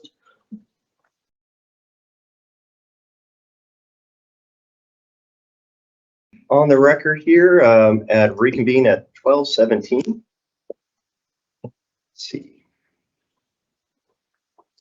We were on agenda item number 6 that we moved to. And I will say, Lee unfortunately had to leave the meeting. Her mother had a medical issue that she's attending to, so she won't be with us for the rest of this meeting. Item 6, right? Item 6, so we're starting on page 84 of the materials. We'll jump right into the, Thanks, Charles is not I here. was like, yeah. yep, and And Charles. did Charles leave? Well. Then we take lunch. And they had a half an hour. Do we want to skip to the case law and come back? I think so. I think so. And our other members that are here or visitors to speak also want to speak on this topic. Yeah, there's quite a few. So there are some very interesting cases. If you flip, I guess these were in the back of the materials. I had already printed these out from before, so I'm not sure what pages they fall on. So let's skip 116. item 6, right? Yeah, we're going to item now on the agenda 7, 7. page 116, John. AVGs, okay, so we'll look at the AVG case first, page 116 in the material. This is a Court of Appeals case out of the 13th District. And it's an as-is related case. It discusses various as-is issues. In the underlying facts of the case, the buyer alleged the seller failed to disclose certain defects, and the seller was granted summary judgment. And basically, the summary judgment was granted because there's no evidence the seller made any false representation. And the core of the case, the highlights there, which the highlights here are done, I believe, by Ron, right? Yeah, they were just my quick notes as the first read, and then I forgot to take them off when I sent it to you. Oh, no, it's very helpful. I was going to say, thank you for doing it. It really helps direct your attention Yeah. To these, and I have better notes on the other. But this was really about language used in the disclosure and whether Zellman had knowledge of certain parts of the seller had knowledge of certain facts. And I'm trying to find the actual. Well, to me, I think this was the state bar language for the as-is clause, if I recall correctly, and they were using a lot of that, and so it caught my eye for that reason. And then, so it wasn't really anything more than just the typical as-is clauses we like to pay attention to see what they look like. I don't think it demands any change, but there was no reliance. They didn't show any reliance on the representations. But I thought it was interesting because of the way that they had put together the state bar clauses on this, and kind of opened them up to potential claims. So, And ultimately, with the words that were used, the court found that, it is the minutia of the words that they dove into, which highlights what we do and the words we use in our contracts, the little things, the commas, and there's going to be another case in here for the Oxford comma team that, those little things actually do matter as much as people like to joke around about it. So, Well, and the term that's not defined, of the structural. So one of the factual holdings is that a roof defect is not a structural defect, which I think is interesting, but it's not. And on the documents, disclosing it, the court also points out you can only disclose what you know, not what you don't know. And so the seller said what he knew. And then there was a whole nother thing about a latent defect versus a patent defect. And the plaintiff kept using what's a latent defect. It's a latent defect. Okay, well, if it's a latent defect, you can see it. So what are you griping about? Kind of interesting. Words matter. words matter. Yeah, Words matter. that's what we're gonna call this, words matter. So in terms of grammar matters, Yeah. our next case, I'm not sure if it's our next case again. I don't have my Marcus is the next one. Marcus is okay. We'll go to Marcus first. This is actually a Trek as is case. Yep. This involved our Trek language, which it had great language in here, and this was whether the as-is clause was enforceable or not. And also looked at whether there's fraudulent inducement of the contract or not. But what was interesting is the court held, and this was the 10th Court of Appeals, it held that the language in the contract is just not boilerplate language. You know, we think about a lot of things being boilerplate, and I think a lot of people consider just generally speaking, the as-is to be boilerplate. But the court looked at it and said, no, there's a choice there. There's a choice to do it as is or as is with these certain repairs. The boxes, this is all about the boxes. And so the boxes took it out of being boilerplate language. And so with that, the court found and enforced the as-is clause and found that because there wasn't any reliance, there's no fraudulent inducement there. There was, the one quote I love of the case is, mere confidence and honesty doesn't excuse failure to exercise reasonable diligence in reviewing provided inspection reports. So just because somebody says there's not much wrong, you know, at the house or whatever, if you have that inspection report, you can't just believe their honesty. You have the hard data. You need to go review it. And there's not many cases out there that actually enforce this clause. So this is a great one for us litigators out there to use, and highlights that I think we drafted the provision pretty good and to be enforceable. Any other comments on that case? It's a good one to read if you haven't already. I mean, it is the 10th Circuit. So with all respect to the 10th Circuit. But yeah, and just why I'm even saying that, we should just tell it to the courts of appeals where you are governs where you are, and it doesn't govern the other locations. So like in Houston, we're the 1st and 14th. So this is not actual law in Houston, but you can argue, look, your sister court of appeals held this way. And until the Supreme Court, you know, fixes a, like if one court held one way and one held the other way, Court of Appeal, until they fix that. This is persuasive, but it is not absolute. There's 14 courts of appeals in Texas, so it's chopped up. One has 2 districts, 1st and 14th in Houston, the Houston area. But then there's the other ones all are spread out. And so the law made it, any one of those is law of the land there, but not necessarily everywhere else, like SJ said. And it's a pyramid. So after the Court of Appeals, and it goes to the Supreme Court. Right. In the Supreme Court, there's a civil and a criminal side. Of course, we're focused on the civil. But this is a good case. It is. Case for us. What's the next one? Polycode. Polycode. Okay, this is a great one. So this is a Supreme Court. This is the law of the land. And this says the Oxford comma matters. It absolutely matters. And what the central issue of the case was whether an in-writing requirement applied to the entire list or just the last item on the list. So it said you need to do A, B, I forgot the exact thing, but A, B, and C in writing, or as long as it's in writing or something like that, as opposed to in where the comma was. Is that in writing say only to C, or does it apply that everything in A, B, and C needs to be in writing? And the court basically held in simple terms that if you don't put the comma at the next to last item, then the in writing requirement only applies to the entire list. Where if you put the comma in there, then the in writing requirement only applies to the last item on the list. So the Oxford comma was the reason this entire case was decided the way it was decided. And I'm concerned, and SJ have been on team Oxford comma more strongly than probably most, that our contract doesn't use the Oxford comma. Now, I think in most cases, we don't have qualifiers after our series list or. Well, hold on.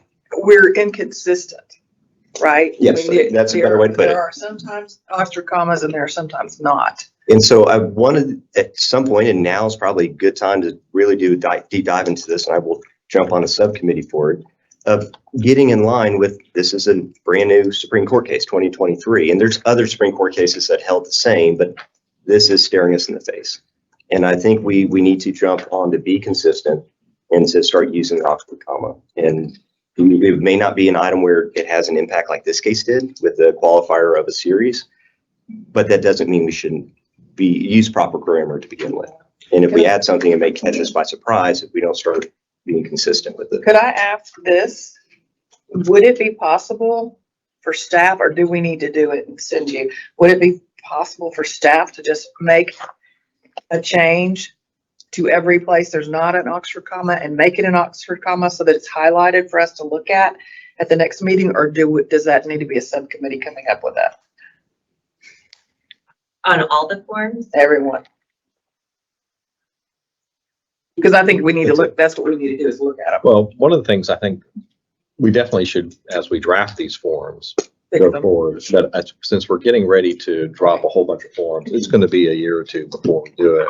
Again, have another big bunch on the main contract forms. But this is so easy. I will take on that challenge because I already, in looking at the contractual differences for other things I'm doing, I picked out probably 40 different things that need to be fixed. They're minor things that don't have an impact, but they're spacing or comments or Right. stuff that just is easy to miss when we read over it.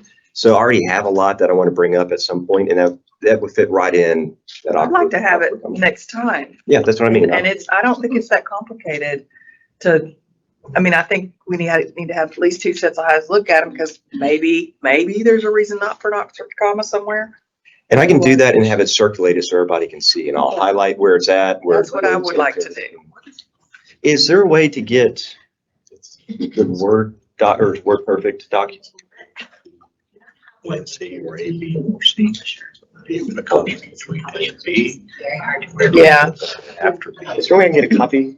Or just the high, can you redline in Publisher? No? Oh, And you have to have that software. I have Publisher. You can redline in Acrobat. or PDF. Keep going. Okay. So there is another way to solve the problem. It would just be the way in which we draft. So instead of drafting series of things, you can use the Roman numerals or the 1, 2, 3s in every one of those cases. It's more legislative drafting, but it's very clear that way. And that way, all your qualifiers are in front, apply to everyone, or they apply individually. So, And I see that maybe there's certain things that wouldn't work for, like the example list, just for consistency where we have. no, I'm not talking about examples. But, being consistent, I think I like that too, like we did today on the survey language. That's a great change with the. Now, if you're a title lawyer, you tend not to like it because you use archaic language, right? So, Yeah. but So I'll try to work on that early and circulate that, and then we can see, whether to put those things in. Am I getting eye rolls behind me here? he's ready to throw something at me. So. Okay. Volunteer myself onto your committee, even though you didn't. Yes. Yeah, we'll work together on that, and I'll send you what I come up with. I don't think it's that hard to get that rolled out. So the next case, let's see, is it Russell? Right. Okay, so Russell was a case about ambiguity, and it involved a divorce decree. Thomas, you saw Yeah, Thomas v. Thomas. This was out of the 5th district. The wife was awarded the land, but had to begin the process of building on the property, or the property would revert back to the husband. And the whole question in the case is, what does begin mean? And what does the process of building mean? And then, is that, at what level do you need to take to actually begin the process of house plans? Do you need to actually start physical construction? The court held the agreement was not ambiguous, and that the wife could keep it because there's no deadline to complete construction. And the court found under the facts that the wife had begun construction as required in the decree. And so the husband failed to contend, and actually they didn't find that she started. The husband failed to contend that she didn't start it. And so he failed to make an allegation that she didn't meet the actual burden that she had in the case, and there's no evidence she failed to actually start. So again, this is another one that words matter, and be very careful in drafting and pay attention to the words that are used. This case reminded me of those classic paragraph 11 phrases that you would see. I don't like the inspections. I think get out. Yeah, or Tell her to read So- it in front of her. right, yeah, or sell to replace roof. Okay, when? Yeah. What materials? All the stuff. And so it did, but it's a good case. Again, words matter. And I believe that's all of our. John, I had a follow-up on a case. I can't remember if you put it in last time or I put it in last time. It's out of Houston, so I figured it was one of us. But Okay. last time we looked at Gress, which happened to be one of those when you get the wrong lot number and you get the next door lot. Y'all remember that at all? Anyway, there was, the reason it even showed up, besides the fact that happens often, but the lots were large disparity in value, and the improvements were very different as well. And of course, the new buyer had built, it was a flipper, and had really improved the house. And so it was like a $25,000 to $150,000, value. And when the one found out that she really owned the other lot, she wasn't going to give it back. She was going to take the big improvement. And so the suit was, look, you shouldn't be able to have a windfall, blah, blah, blah. So when we looked at it last, I think we all thought that lady might win, she might win. But anyway, they've settled down, and they filed a dismissal of the case. And it turned out that they settled exactly the way they should have, and they're just switching lots. And one of them had to pay some attorney's fees of $1,100. So I don't know who their attorney was either, but anyway. What was the court legal principle there? What were they? Well, the court never really ruled on it. There was no ruling, but the argument was, the causes of action were, okay. And, the buyer sued the seller too for a misrepresentation and a breach of contract. You said you were selling me lot 3, but you really sold me lot 4. Mm-hmm. And you pointed it to it. And that turns out that the seller had actually bought it incorrectly too. And nobody knew it for 3 transactions. But, it was a bunch of contract related, no meeting of the minds, failure of consideration, and then some unjust enrichment. They want a rescission. They also, had a trespass to try title and a suit to quiet title and for declaratory relief.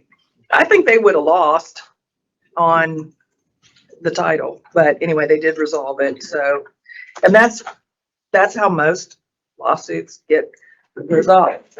I haven't looked at the court's administration numbers lately, but the whole time I've been a lawyer for more than 20 years, it's never been higher than 94% of the cases get resolved before trial. And I think that's still right. So. Well, and I think we're about to see a surge. We're already seeing a surge in litigation, real estate related litigation. I think a lot of people that bought at the top of the market and are unhappy, and a lot of buyer's remorse that are suing over things they otherwise would not have sued over. And I think that this freeze that we have coming up, we're about to see a lot more water, pipes bursting and water issues. And so I see the beginning half of this year being really litigation heavy in the residential real estate front, more than it has been in the last couple of years. So we might have some interesting things and interpretation contracts come out from that. But as SJ said, most settle before it ever gets to where we concede in case law like this. But one of the reasons they settle is because there's clear law out there that tells you what's going to happen if you keep going. So it's good to have these cases. And another frustrating thing on the residential real estate side is the attorneys that are involved in a lot of these cases don't know the law, don't understand the law. There's not very many residential specific lawyers out there that know the ins and outs of the contracts. And this is even high power law firms, that high powered litigators, the commercial cases don't truly have an appreciation because they don't spend a lot of time, and it's not their fault. They just don't do it a lot. It is their fault because they don't bother to read. Hopefully they do when they get the case, but so anyway, it should be an interesting beginning half of the year for litigation.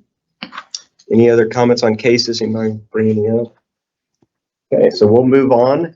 We got everybody back here, so we'll go back to agenda item number 6. And we'll march through the comments starting on page 84, and we have 3 visitors present that will like to speak on this topic as well. And the materials that they submitted are near the end of the comments, so we'll come around to have them speak at that time. So if we go to Carla Clanton, and I did not understand what exactly she was saying here. She wants a change, but doesn't specify. And I thought it may have been related to the May language or something, but do we know any more about what Carla was saying here? Does anybody have any insight? Okay, so I think we can move on from there. I'm not sure exactly what. We looked at it. Yeah, You'd be happy. We just looked at I it. think it goes back to that. Apparently word. she's bought a couple of. Yeah. Yeah. So if we go to the next one, Cindy Bass. The question is, can agents put legal description in paragraph 11 now? And what the concern is here is regarding the change that we made to paragraph 2A that said, or as described on an attached exhibit. I think the confusion is she's wondering, does that preclude us from putting it in special provisions? Because our new special provision language with the informational item definition says is to be used to complete a blank in the contract. I think this is a 5% issue that obviously it's fine if you put it in special provisions or on an attached exhibit. It's just as effective. It's not the practice of law. It's filling in the information that you can't put elsewhere. So I don't think we need to take any action on this. I think it's more. I know that's coming from an education piece. I know she's asking that for education. And I had a commissioner that basically said, put it on an exhibit. Do not use your special provisions. And that's okay, right? That's That's as what I we stated in teach, there. so that's what I'm saying. And I know that's why she's asking that question, because she teaches. Scott's making a face. Yes. Scott's making a face. No. That is my regular face. That's the regular face. We're looking at Wilson in the background. Yeah, right. Okay, so we'll go to the next one. Melinda Hip. I'm not sure exactly what's being asked about third-party financing addendum, the reverse mortgage language. And I forgot who was talking to me earlier. Amy was talking to me earlier about that. You wanted. Yeah, I just had someone contact me this week to give me a heads up that this question had been asked. John Fleming, General Counsel at, I'm sorry, I've forgotten, Bankers Association or Mortgage, anyway. Texas Mortgage Banker. And so he was just letting me know that she had contacted him about it. Just, I think he encouraged her to submit something specific as to what language it was that was concerning. And so I don't know if she's going to maybe do that at a later date. But I think there were just some questions about some of the terminology in that paragraph, because we added the reverse mortgage into the third party financing addendum, so it's relatively new. And so I think he encouraged her to just submit some specific, if you had issues with the specific language, to submit that and we would take a look at it. And was that in response to the question here? I noticed, I don't know if we responded to this and say you're welcome to attend or submit those materials. She was gonna try to. Okay.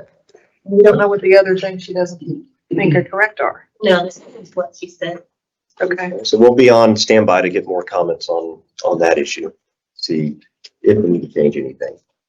Moving on to page 85, Honey Hayer believes that Trex form resale certificate doesn't follow the statute and contains extra language. And I think she's right.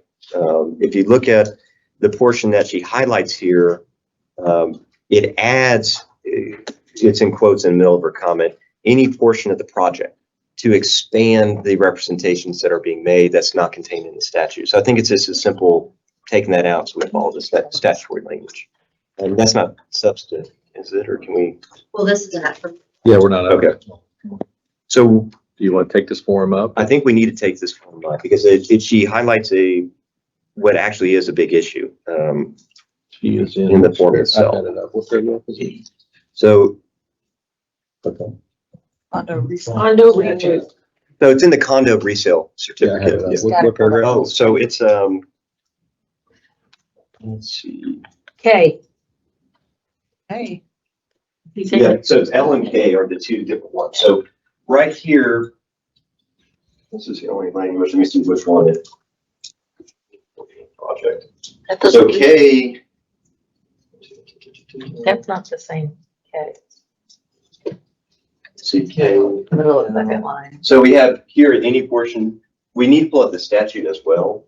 The statute, one of these has the language and the other one doesn't. Yeah. And so there's surplus language that makes it, we can read her words here. She more succinctly states it. State law requires HOAs to disclose any known deed violations. The TREC form, however, mirrors this, but adds sweeping duty to the HOA to disclose known violations to any portion of the project. So if the HOA says NA, it means they're representing that there are no neighbors at all with any deed violations. And the statute doesn't require that. It only requires it for that particular unit and the limited area, common areas that are assigned to that unit, but it doesn't apply to the entire project. So we just need to figure out exactly which one of those L and K that it needs to come out of. And 9 is whether the board has knowledge that any alterations or improvements to the unit assigned to the unit violating the declaration bylaws or association rules. It might be. Oh, it looks like K. K has the extra K, yeah. language. Yeah. That's right, Mary. So we just need to remove that language out of K itself. Oh, I'm looking at the wrong. So if we pull this back up, now that we know we're looking at K, it can work. The board has no knowledge of alterations to the unit or to the limited common elements assigned to the unit.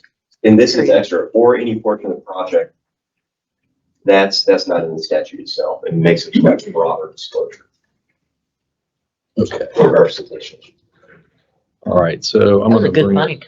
It was. I put That a was a big good gold find. star because that is a big issue. I'm gonna bring it back. It hasn't created a big issue, but it is a big issue. Well, our client's getting sued. Let me, That's why she To her, found it's a it. bit, to her, it's a big issue. What, was she being sued? Yeah, your client. Oh, yeah, I guess so. Yeah, it is a big issue. It hasn't been. Before this hasn't, yes. It's been a 1%er, but this 1% now raised itself and is just an issue. So if we can put that to take that language out, and big gold star for Connie Hayer. let's see here, let me get, so we want to amend this language now to read, the board has or has no knowledge.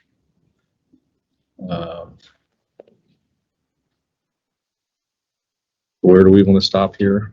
So we need to take out, Or any portion That? of the project. We'll still take Well, if we pull up 82.1579, right, it's a that's what little it should bit follow. different. It says, yeah, whether the board has knowledge that any alterations or improvements to the unit or to the limited common elements assigned to that unit violate the declaration, comma, bylaws, comma, or association rules. Need that Oxford comma, by the way. Yeah, it's in there, baby. So actually, It has knowledge, not received notice. this says knowledge here. The board has or has not, or has no knowledge of all. Just whether. Yeah, no, so this is. Okay, so we're check- letting them check a box. Yeah, this is a checkbox. I need to Okay. fix that. Has knowledge that any alterations or improvements Okay, to the unit, or to the, limited common elements assigned to that unit violate the declaration, so not any provision of.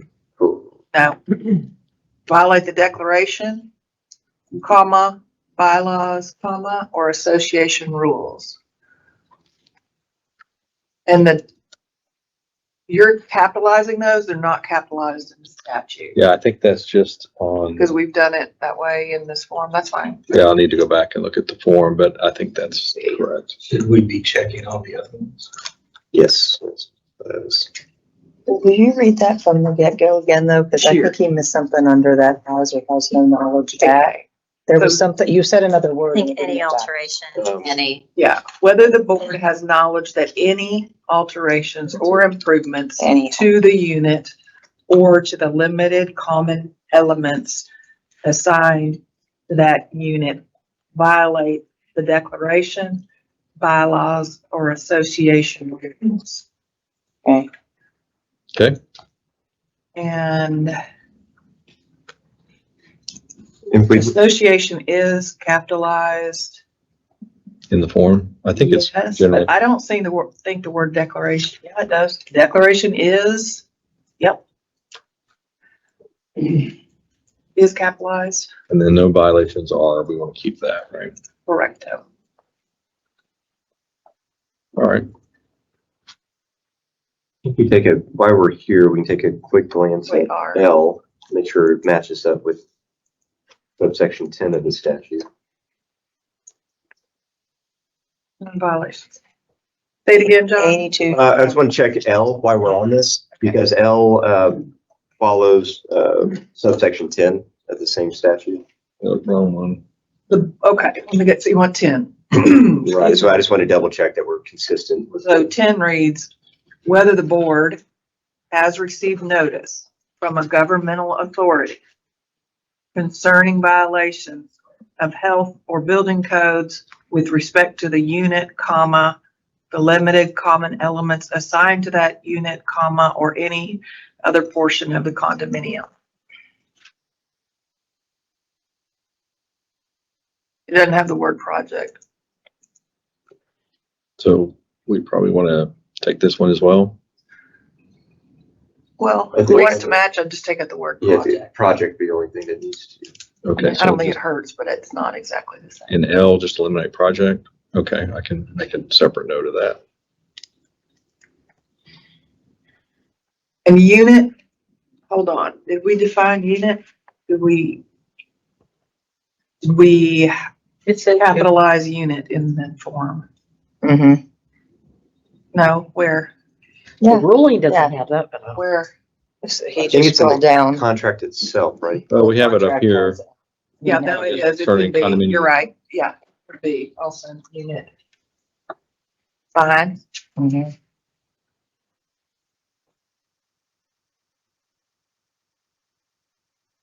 Whether the board has received notice from a governmental authority concerning violations of health or building codes with respect to the unit, comma, the limited common elements assigned to that unit, comma, or any other portion of the condominium. So you were going to maybe Remove mark the out word project Mhm. in L. Mhm. You're not doing it on there though. right? No, I You're just have to making be a in the note. minutes, right? I Yeah, have to do the gotcha. minutes. Okay. Way to go, Connie. that was a good thing. So do we need to take a vote to send that, if you want to do it in the same bunch to the commission? Yeah, so we have a motion to make that change. So I so move. Aren't we pausing until May, so we'll have another meeting? Oh, yes, that's right. Thank you for keeping it straight. Do we have to put a motion to kind of put it on the list of No, things? we're good right now. Riding around Just on the list, yeah. on the list. All right, so then we jump, and she actually highlighted everything for us on page 88. That's the language she did. So she made it easy for us to do. Thank you. All right, so next page, or I'll wait for Ron here. Next page we'll look at is 89. Okay. Okay, so Neuron Stogenic, maybe, I apologize for butchering the name, wants us to have a commercial improved contract. Of course, we will never promulgate commercial contracts, so unfortunately we can't. Why is that, John, for the peeps that are here? Well, we're residential or consumer focused in nature and are protecting the consumer in residential transactions, which is Is that in the act? it's in the, you know what, I don't know the answer to that. I'd say, Standardized transactions, conflict from, and since lots of commercial folks with attorneys, I think that's the direction. And generally speaking, this is really generally, people think commercial transactions are more complex. And in a lot of ways they are, but in a lot of ways they aren't. And it's when you get a commercial broker coming into the residential side, they equally don't know a lot of stuff in our contracts, just like a lot of residential brokers don't know a lot of stuff in the commercial contracts. But by and large, commercial transactions have involved in a lot more legal counsel, and the forms need to be tailored a lot more. And it's harder to do a one-off form for a commercial contract. and the So I think parties on top of it. themselves are much more sophisticated usually. Usually. Themselves. Yes, expected to be. Right, So- so usually they're more sophisticated. Okay, so if we go on to Renee Atkins' comment, she wants to help agents not practice law and wants a septic addendum with contingencies in it. And the reason for it is because certain localities require a passing test for septic systems. And the agents that she sees are currently writing in contingencies into the contract. So if it doesn't pass the government's inspection, that there should be an out for the buyer in the contract. And brokers, how big of a problem is. I know that requirement exists. I haven't heard a lot of, or actually any feedback personally on wanting contingencies or writing in language. So we haven't experienced this. I would say, wouldn't a potential solution if the house has a septic and they know they need this, wouldn't they just get this completed during an option period? Or that would be my thought process along that I'm line. not sure what the timing is and the nature of these inspections true. that are happening.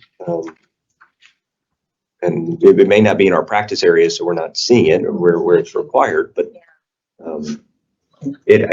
I do take thought on that because it is in a potential issue. But my first reaction was just like yours, Christy. Well, can you do it during the option period? Right. It may be in between the next meeting, we can go and seek more guidance on how long do those inspections takes? Who's doing the inspection to see if that's feasible to do during an option period or not. What if scenarios would be a nightmare? Documenting all the what if scenarios, that would be. Yep. I think what she's wanting would be somewhat simple of if it doesn't pass the test, then the buyer has an out, right? Well, then we get to teach them to put it under 7D too. Well, That the, yeah, I was gonna that the say, septic has to pass. Let me do this. would that not make the home potentially not good collateral for the loan under third-party financing maybe? I Well, mean, I don't know. Yeah, Of cash. course, they may not be right. They may not be getting Well, financing. but- 72 is actually, you're putting it as part of the contract. I'd like to see the, You're saying, I need a septic system. And if Yeah. I don't get one, I'm out. We have a lot of septic in the areas where I serve and we don't have any. We don't have any required county septic mandates. inspections. well, I'd like to look at. I don't the- either, but I'm just saying, if they want to make it part of the contract. I'd like to look they at can the put it under ordinances 72. because, for example, Austin does silly things from time to time. They do weird. And so like they had this inspection that in order to list your house, you have to pass on a energy efficiency plan or audit, right? Yeah. Right. So, but all it is a fine. It's not, it doesn't hold the transaction up from closing. Mm. And so, How's the fine addressed when it exactly, goes up? right. And so and how they ever find out about it's another I question. don't even think people get fined. Yeah, exactly. So, Because you will get fined. Yeah. so it might be something that is unique to one or two counties, but if it's something that grows, then obviously you take a look and see, but We'll keep it in the 5% bucket for now and then just have it on the radar. I haven't run across it in rural counties that we work with. I'm interested in this to see a little more of the logistics side, just for knowledge. So I'll look more into that and we'll keep that in that bucket. And The septic inspections can be done, just like regular inspections are pretty quick. You can get them out there and I think it's the passing septic certificate she's talking about, and I've never, have you? We don't do. I've that. never had anyone ask for a passing septic certificate. She's in Wichita Falls, just FYI. well, we need to be more fluent in this. Yes. Do we ever answer them back? Fluent. Do we ever answer them back? Not, well, we discuss it here I at the thought meeting, that's what you right? said. And so we're responding back as a committee via this open meeting. It sounds like some questions that if they're maybe non-substantive are responded back to for procedural things by staff. And correct me if I'm wrong in. That's right, and we direct them to the conversation.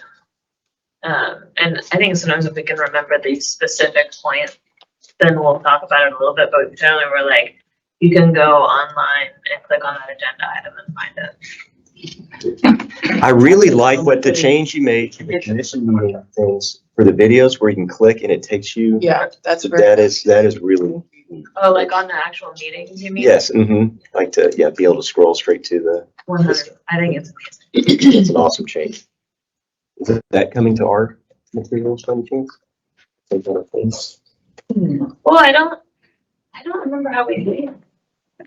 We can talk about that later. Right, it's the minutes component, yeah. Right. Okay, so then, Oh, Jesus. all right, so now we have our visitors here that have taken a lot of time to submit letters and to really analyze a few issues. And so if we start with the first one, which was submitted by I think sorry, you missed it. City Hall. Todd Franklin. And I know he is listening. Oh, I was assuming they were here, but I did not. I have that one here. I just know he's listening because I talked to him. All right. So Todd Franklin submitted a letter from W City Homes, he wants additional language about the party's commission payment obligations. And he points us to the Texas Realtors commercial contract language. And wants to have more, as I read, more enforceable language in the contracts themselves, more disclosure. And I think the issue we've always had in the past, if we step back for a minute, and for those for on the committee, our contracts, except for the farm and ranch, do not have an enforceable commission. It's just a disclosure. Commission agreement. Yeah. And it's a ratification of fee that's in the farm and ranch contract. And the reason it's in there is because a lot of farm and ranches never make it into MLS. And the MLS system is generally where the agreement between brokers is made for the amount of commission. At one point, we, in all the other contracts except the farm and ranch, said, we're going to take out the disclosure because it's causing confusion. People are writing in different amounts in there than what's in the MLS. And when we did that, it kind of proved our point. So everybody said, oh my God, how are we going to know how much the commission is? Well, it's via the MLS system. So we put it back in and then we added more language to it to say this is the actual agreements in a separate written document. It's not this. This is just disclosure purposes. And the reason we did that is because we don't want to have our contracts conflict with what's in MLS. That's where in residential. Or any other agreement if there was another. And so, and we're having, I think more and more properties I'm seeing are off-market properties. I think that's becoming more and more common, especially with all these MLS issues floating out there. But I don't think personally that we need to change that. I think that the education's there if it's not an MLS to get the agreement up front. And I see many, many issues coming up if we do an enforceable agreement here when it's conflicting with what's already in MLS. I think it's coming. I just don't think we need it yet. Yeah. Oh, Diane. I think we would be talking, those requesting this, and I really am in support of seeing that wording that we have in the third-party financing addendum on the broker information page be on every contract, because we are dealing right now in our industry with 90% of the agents involved that will be facing a disclosure issue and they don't know where to put it. And it's been brought to my attention that we've already got it approved by this committee in the farm and ranch contract that says who is paying what to who, which hopefully would mirror MLS if it's in the MLS, but it is a disclosure issue. And those of you who've been following these lawsuits, and there is no final decision made, there are appeals, etc. But the attorneys that have been participating in it have indicated that that disclosure of who pays what needs to be somewhere so the title company and the lenders know who is responsible for it, the buyer's side, the seller side, or the seller themselves. And we have beautiful wording that's already in here that would be so helpful to the practitioner to say, this is how it's going to be. And which wording is specifically? Still in there. Page 69 in Farm and Ranch. No, it's also in the regular one. It just says it's not ratification.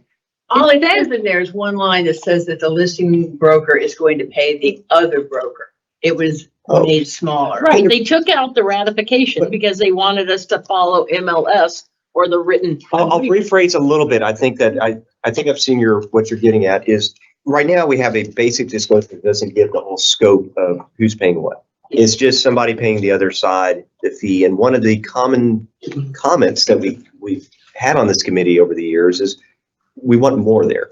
We want, what the total, and the title companies too don't know the total commission, right? From that document. That's only what the seller is paying the buyer or the listing agent's paying the operating agent. But I think what you're getting at is more disclosure of saying, here's the total commission and here's how much is being paid to somebody else and who's paying what. So kind of an expanded one, but keep it a disclosure. Don't keep it. I don't think you're going so far as to say it's enforceable. Because it's all, we took it out. We took that out we took that out. Times are changing and our industry is going to be changing. And it's going to be all based on what is going on and will continue to go on for maybe years in these lawsuits. And today, right now, real estate agents and brokerages are trying to figure out how do we protect everybody, disclose who pays what. These are antitrust issues. It's always been negotiable, but now we are, as license holders, under a microscope in all of our activities. And before we start seeing every brokerage start putting different things in writing, they look to us, and here we have something that I'm sure you spent a lot of time on that is just a disclosure of who is paying what to who. This is not a disclosure on page 69. Well, I'm using the word It's not, disclosure. but disclosure doesn't have any, disclosure is information. Okay. This is a contract. It is an Ratification. agreement.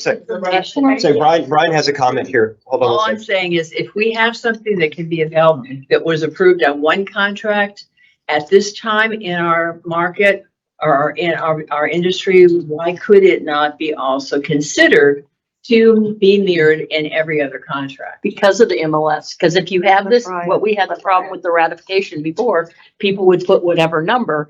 And no matter what the MLS said, if it was a ratification, we were actually having to follow it. Yeah, hold on. Brian has a comment on this stuff. This is a matter that is the subject of numerous class action lawsuits across the country. And I think right now, this committee's approach has to be first, do no harm. Right. And we do not know what is going to be happening in those lawsuits. And it is way too premature, I think, for us to do anything on the forms with respect to this issue. Well, I want to jump in here because I'm turning my brain. I was going on the ratification of fee. She is not talking about the ratification of fee language. Can we pull up Yeah. the farm and ranch? Of this, but Yeah, it's an expanded disclosure. we talked from about what's there. words. So if my word was wrong, I They matter. apologize.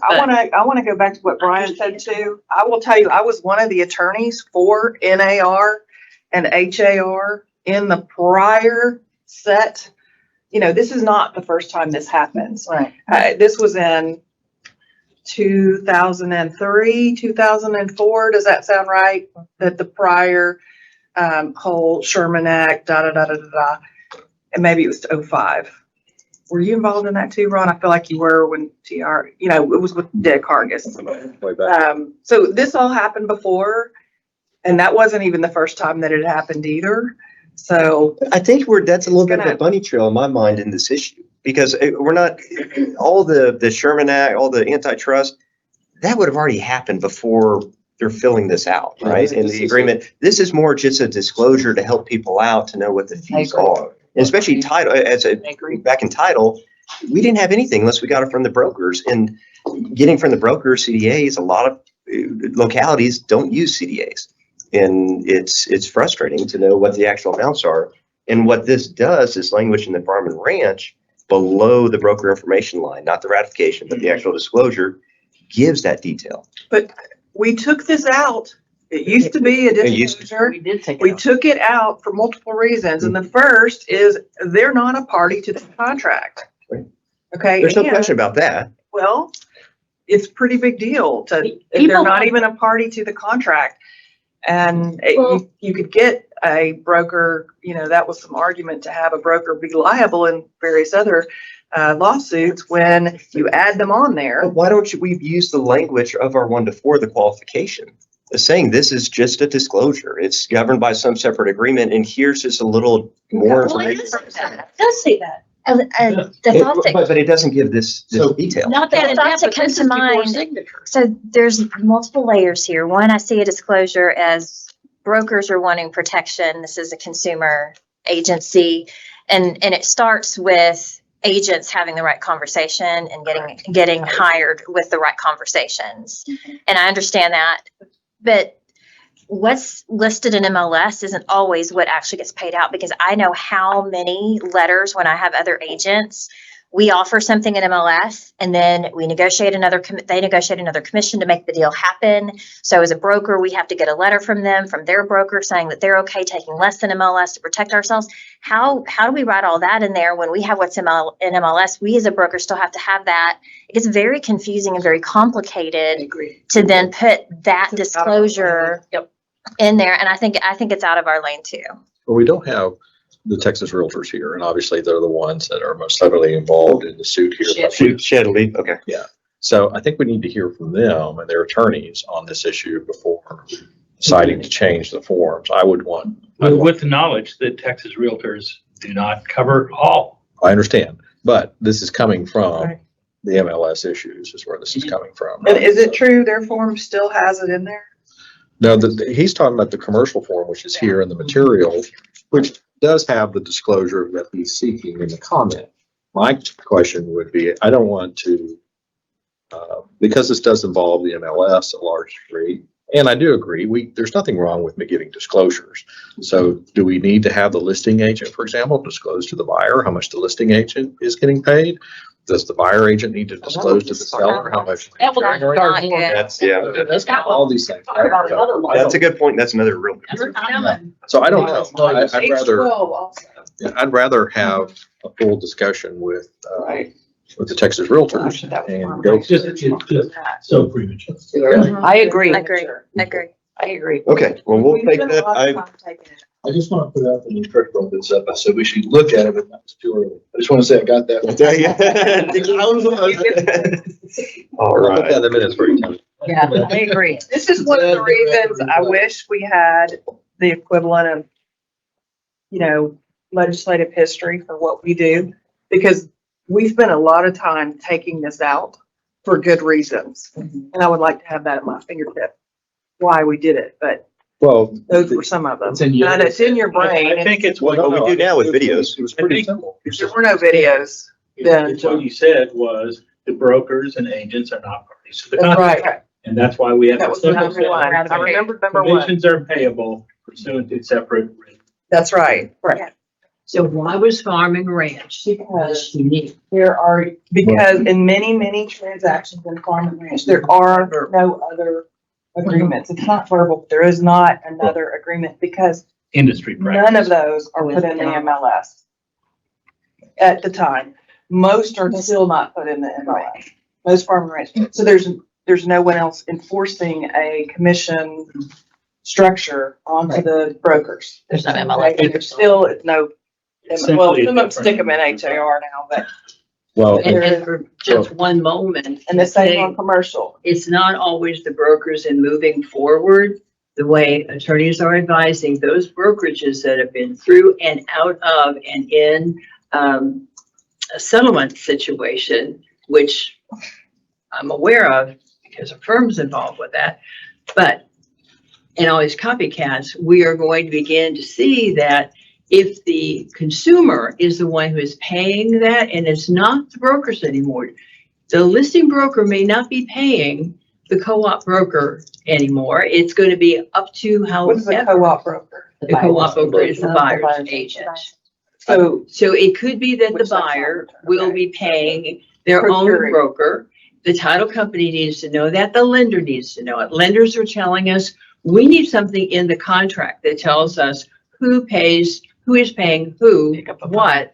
And The we lenders don't want pick to up the phone. be, yes, Yeah. the lenders are, So- we have an, Just from perspective, we're seeing a lot of that too, but we're telling our agents because you get that buyer rep signed, clarity on your fee, so that if there is zero offered from the selling side, Yeah. you send a copy of your buyer rep agreement that is executed, they know how you're getting paid. The agent should be very clear that they're running a business and submitting that to the title company for payment of their commission on the closing disclosure. you're absolutely right. But to John's point too, some companies don't have CDAs. Some agents don't turn the buyer rep agreement in. Well, they But should. if it is on the one document that everybody, lender, title company, and brokerages and buyers and sellers look to, it's the contract. That's the bottom line. But it's not it's not enforceable enforceable. unless it's an agreement. And this is not an agreement of the brokers. That's what I was gonna say. Why we took it off. What she's saying is even if you add it in, It's it's gonna just, be a it's a disclosure. nothing burger. But if it is a disclosure, then everybody's gonna rely on it. Everyone's gonna rely on it, even though it says Use it's it. It disclosure. will cause lawsuits. That's why we took Because it they're off. technically not parties to the agreement, but some of the Right. agents want it in there so we can use it to enforce it, but that's not what it's for. It's like the lesser of evils, right? We're Right. going down to at least But have it's a an limited evil. disclosure in there. It's still an evil. And if we go the other way, it's a bigger evil. That's, Evil. that I now have come around to see your side on that of how that can cause more confusion. But I still appreciate your concern on that. We have, It'd be a good good to find some middle ground, but I'm not hearing any better. It's the registration, broker to broker. I mean, if there's a change in our commission. We Okay. don't. Okay, well, okay. Well, I think, Associations well, do, keep in we mind, don't. I think the point of the comment is to make that known to the parties of the contract. Is so the parties to the contract know what the brokers are getting paid. That's going to be the bottom line. So the question is, how do you accomplish that? I don't feel comfortable just doing it off the whim here, and like to get a lot more information from the industry on that. The seller knows, because they've got a listing agreement. Right. If there is a listing agreement, and the seller knows what they're paying, and they know either what the split is, or they don't care. And the buyer's supposed to know as well. The problem is that sometimes, It's not the buyer's business what the seller's. Keep in mind- Agree, totally agree with that. keep in mind that what you said here is exactly what happens. That changes by the time you get to closing. And again, it's really, truly, it's not the party's business what happens. I understand, but Once maybe, it's listed. but these court cases may be saying it is. Well, I think. until we get an answer, which again, these are copycats. Somebody said that word earlier. These are copycats of what happened in 2000 and I think it was 3 and 4. These are the same lawsuit. No, there was a successful class action case I know. that hit the State Association of Realtors in Missouri. I've read it cover to cover. I have a client that's caught up in the shit. So We're not there. that's what they're talking about copycatting, is they're copycatting the same class action And it suit. isn't a federal one at this point. No, they're going state to state. They will. And it's in Texas. There's a federal I know, insurance. I know, I'm aware of it. Texas federal court. Exactly. Which is all Sure. the more reason why we need We to don't have a decision. defer the Correct, yeah. conversation until I don't later. think we. It hasn't gone up. Maybe Right. need be premature, but you know, we will be seeing more of this in the year or Yeah. two. And this is going to be one of the most analyzed issues out there now. I mean, there's a lot of smart brains looking at this And it may that be a legislative. That could happen too. would be interesting. We may, Okay, yeah, so you're right. Legislation might dictate all this. We'll defer that to a continued discussion when Texas Realtors members present or representative is present and watch these lawsuits. But I do like your concerns, and I share them, but I see the bigger picture, and I think there's no perfect way, so we can continue to analyze. Okay, so next we go to page 92. And this is we've had several letters submitted, one by Charles Porter, one by the Texas Alliance of Groundwater Districts, and a third one by the Texas Water Conservation Association, who have spent a lot of time looking into various water issues. Water issues, as Charles pointed out, I believe in his letter, were in the legal update materials, and a lot of people are starting to get more knowledge about them. And I really liked how those materials were presented in the legal update. It was this last round, especially the round before, right? So the last legal update that really broke it down in a very understandable manner. But the question is, again, this is a major right in Texas that we have, and a major issue, especially as population grows, and water's always been scarce and thought about, but it's only going to get more and more important and have more and more issues pop up. So they took the time to analyze this and make some suggestions to us on some disclosures we might want to consider adding to the contract or to put out there to bring awareness to these water issues, to inform the consumers and to help the agents. So Charles, if you want to present what you're putting in your letter. Sure, real quick. Many of y'all have heard me talk about this the last couple of years on infinitum. A little history: back in 2013, Stacy and Brian and I took it on ourselves and all our trade associations to change the property code to add that one sentence about whether or not you're a groundwater conservation. The legislature passed that. It went into effect in 2016. It's the first of our program to try to bring knowledge to the public about how important water is. Through that process, from then on, our next step was to try to change the contracts. And we've worked together for a long time. In 2022, TWCA made it one of their priorities on the surface water and groundwater committees. And so we've worked on it all year. A lot of people looked at this, studied it every which way. Lori Levy and Robin Harris have been involved. They've known everything we've done the whole time at Texas Realtors. We're here today. Leah Martinson with the last groundwater district, the Texas Alliance Groundwater District, Stacy Steinbach with the Texas Water Conservation Association, Brian Sledge with Sledge Law, TWCA. Know how it's structured. To me, I think that there's nothing more important than TWCA is made up of committees of 90 members, of which most of the committees on each side are lawyers. They're the ones that really make the difference with the legislature and final water policy. Y'all read my letter, you know how important it is. I wrote the Legal 2 chapter. We've taught it time and time again. No one's complained about anything in the chapter, anything about water rights. We had no complaints. After now we've seen, I want to say 40 million people have seen that disclosure notice in 2016, and there were no complaints about that. So the question is now, I think it's time to go to our contracts. I know some of us want to be in all the contracts, not just farm and ranch, in unimproved property contracts. So we've got developers out there who take a piece of paper and draw lots on it, don't even plat them, and let them go ahead and do a groundwater well on every side. And some of the groundwater districts who manage groundwater do not have the money to keep up with all that because we don't fund them for it. So we're here today Brian was the main drafter of the wording and to answer questions, and appreciate your concern about this. I really do.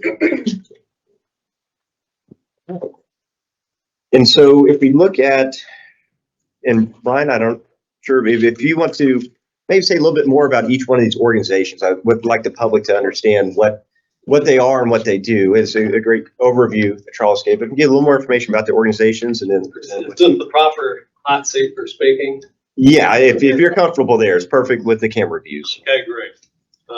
Thank you all for having us. I'm Brian Sledge, and I apologize for injecting myself in your other agenda item. I see that I was wrong once I read the statute for another minute, that it was just limited to municipal management districts, but I really got two jobs. I'm practicing water law in Austin for 30 years now. Seems like yesterday. And I'm also a lobbyist. Most of my lobby practice focuses on water law, but do some other things at the Capitol as well. And Stacy and Leah are both recovering non-practicing lawyers, water lawyers.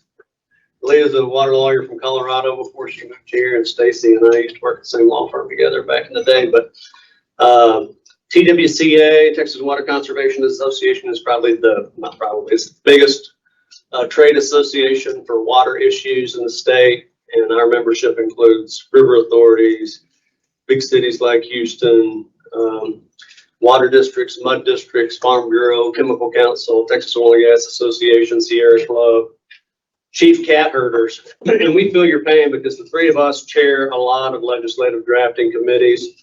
And just watching you all go through this, and the syntax and the punctuation is reminiscent of our long Friday afternoon committee meetings as well. So we do a lot of that. Most of my clients, I represent or have represented some of the biggest farms and ranches in the state, river authorities, groundwater conservation districts, special counsel or general counsel for a number of districts or cities on water issues.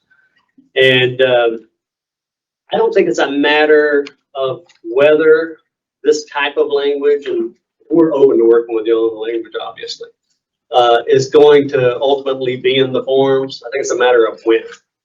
And Charles, you all know Charles, he's been itching to do this for a while. We've been working on it in earnest for a couple of years.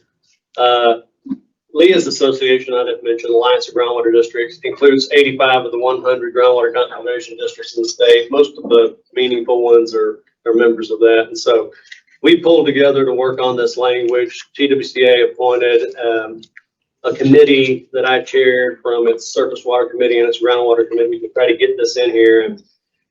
And I realized that it's not going to cause your real estate agents to throw a bouquet, as you said earlier.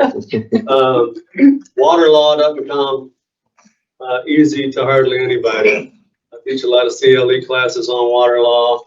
It's usually the same old faces, a small group of us on the stage, just a few dozen. And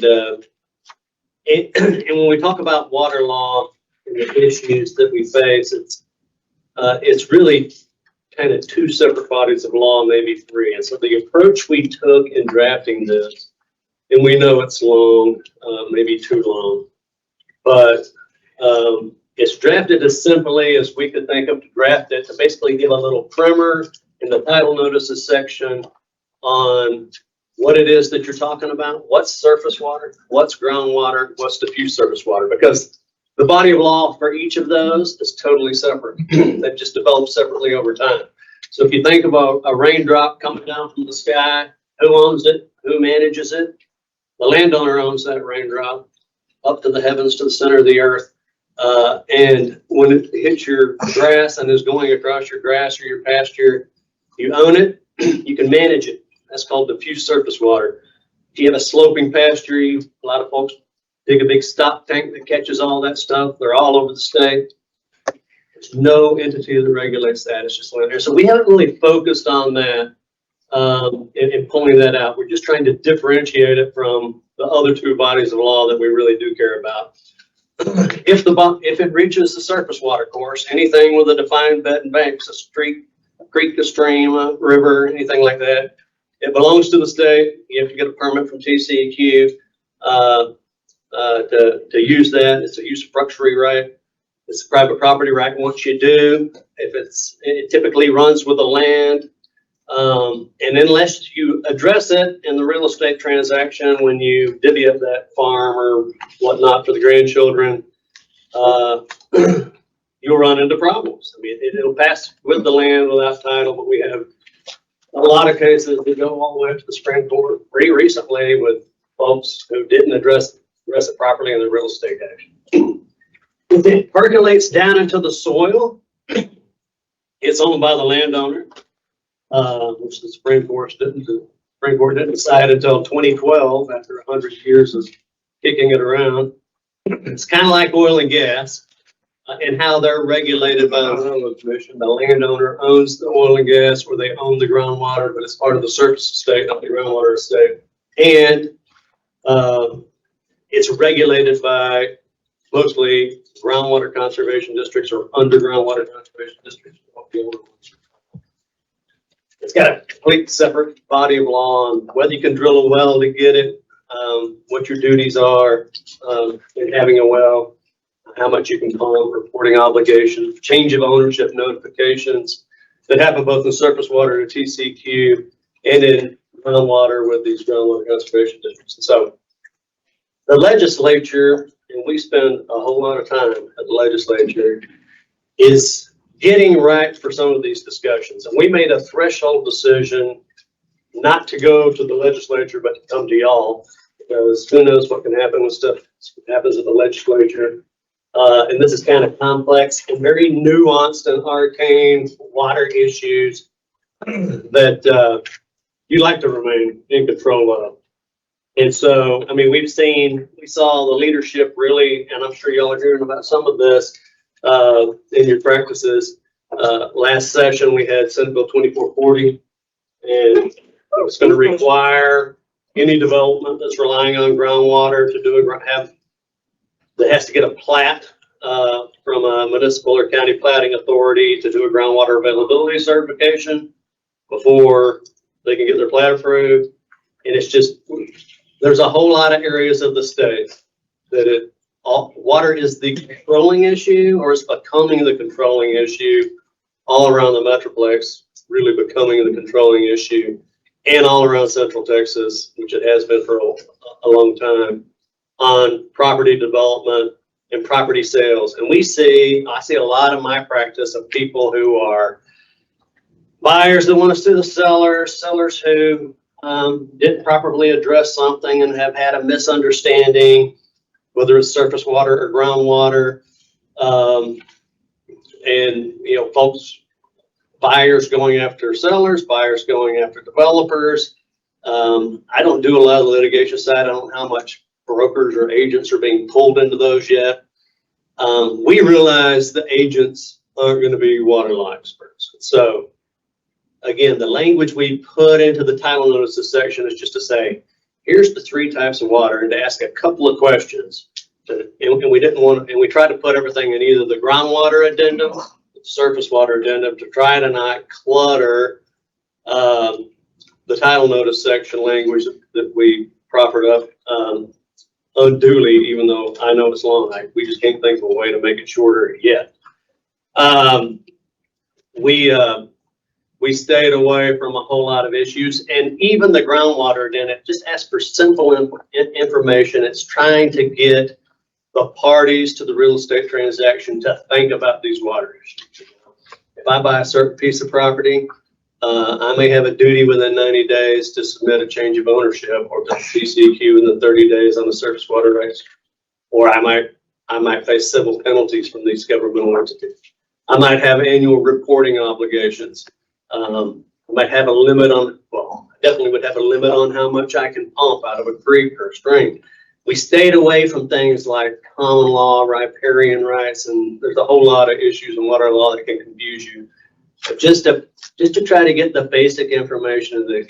I see people all the time that have bought, and Charles mentioned, we tried to draft it in a way that it could be cut and pasted, however we finally end up with it, into the unimproved lot contract or other trick forms, because we see a whole lot of that. We see people carving off, an acre of their 100 acres for their grandkid. Hey, guess what? In Parker County, Texas, you got to have 2 acres to have a water well, and they can't get water.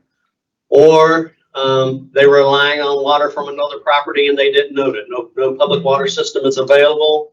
They were relying on something from another property, and now they don't have that. And we thought about, just everything. Most farmers, irrigated farmers with surface water rights, and I said you got to get a permit from TCQ for the surface water. Most of the surface water rights in the state were adjudicated through a multi-decade process in the district courts, from the old water commission to the district courts. Most landowners that are active farmers, or most big agricultural operators that are in the Edwards Aquifer Authority or some of these groundwater in our big ag area, they know what they have. They know they have a permit. They know what wells they have. They know where their diversion points are from the surface water stream. They can typically provide that information pretty easily, if they think about it. But a lot of times it's this flight from agricultural use to other types of uses for both land development and everything else. Grandma and grandpa were farmer. The last one of them just passed. Now we're just trying to divvy up for the kids. Nobody knew to think about the water rights. They got left hanging out there, or they got so fractionalized, like we see especially a lot in the Rio Grande, that nobody can use them. And we spend in my practice a lot of time trying to piece those back together for folks because again, it passes with the land and the fractional nature of that. So anyway, I'm foaming at the mouth. We recognize that these contract forms for you all are very sacrosanct, and when people come into our world and want to change a word in the water code, you can expect about 100 people at the table asking, what the hell are you trying to do? And so we get it, but we're here to work with you. Can answer any questions about the language. These two ladies can speak for themselves. Can you bottom line for us, though, why we need this, and do you only see it going on unimproved in ag, or do you see this applying everywhere? It could be. I don't even know the name of the regular old house form. 1 to 4 families. But 1 to 4, I do a lot of enforcement work against landowners in cases who have bought a house we all know, even in our world, nobody ever thinks about where the water's coming from as long as it comes out of the tap when you turn the knob, right? And hardly anybody ever thinks about that. So they don't even know that they bought a water well. They didn't know that they had reporting obligations. They didn't know they had to notify the groundwater district to change ownership. They didn't know that, or the TCQ side on surface water, they didn't know that they could stick a pipe into that lake over there, or pond or creek, and pull water out for whatever purpose they would want to.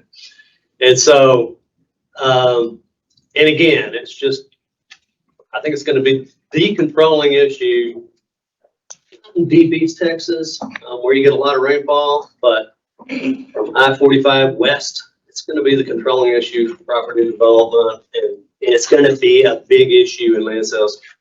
And like I said earlier, we've got our finger on the pulse of the water leadership in the legislature. on both sides. It's becoming an issue, and I think you'll see legislation trying to do this if you don't tackle it ahead of time. But what she's saying, like SJ, are you suggesting this the farm and ranch contract and the unimproved property and 1 to 4 family everyday residential stuff? Or are you just saying this needs to be in farm and ranch? Well, it's an addendum they're proposing, but well, how do you see us using it? Just with farm and ranch and unimproved, or whenever it's needed, or only if there's a water course? Let me jump in on that question here, because I think structurally what you have in this form here is you have a lot of diligence items that normally are conducted in a commercial transaction or a large farm and ranch transaction where you have a good feasibility period. These are the kind of questions that should normally be handled in a due diligence period. You have mixed with this a lot of educational items in here.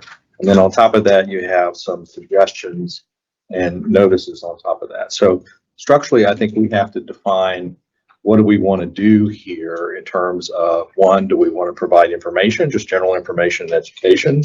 Do we want to put forth some diligence items that can be asked, or perhaps more?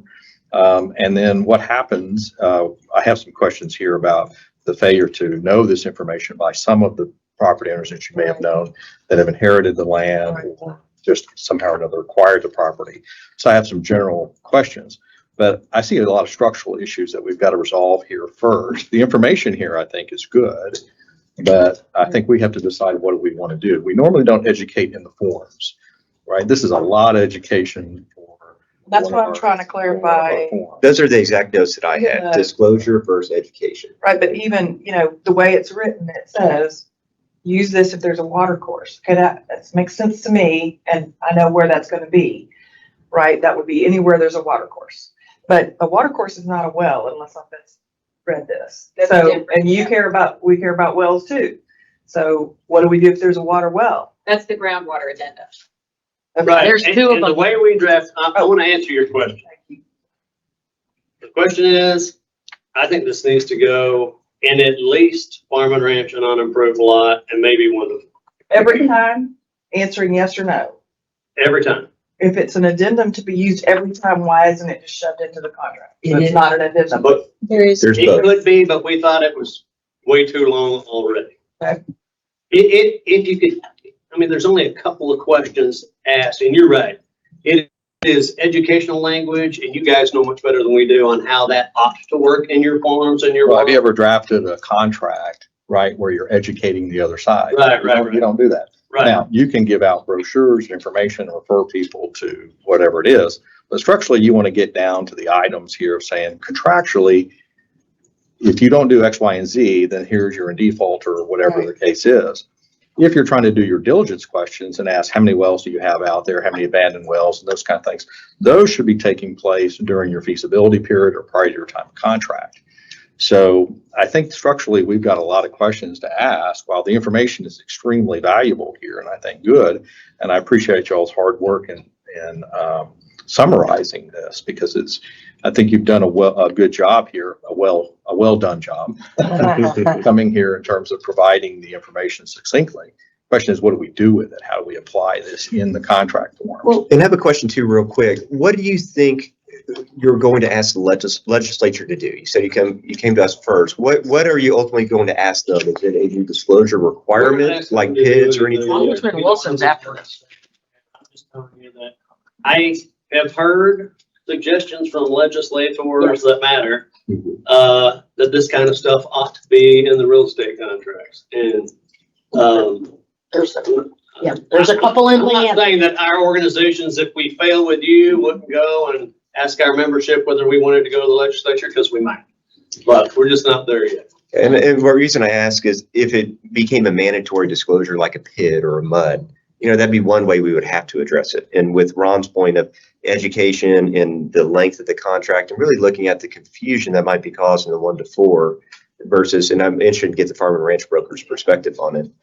But overall, I'm going to toss up too that this is, to me, mostly disclosure related. And then you add that education component in there, but you have to educate to let people know what to disclose, right, to a certain degree, which I see y'all have attempted to do here and done a pretty good job at that, a real good job at it. But in my mind, this may be good for the disclosure committee to look at in the big breadth of disclosures, because it is, to me, falling in that category. And it may be an item in my mind that goes to, do we add a bullet point list that's not pages long, but has a very thing about saying this property may or may not have water rights, and look more into it, and, of something this big instead of this big, and be able to direct them to some source or something like we do in other places to find out the information, maybe another alternative to a middle ground to toss up.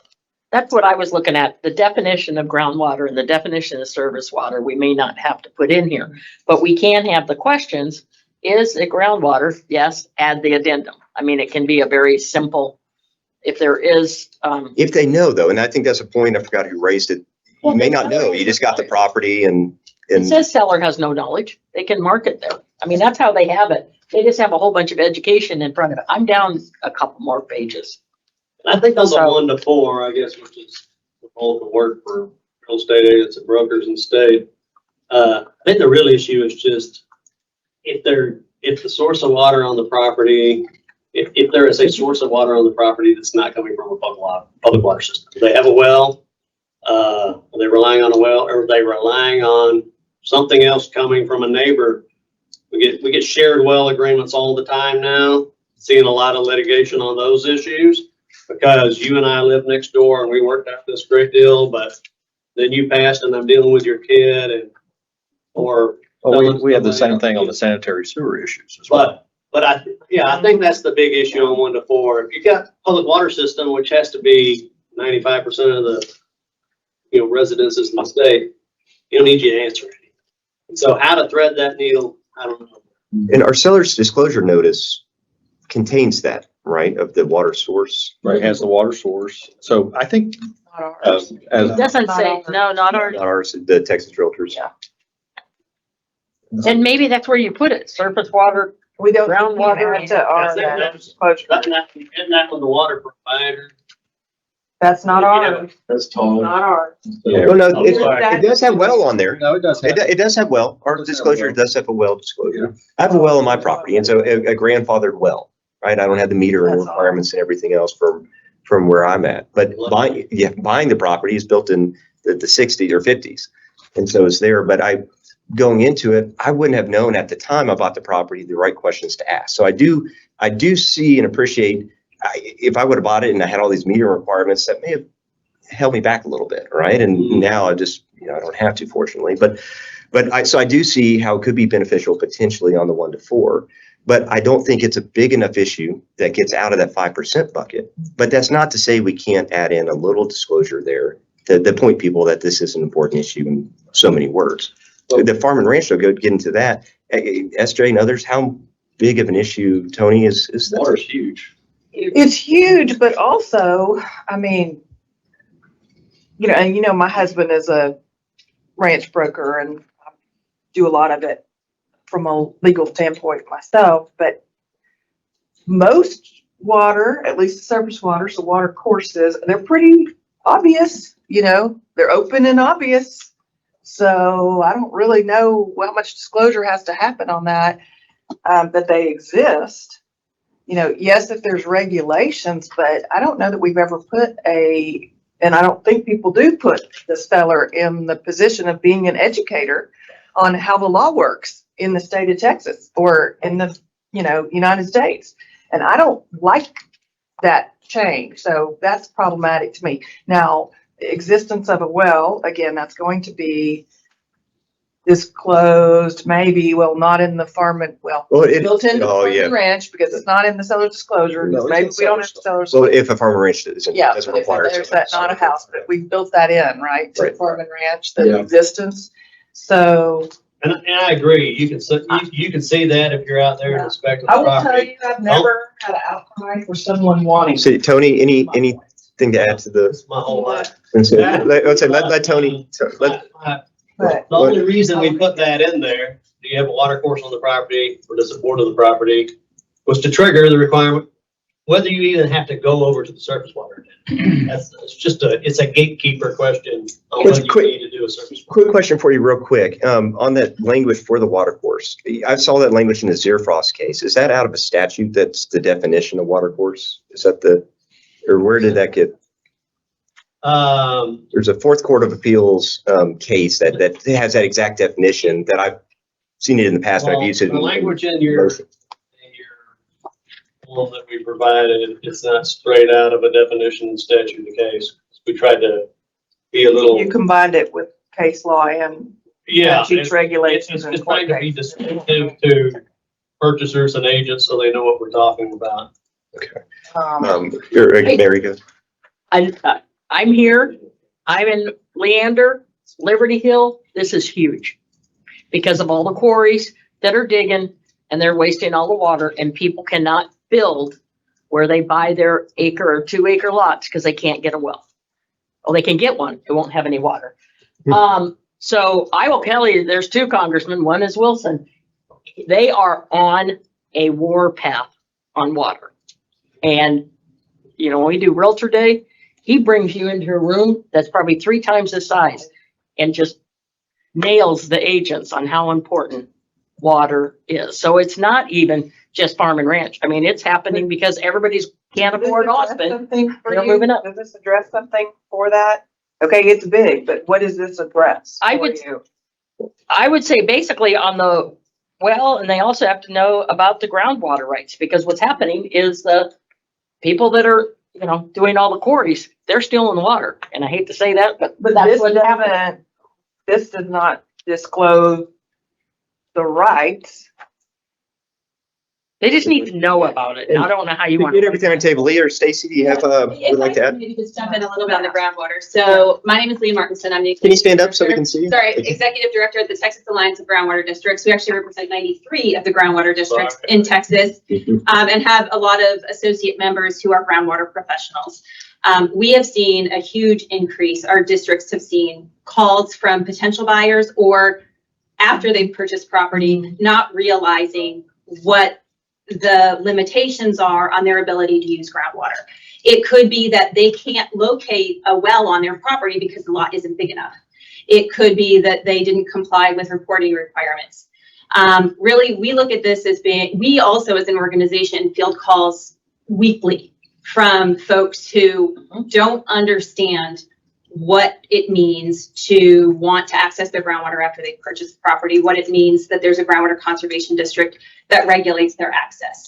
So when we approached this problem, really, we wanted to accomplish 3 things. One is to really communicate that groundwater is private property, but it can be severed from the land and it can be encumbered. So we want a buyer to know that. The second is that we want buyers to know that they might be in a groundwater conservation district. And if they are, there are regulations that are going to apply with their ability to access groundwater. And then third is that if you buy a piece of property and there are wells on it, you as the landowner have liability and responsibilities for that well. That also is something that needs to be disclosed. So that's really what we were aiming for. And that disclosure, the addendum, hits all those boxes. So that's where we came from. The abandoned well issue and those liabilities don't apply so much in the residential context. But those other 2 pieces, I think, matter definitely in farm and ranch and unapproved, but also in situations where it's a residential property that relies on a private water well. So does a property owner in, let's say, 10, 20, 30, 100, 200 acres, doesn't matter, is he going to know how many abandoned wells he has? He may or may not. But if somebody is purchasing that property, they're purchasing the liability for those wells. So, But I mean, he can't disclose what he doesn't know, right? correct. And so then you would say you have no knowledge. And then that's up to the buyer during the diligence process to decide, am I going to go out and look for them? But for example, the form doesn't give you that out. It does in the contract further down. It does. Bottom of it. You may be looking at the same one I have. Further down in the contract, it says no. Oh, okay. Well, They put it down further in the contract. It's Are you not on the looking at the- amendment, it's on the. Yeah.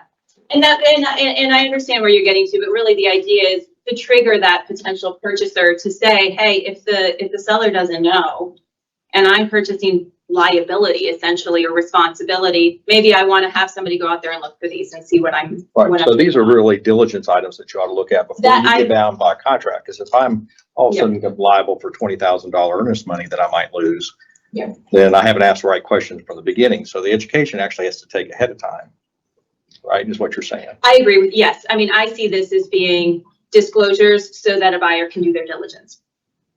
Yeah, I akin this, so I like the idea of an addendum for whatever that's worth, but I see it more like I see it more like our oil and gas addendum. Doing Doing it a that way. reservation addendum as well for water rights. Right. So in those addendums, while we might hit all three of her major points, like that would be sort of oil and gas, we want you to know that there's surface estate, you're giving them ingress, egress. I'm not going to go down the rabbit trail of how much I dislike that form. But in that form, we don't teach or educate or provide definitions or legal. So I like the idea. I love their content. It's really well written, but a lot of this is very much education. This is what this means. This is what that means. And as much as I think that's great, it probably doesn't belong in the way we've been doing things. And I think we're all generally on the same page with that. And I think we're also all on the same page that it is an important issue that needs to be addressed and needs to have some kind of disclosure out there, whatever the nature, length, and what's contained in that disclosure, maybe, is what we need to work on. And it's not something we're going to be able to do today. Obviously, this is something that is going to take a deep dive to look into. And SJ gets to you in 1 sec. And so, I like this, and I think we're all centered around. I don't want to belabor this topic for a long time, but I think we need to look into this more deeply. And whether we form a subcommittee just for this or toss this to the disclosure committee as well, I think that's where I'm looking for some future. We can discuss this more, but I think that's where we're going to end up at the end of today, is having a further discussion on this to look at it more. The consensus is it's important. It's just a matter of how to address it, if to address it. But I think we may be leaning to at least doing some disclosure, and how far we go may be the ultimate question. But go ahead. Well, I don't know if we are or not. That is one thing I just wanted to do a quick little inventory of what disclosures outside of the statutory disclosures are we promulgating for? And I don't think we have any, but I want to make sure. Well, we do have in some of the environmental issues on Farm and Ranch and the 1 to 4. Yes. So, but those are just one line items, right? Right. And we do that, again, we do that in the Farm and Ranch, and I believe in the unapproved, because they are not subject to the statutory, Property Code 5.008, the seller's disclosure notice, unless the Farm and Ranch, unless it has a house that's worth more than.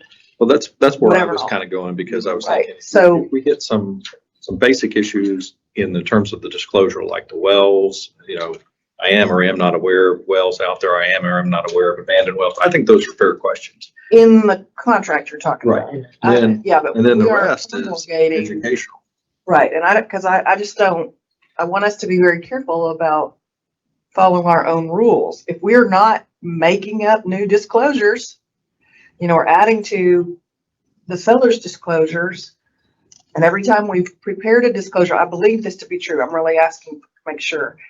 If we have only prepared a disclosure addendum of something in the legislature has told us to, and that's our marching, and Scott's nodding, that's our marching orders, then I don't know how we do anything differently other than in the Farm and Ranch and the undisclosed within the contract. I think those are appropriate. I think that's where my mind is exactly. You state that more succinctly there. And I do have that question, though, whether we want a reservation of water rights addendum. I'm not sure how much that's done and the ins and outs of that. And Charles, you may be able to give us a little preview on the advisability of that. But if it's On the oil and gas, was that legislative told to do? no, we haven't. Exactly. And that's why I say, how different is this? And if it's becoming that much more common. History about the oil and gas. Okay. So the committee refused the oil and gas reservation language for years. They refused to adopt one, saying, no, this has to be attorney drafted, which probably it does. Okay. And then the industry began an uproar saying, no, we have to have this. This was happening. Yeah. I mean, and it was happening in the Dallas areas and stuff, you had the little 5-acre tracts and people were reserving that and they were getting some royalties on them and things. So it became a big market issue. And so there was an uproar from the industry itself that said, we need a simple reservation. And they came forward saying, we don't want a complex reservation clause, just a very simple one, right? If there is such a one, right? And that's how we came about with that form. Now, right now, I'm not hearing from the industry that they're looking for a water reservation clause. So I wouldn't want to step down that road until there was it was evident there was the demand. That's a fair point. Yeah. Let me add to that. After that, Judon Fanbro killed that first forum that we had. He hated it. So then JR and Trek appointed a committee, of which I was on, and some great lawyers from Cox Smith that wrote 44-2 originally. We put in a definition of mineral in the state, which was very difficult to do because we didn't know how to deal with executive rights. We worked on it all summer. Then we modified it again. SJ, we had modified it in Farm and Ranch a little bit. I've heard people talking about water rights reservation forms. I've told them forget about it. It's going to be too complicated. You got a consultant attorney period to do that if you reserve your water rights, period.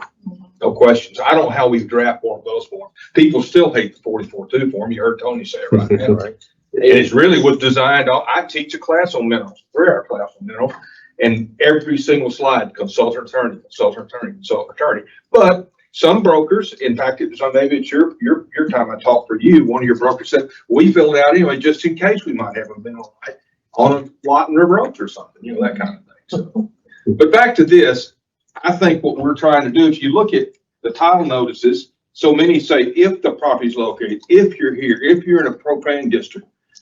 What I want to see more than anything else, if you're in a groundwater conservation district, you need to check into this. If you have a surface water right, you need to check to this and go to the addendum.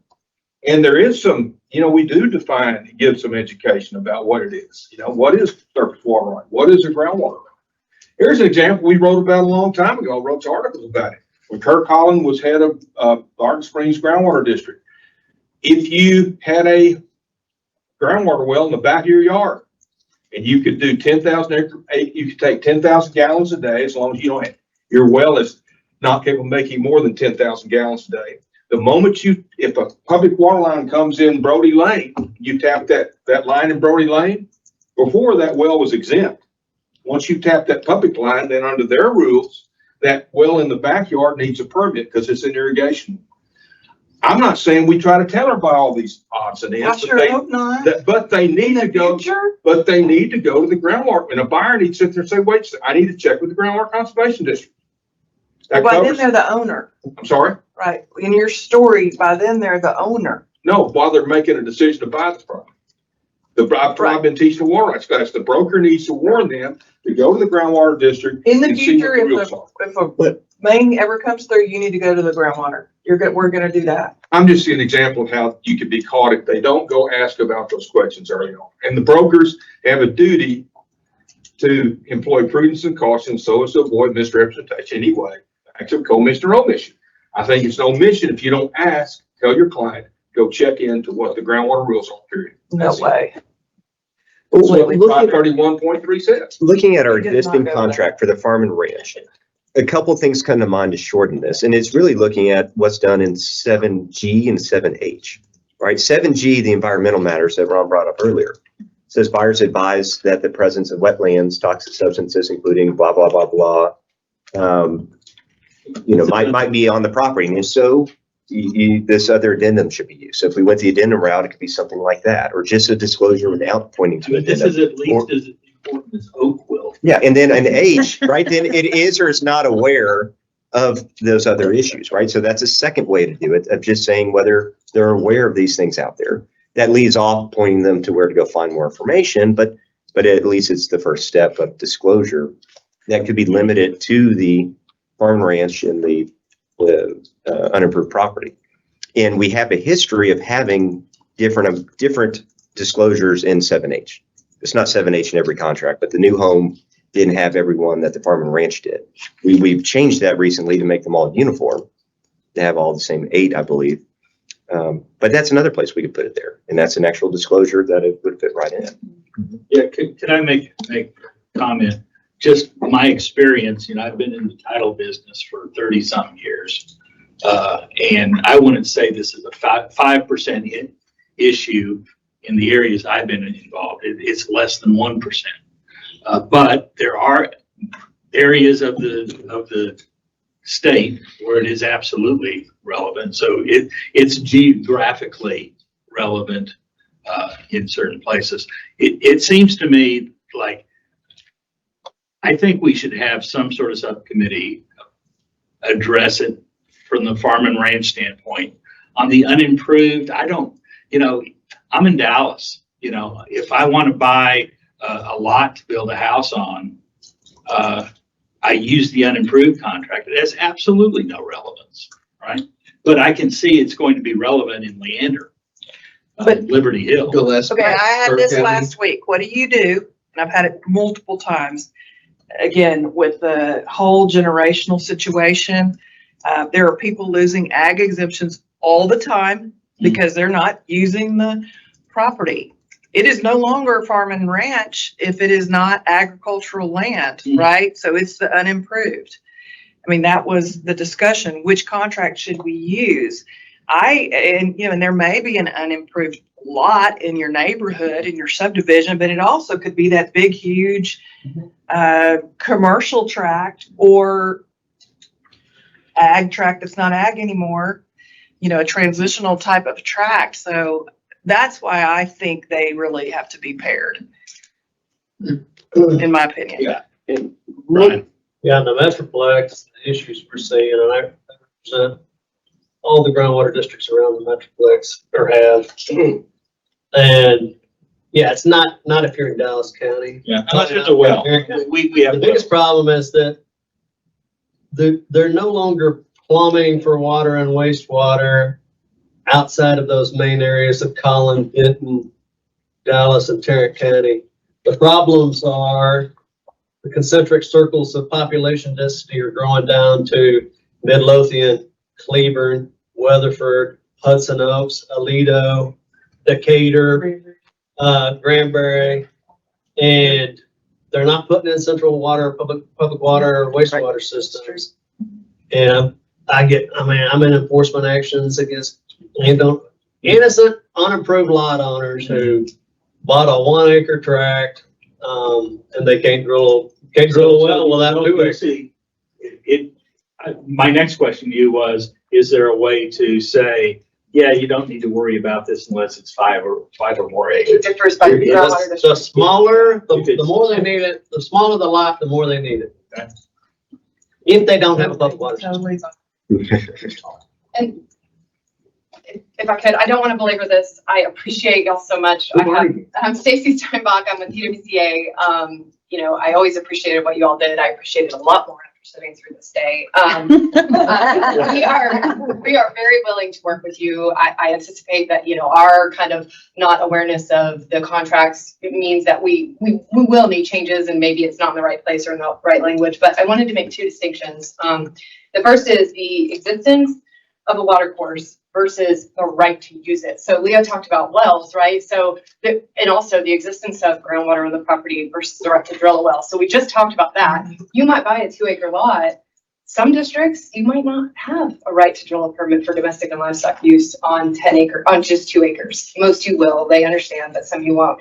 Same with the water course. You have all seen in the news, I'm sure, the dams on the rivers that are illegal, and whether or not those are permitted at TCEQ. Do you have a water right? That question will hopefully prompt that buyer to go talk to TCEQ, because these are rights. Yeah, some rights. You have all the rights. Is it enough? That's right. So then that leads me to the second distinction I want to make, which is water provider versus water rights. So I know we talk about who is your water provider, which in some cases, if you're on a well, that's how you get the well box checked.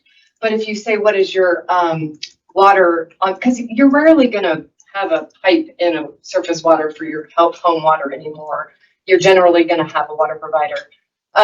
But if there is water in and around the property, groundwater, surface water, whatever, the question of who is your water provider doesn't get to the question of what are your rights to use the waters there.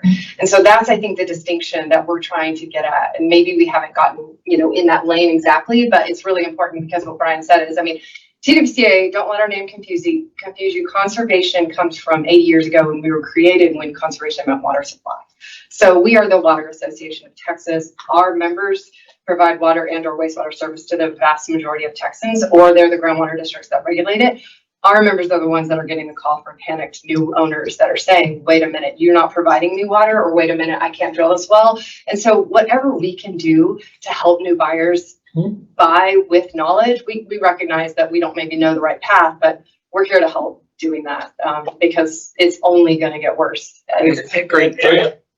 You mentioned the PUC database earlier. You know, there's the PUC CCN database. One thing we see is folks look and they say, oh, I'm in XYZ Water Supply Corporation CCN. They provide public water and wastewater in the CCN. I can get a 1/4 acre lot. And I do. And then I call them for an extension of service. They're like, oh, we're not going to have lines out to your area for another 10 years. I mean, building a home here.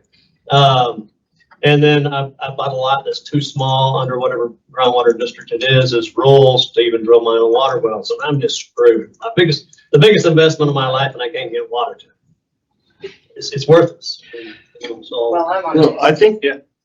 go ahead. Well, I guess my philosophy, and I'd love to be on any subcommittee that you want to. I think you're on the Farm and Ranch already. No. Right? No? Okay. I've seen the Farm and Ranch might be a good one to address this issue. You know, Why don't you join us? Sure. How many do we have? Tony, Mary, and When you're talking about our And Amy. organization, our committee, you know, we're always concerned with, are we putting more stuff into the contract, making it longer, one more notice? When you give one notice, it makes all the rest of them that much less important. And so my feeling is it does belong something in the unimproved farm and ranch that can set off an alarm to people that, hey, we need to look into that, and maybe we'll have an addendum that addresses it.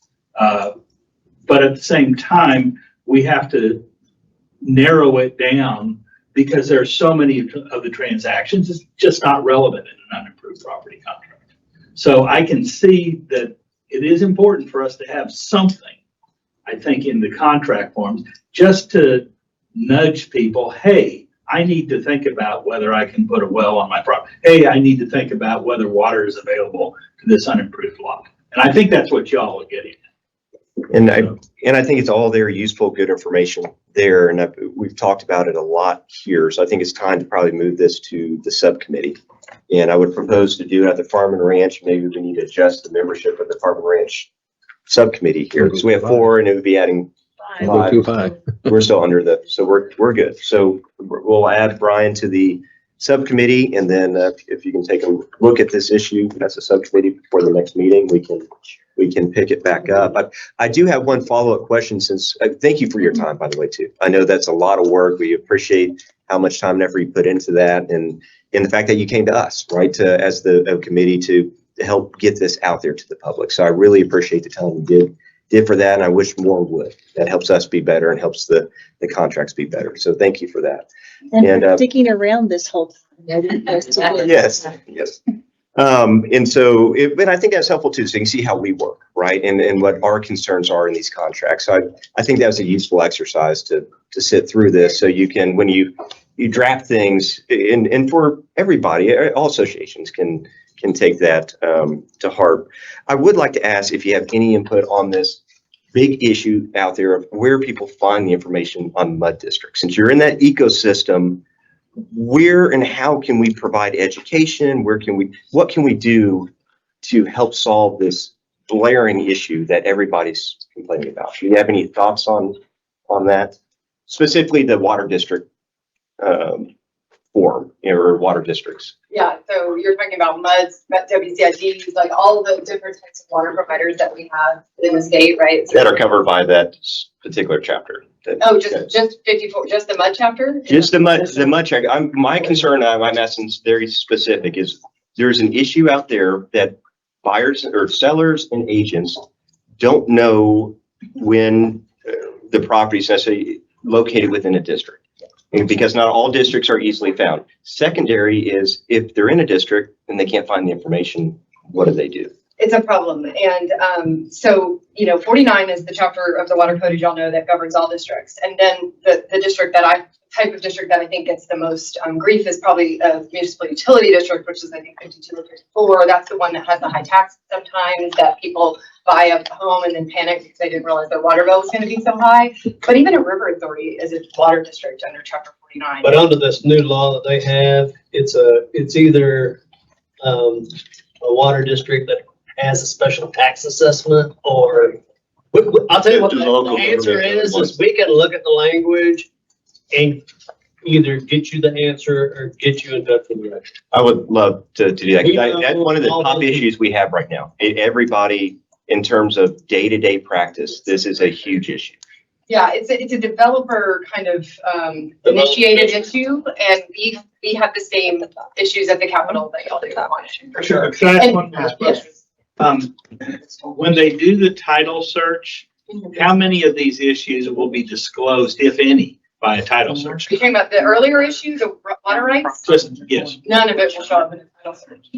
Do one. If you have a water right from TCQ or a groundwater permit from a groundwater district, none of that will show up. Well, that's not, Some water rights, right? some will if you recorded them. Yeah, if they've But I been don't recorded, think in the it's other, fair to in some title companies, my understanding is not all, but some title companies will disclose the existence of a groundwater conservation district in the Schedule B, if they've recorded their boundaries, but not all title companies are consistently doing that. Since Not all districts are recording. That's right. Right, right. And then just to your question, I'm answering a different question, but I just want you guys to know this. When it comes to groundwater conservation districts, we actually have an index where you can go on our website and you can type in an address and it'll show where that property is located, what groundwater conservation district you're in. So when you're working with your people, that's where they can find out which groundwater conservation district they're in. It's on the Texas Alliance of Groundwater Districts website. Texas groundwater. You don't need to be a member. It's a public, Here's my database dig, we have. Texas Realtors don't have to be a member to look at their stuff.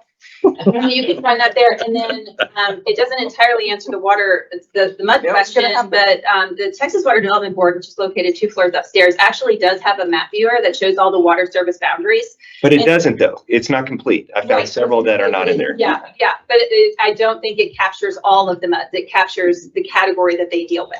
So And that's where, and it's not out there because it's presented like it's everything. There's not a limitation. So if people go look at that as a resource that they are, and they see it's not located in one, then they're, And they think I'm Yeah. not in one. What was that website?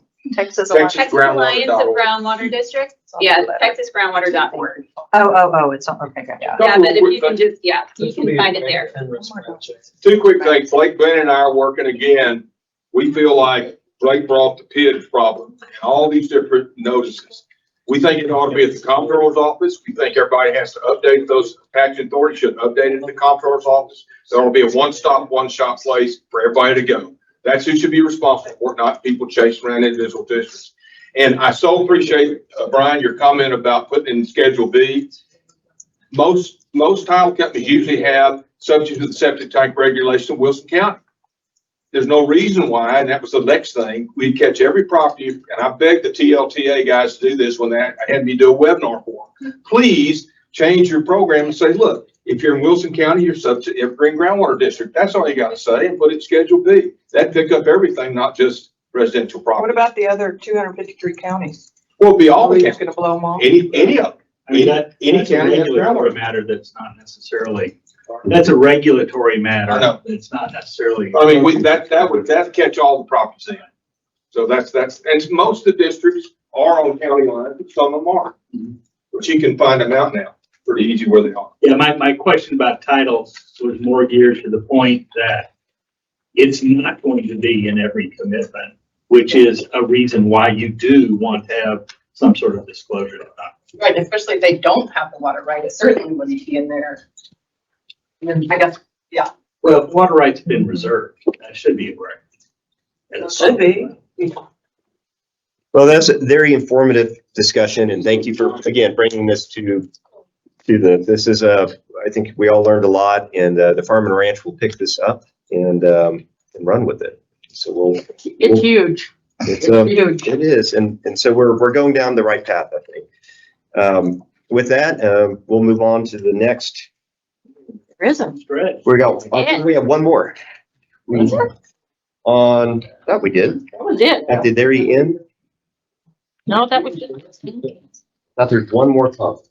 I think I had one more.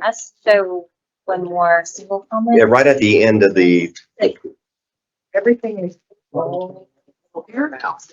Is this one right here? Oh, the supplement. Supplement. Item 6 We supplement. did that one. No, we only did supplement. yeah, we only did the one supplement. So this is the last item here. So if we can roll through this, this is a supplement to agenda item 6.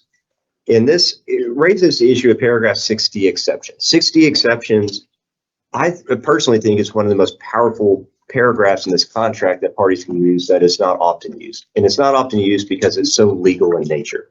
And it puts buyers and sellers, buyers mainly, have no idea how to do it. And agents can't do it for them because it's practice of law. And so this is really an educational issue, but the comment from Anthony Levinson, he was wanting a form to respond to title objections. He's on the, Brian. we're almost done. Researching he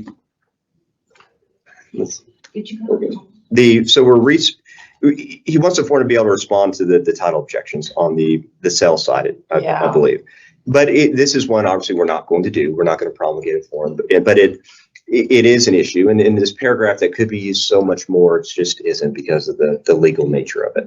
And it is one that they really should have legal counsel. I was gonna say, it's not, And that's, but but the agent can't put that together. Even the form, they're gonna have to get a lawyer to respond. exactly, there's nothing we can solve in a form, but it is a good point that he brought it, actually he was on the receiving end, but I'm glad to see somebody actually using 60 because it is a very powerful. Oh, it gets used in like in my farm and ranch, it's every time. Well, farm and ranch, I would say, but 1 to 4, not often. Mhm. I can respond to this as agent is in our company. Okay, And I see the question raised when I do contract classes and they say, well, we can't practice law.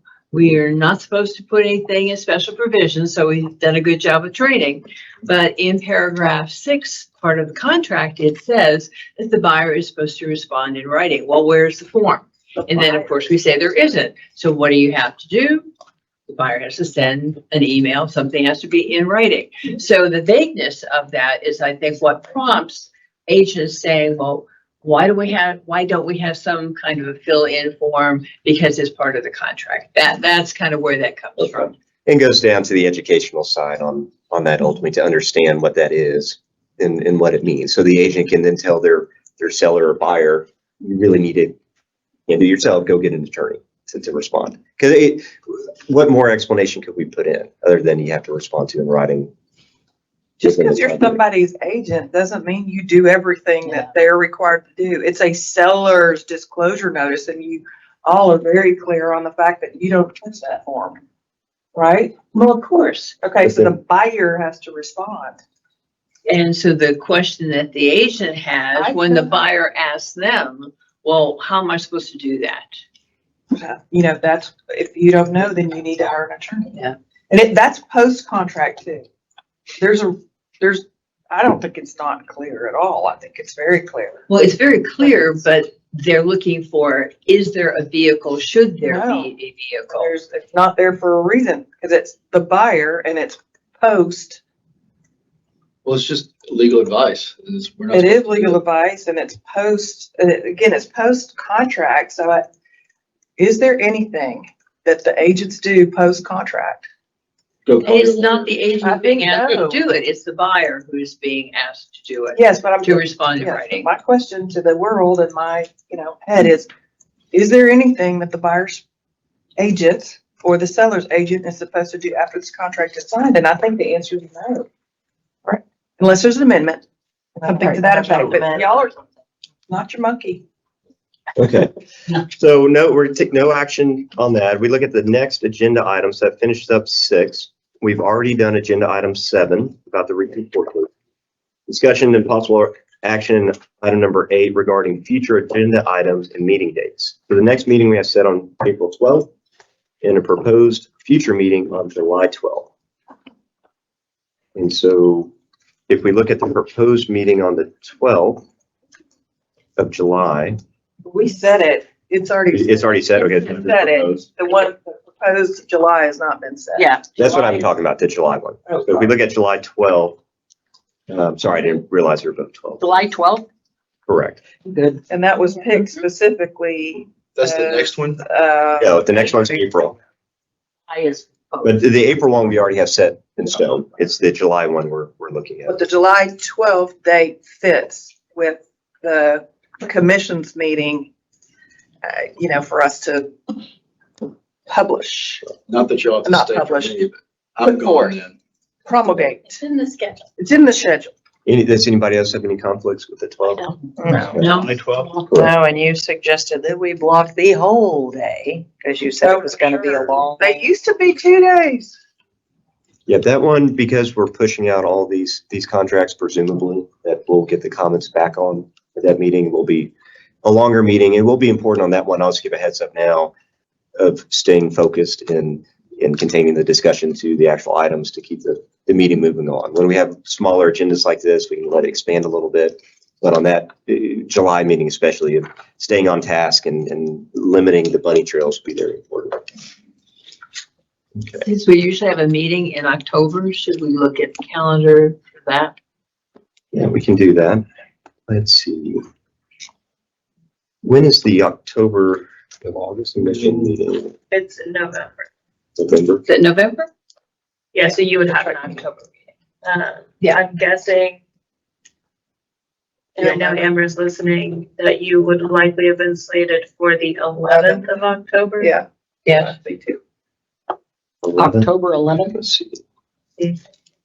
There's no rule we have to meet on Fridays, but that's just what we've turned into doing also. Let's see. I like it. I like it It because works that's well one of for the me. days that I can actually say I don't have as much going on. Yom Kippur. The 11th is open for me, October 11th.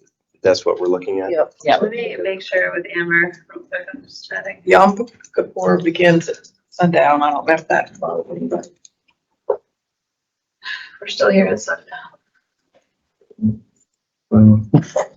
Telling you. Okay. Let's see. And then after we check that date, we'll look at the minutes, Amber said, approve them, and yeah, that is the right date. it's the right date. Okay. Wow. It's Good. exciting. Buy a lottery ticket. Okay, so we'll have the October meeting on October 11th. And then, Ron, if you could pull up the minutes from today. Okay. We'll Do we do have to agenda item vote on number that? 9. These dates, we don't have to vote on these. I don't think so. We don't need a motion or anything for dates. Okay, so you want to go through these? No, that's what I was looking at the Monday. Last year, Yeah. it's school's fall break. Fall break. Yeah, it's something I want a fall I break. started doing there. They get Friday and Monday off, or Friday, Monday, and Tuesday off. My kids after last year, when we were going, said contract meeting. Exciting. Merritt likes it. We have to do it. Merritt's all for it now. I think.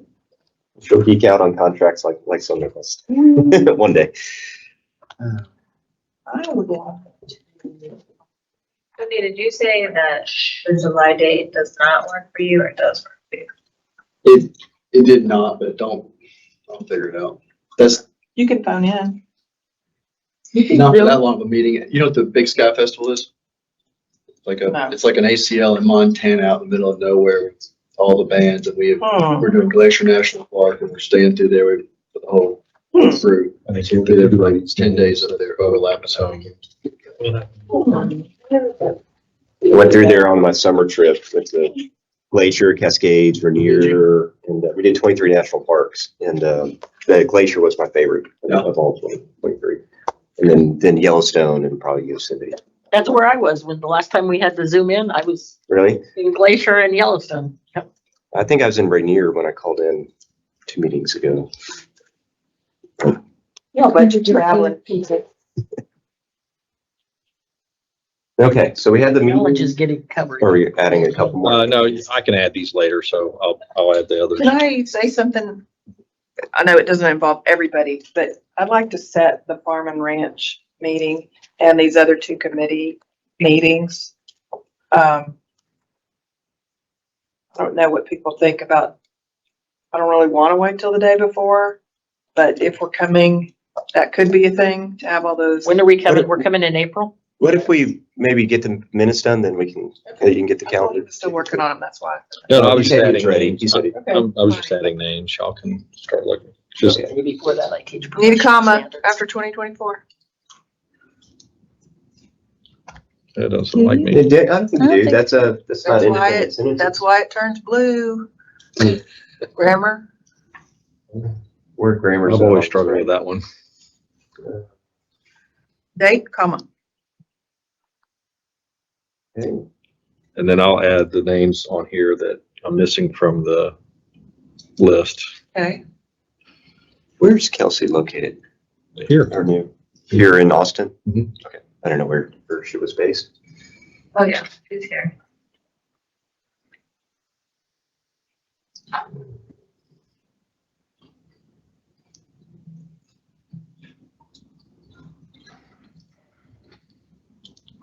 Looks good. You want to capitalize legislative group just to be consistent in the B? Alrighty then. No, you said it looked good. Well, I started to did. tell him, oh, scroll up really fast. She said it looks good. Amy, you love me. I do love you. I do. Ron, on the backup committee, did this include your request that Yes. Texas Realtors, track create a sample form? Yeah. Yeah, so they'll Okay, come at the propose. next meeting for, yeah, Thank you. it'll be in the It'll draft. be at our next meeting. Maybe we can mess it up then. Bless you. Bless you.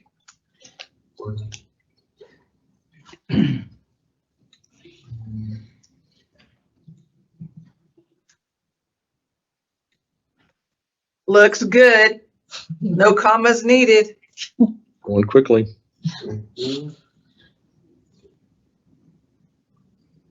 So there should be only one space after the colon. Is that a colon or a semicolon? Or Oh, yeah, it does, sometimes doesn't like the spacing. Semicolon gets one. It's better. Colon gets two. Yeah, it's, you know what it is? It's the young people have taken over. You know, and they only have one space after a period, so they think that's appropriate for colon. Next big generation starts taking over. Get off my lawn. I want two spaces. It should be two spaces. Hate the one space. Okay, that's good. I'm gonna get some t-shirts. And I don't really wear t-shirts. I'm gonna get some good-looking female t-shirts with I guess I should. I got some of those. Oxford comma. Oxford comma. Oxford comma. Forever. Did we need to do a motion for that? We decided to recommend, I don't know. Well, we're coming back, before, We decided. Even with the notice form though? Push it. are you taking to the notice form, I thought- Vanessa, to the next meeting, or are you, This wait to throw them all, but you Oh, know, yeah. the special district notice? We Are did you gonna put it in vote. the packet, or are you gonna put it separately to? I thought we, We voted. Bring it. Yeah, it's Send it. going, the notice. Yeah, so we're doing that one separately? I think Yeah. Tony made the motion and, Yeah. you seconded it, right, Christie? Right, so here we are, right here. Here's the motion. That's already proposed, so that one's gonna, you know, Roll unless on. declined, it will Okay. go. It's getting published Yeah. next, All right, Yeah, the rest will go, all of the changes. okay. after April. We don't need to put who put the motion or who seconded. No, it. By September. We're not bound by the Robert's rules, so. Gotcha. If it was you, especially if it was unanimous, if it wasn't, someone wanted the record, you have to. Sorry, in the middle of electoral. Is that really how 6C1 looks? I know we had it in the notes. But Mhm. it's also. Well, after we changed it, now we've changed it. No, I meant the actual. Yeah, like, 6C squished Yeah. together. There's no spaces. Some Okay, people like to put the little periods, I don't. well, I think if they're in there, they should be there. No, it's funny looking. Okay. Not okay, but okay. I never see them do that statutorily when they refer to like paragraph 6A or section 6A or stuff. They don't do that. They'll put the Yeah, little find dots. it for me and we can look at Really like that change. it. They usually just overtype the red line.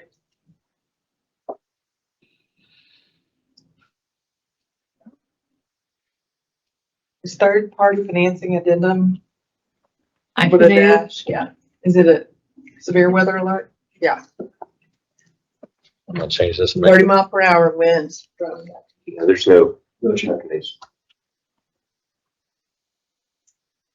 Third-party financing addendum wins. I got news. Or she heard me say, oh, I God. think it should be hyphenated. Yeah, third party. Is it hyphenated? Send this to Pictures. It is not hyphenated. Ron is correct. Is the board Wants it to be.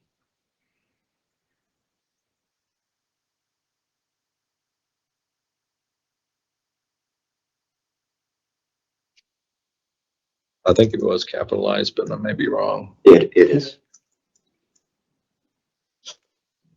I'm just being hyper technical here. You're just being right. Correct. You get It's not technical. Abby and Vanessa will fix it for me. Of course.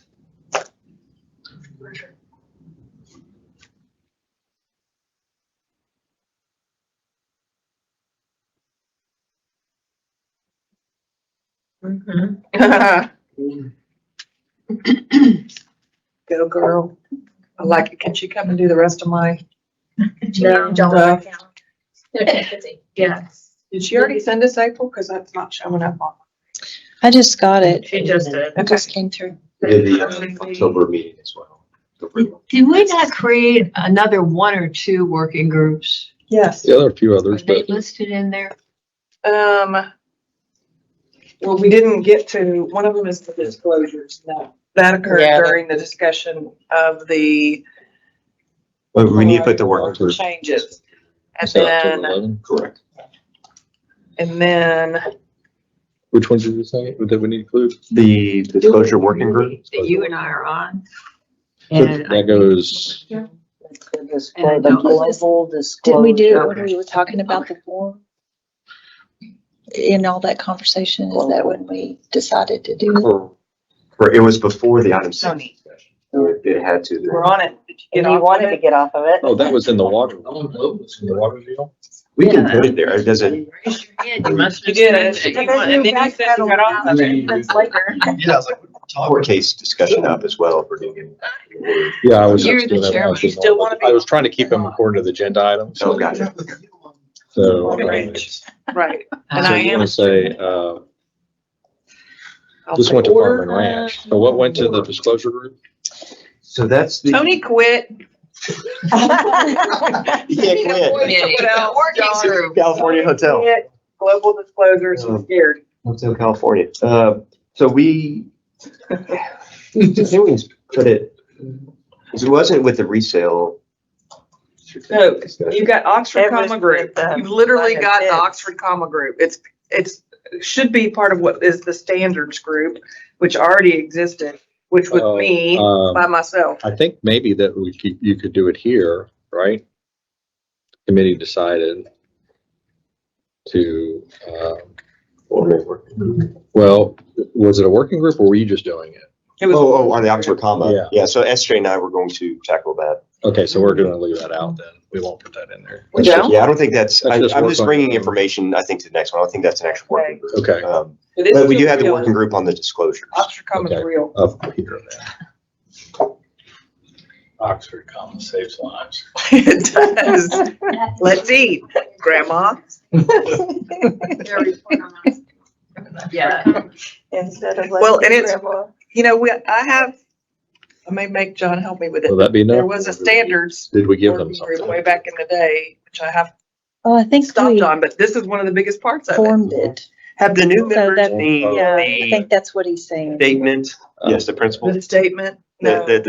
So it's one Oh, thing we wait, should did we? circulate. Did we Let do me ask, so This is your second meeting? Second meeting. and have you seen that document? I don't know. The I don't know. title of it. Let's bring it back. I'll send that. Okay. Yes.